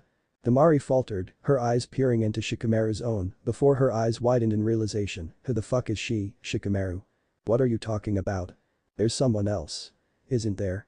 She sounded defeated. Broken, almost. Tamari. Just don't. Forget I even said anything, Tamari turned away, unwilling to let the man she loved see her cry over him. If you managed to not only fuck another woman while we were on a break, but to fall in love with her too, then maybe you were right. We aren't meant for each other. Tamari. Get the fuck out of my room. Later that night, Tamari was unsurprised to have her youngest brother join her on the terrace of her bedroom as she stared up at the moon. She wordlessly took the box of tissues from the wise young man, wiping her tears. With a bitter frown she asked, did you know? I found out last night, Gaara admitted quietly. Do I want to know who she is? Tamari questioned sadly. No, you really don't. Tamari hummed, turning her glance back up to the night sky, I fucking hate him, Gaara. I know. I still love him, and I fucking hate him for that. I know. Was I Tamari withheld a sob, she was better than that, was I just not enough for him? Gaara gathered his elder sister into his arms, allowing her to cry on his chest as he stroked her hair, he doesn't deserve you. He doesn't deserve either of you. Shikamaru poked the fire, his mind a million leagues away as he tended to the flame. So into his thoughts, he barely noticed Naruto slide by and sit next to him. Dare I ask how it went? Shikamaru chuckled darkly, horribly. I didn't expect anything else though. Naruto winced, I'm sorry Shika. You have been apologizing to me a lot lately, Shikamaru pointed out, stop doing that. You know that none of this is your fault. Naruto squirmed in place, I know, it still doesn't make me feel any less guilty. Shikamaru sighed as he pulled the beautiful blonde into his arms, her head resting comfortable on your chest, it's alright Naru, we just have to stick it out for a few more months. What if Tamari doesn't forgive you? She will. What if she doesn't? Then maybe Shikamaru took a sharp breath, maybe we weren't meant for each other after all. Naruto wondered if it made her a horrible person that she silently wished that it was true. The sky is blue, the Anbu are creepy, and shinobi were the source of the best relationship gossip that Konoha has to offer. These were 3 facts of life that most civilians in Konoha had long considered to be gospel. The third fact was currently proving itself to be true once more this early morning day, as Shikamaru Nara, a famously lazy ninja who was previously attached to Asuna Paramour, walked hand in hand through the bustling market with Konoha's hero and Jinchuriki, Naruto Uzumaki. He left Amari for her, a seamstress whispered to a client as they passed by her booth, an absolute upgrade if you ask me. I don't think I've ever seen that Suna girl smile. Nara, seriously? A fisherman's son sneered, if I knew her standards were that low, I would have made my move long ago. He is so pretty. Like. He's a strong man. But Kami above, he's so freaking pretty. A teenage shopper squealed, I don't blame Uzumaki for digging her claws in him the second she could. If only I had the chance. Wait, I thought Uzumaki was dating the Uchiha kid. I think they're adorable together, an older artisan whispered as she handed a shopper her bag, when was the last time you saw either of them smile like that? The only sign that the blissfully happy couple had heard any of these whispered judgments was the feeling of Naruto's fingers tightly gripping Shikamaru's. However, since it was impossible to tell at a distance, the 2 shinobi looked as though they couldn't bother to pay attention to anything outside of their own paramour. Naruto wore a constant blush across her cheeks and a shy smile pulling her lips every time the Nara threw a glance towards her. Shikamaru himself felt a smile grow with each random sentence spoken by the hyperactive blonde as his side, his eyes softening to the likes of which the village passerbys had never seen. They looked well and truly enamored with each other. Can we leave now? Naruto tapped her index finger against his palm and practiced Morse code as her other hand plucked an orange flower off the cart of a merchant and placed it behind Shikamaru's ears with a bemused giggle. Shikamaru chuckled at her antics as he tapped back, I think they got the hint. Naruto visibly had to stop herself from sighing in relief, instead forcing a wide grin to stretch across her whiskered cheeks, come on Shika, we got a lot of groceries to bring back home. Shikamaru brought her hand up to place a lingering kiss to the inside of her wrist, of course, after you beautiful. Both shinobi worked hard not to cringe as practically the entire market squealed at the Nara's romantic action. With a quick shunshin, the 2 dropped safely at the doorstep of Shikamaru's apartment where they quickly unlocked the doors and untangled their hands. Naruto groaned as she dropped her grocery bags and threw herself onto the couch, Kami above, civilians are such a pain. Remind me again as to why we had to put ourselves through that torture. Shikamaru shrugged as he stepped into the kitchen, putting the food away calmly as he answered, the village needs to root for us Naruto. They can't root for us if they don't see us together. We need to very much be a couple in love, otherwise there's no point to this whole charade. Naruto clicked her tongue in annoyance, well, it's still ridiculous if you ask me. It's all part of the act, Naru. Naruto scrunched up her nose, at this rate we're first-rate actors. Honestly, they could make a movie out of this ridiculous situation. Shikamaru chuckled, come on, we haven't eaten since breakfast. I'll make lunch, is chicken and rice okay? Lunch? What time is it? Naruto asked lazily as she closed her eyes and sunk further into the couch. Just past noon. Naruto's eyes snapped open, fuck.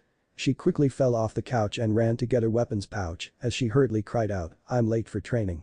Shikamaru just watched with amusement as Naruto hopped around the room as she attempted to quickly strap on her sandals and hook the weapons pouch onto her belt.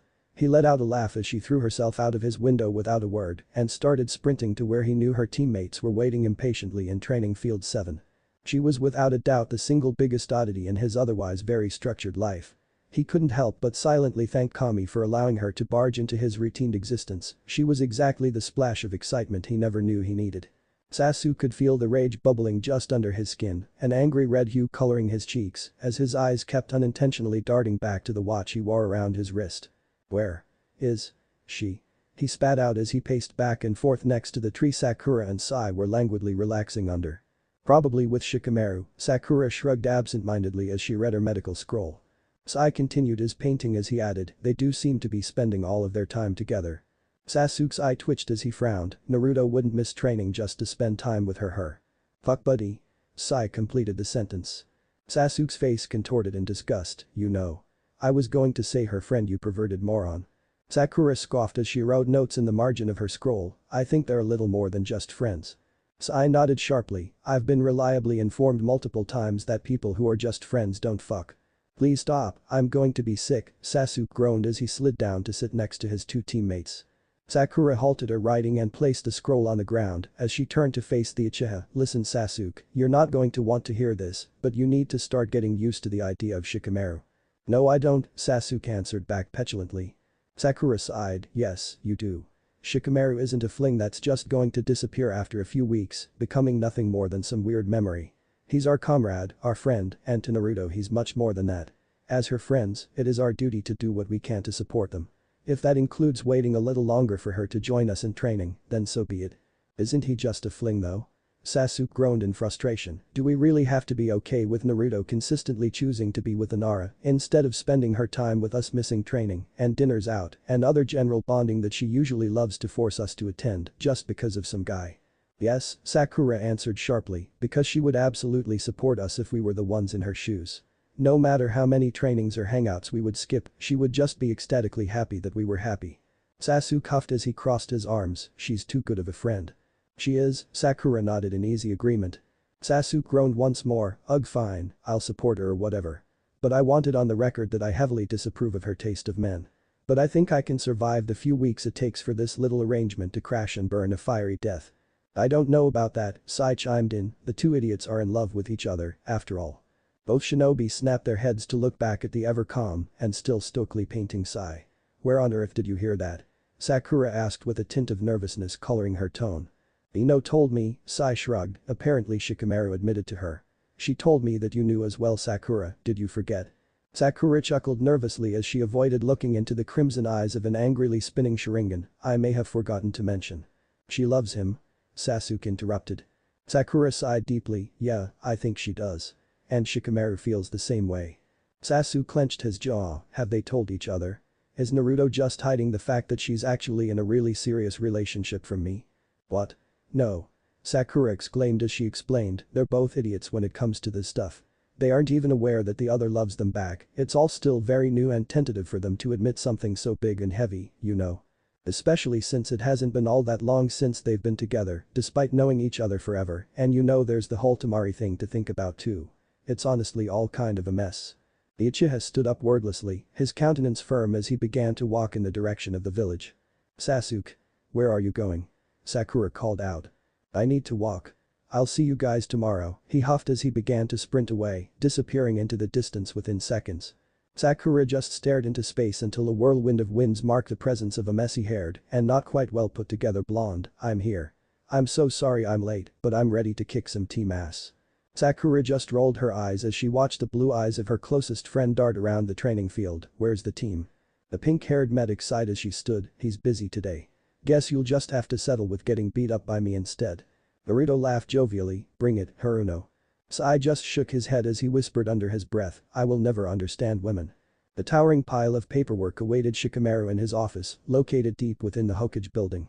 He had been putting it off due to the whole Naruto mess and then later the Suna mission, but some deadlines were quickly creeping up and he could no longer procrastinate the mind-numbing task of that came with endless the reading and signing off on complicated legally binding documents. Hours later, a sharp knock on his door interrupted his concentration. Come in, he called out as he put down his pen and stretched out his neck. His eyes widened ever so slightly to see countenance of a severe-looking Uchiha, his onyx eyes directly meeting Shikamaru's own. Sasuke, this is a surprise. Please, come in, Shikamaru welcomed the man, gesturing to one of the seats in front of him. I'm not here for a cozy chat, Nara. I have no interest in sitting here and listening to whatever drivel you can bring up, Sasuke spat out, I am here for one purpose, and one purpose only. Oh? Shikamaru quirked a brow and leaned back into his seat, I can't imagine it's to threaten me. You were one of the first to know about my relations with Naruto, if you were going to threaten me you would have done so already. So what brings you here, Uchiha?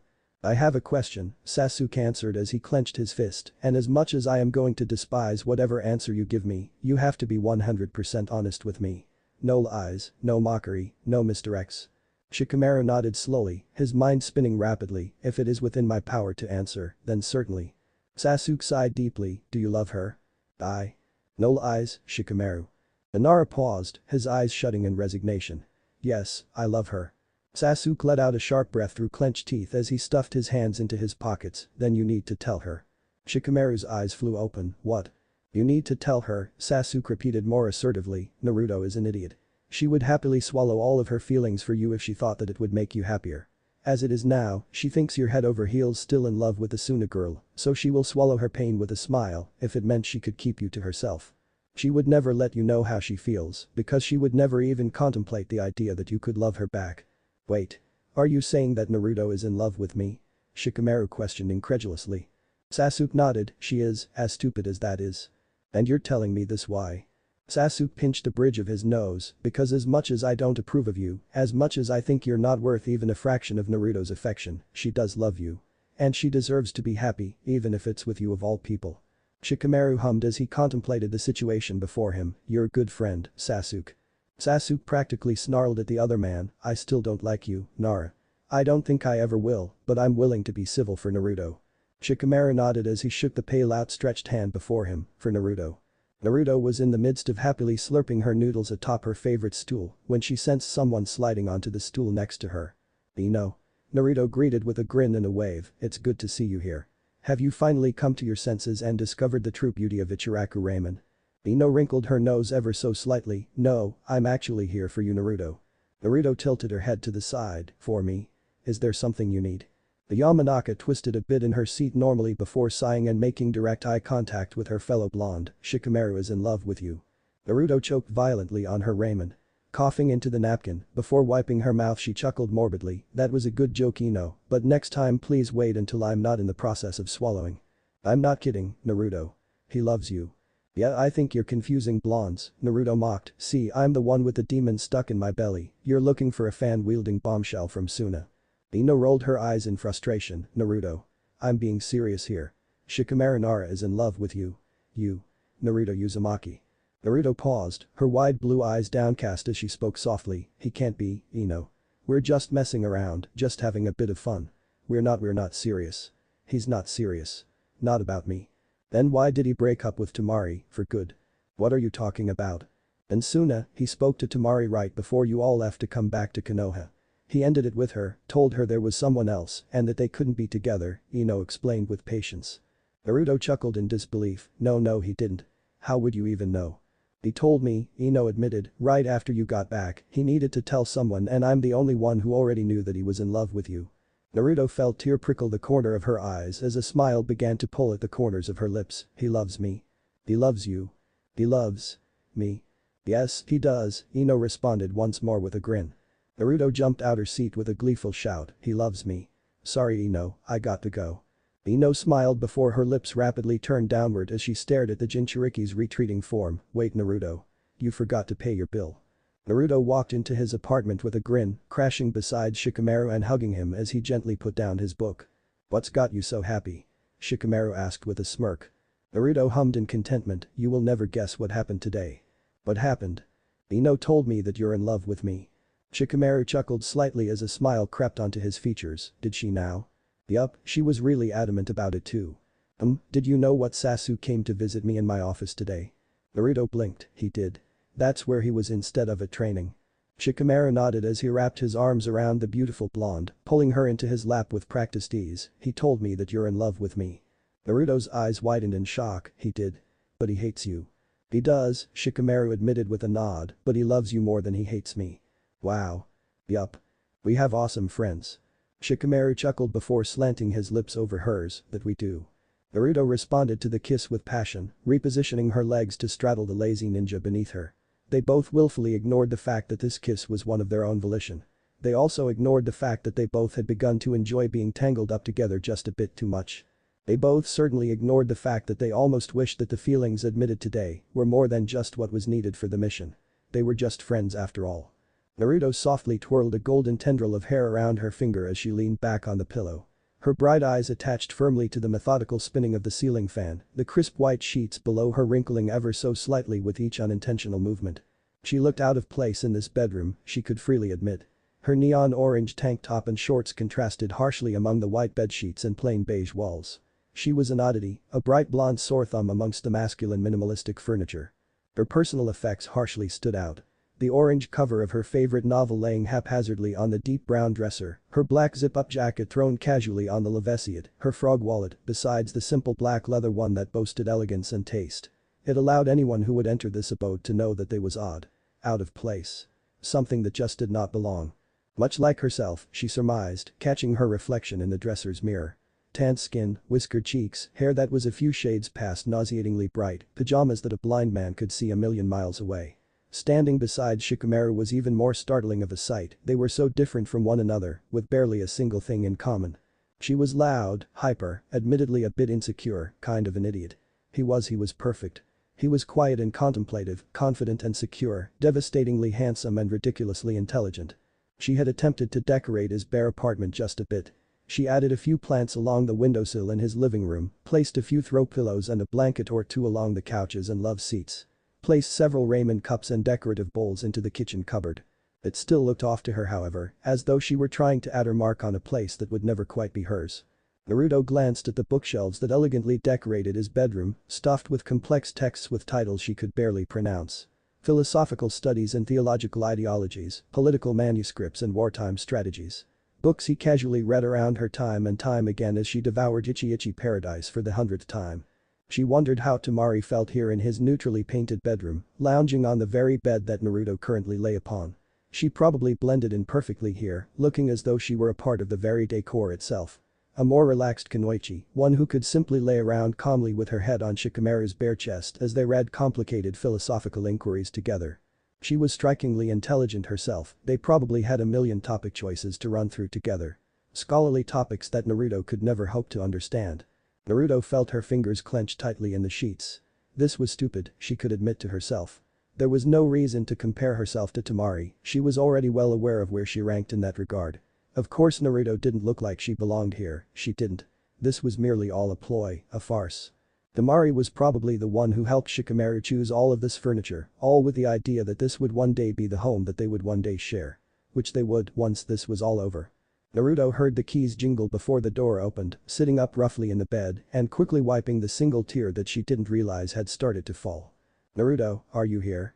Shikamaru called from the living room. She quickly straightened up her clothes and fixed her hair, running her fingers through it quickly in an attempt to make it seem like less of a mess. Yeah. In here Shika. Shikamaru entered the bedroom, his eyes ever so slightly darkening as he caught sight of Naruto in his bed, her hair free from any hair ties, loose and hanging down to her waist, her orange tank top and shorts, leaving very little to the imagination and highlighting her tan beautifully, her large eyes blinking at him as her pink lips twisted ever so slightly upwards into a sleepy smile. Fuck. Shikamaru was completely and utterly fucked.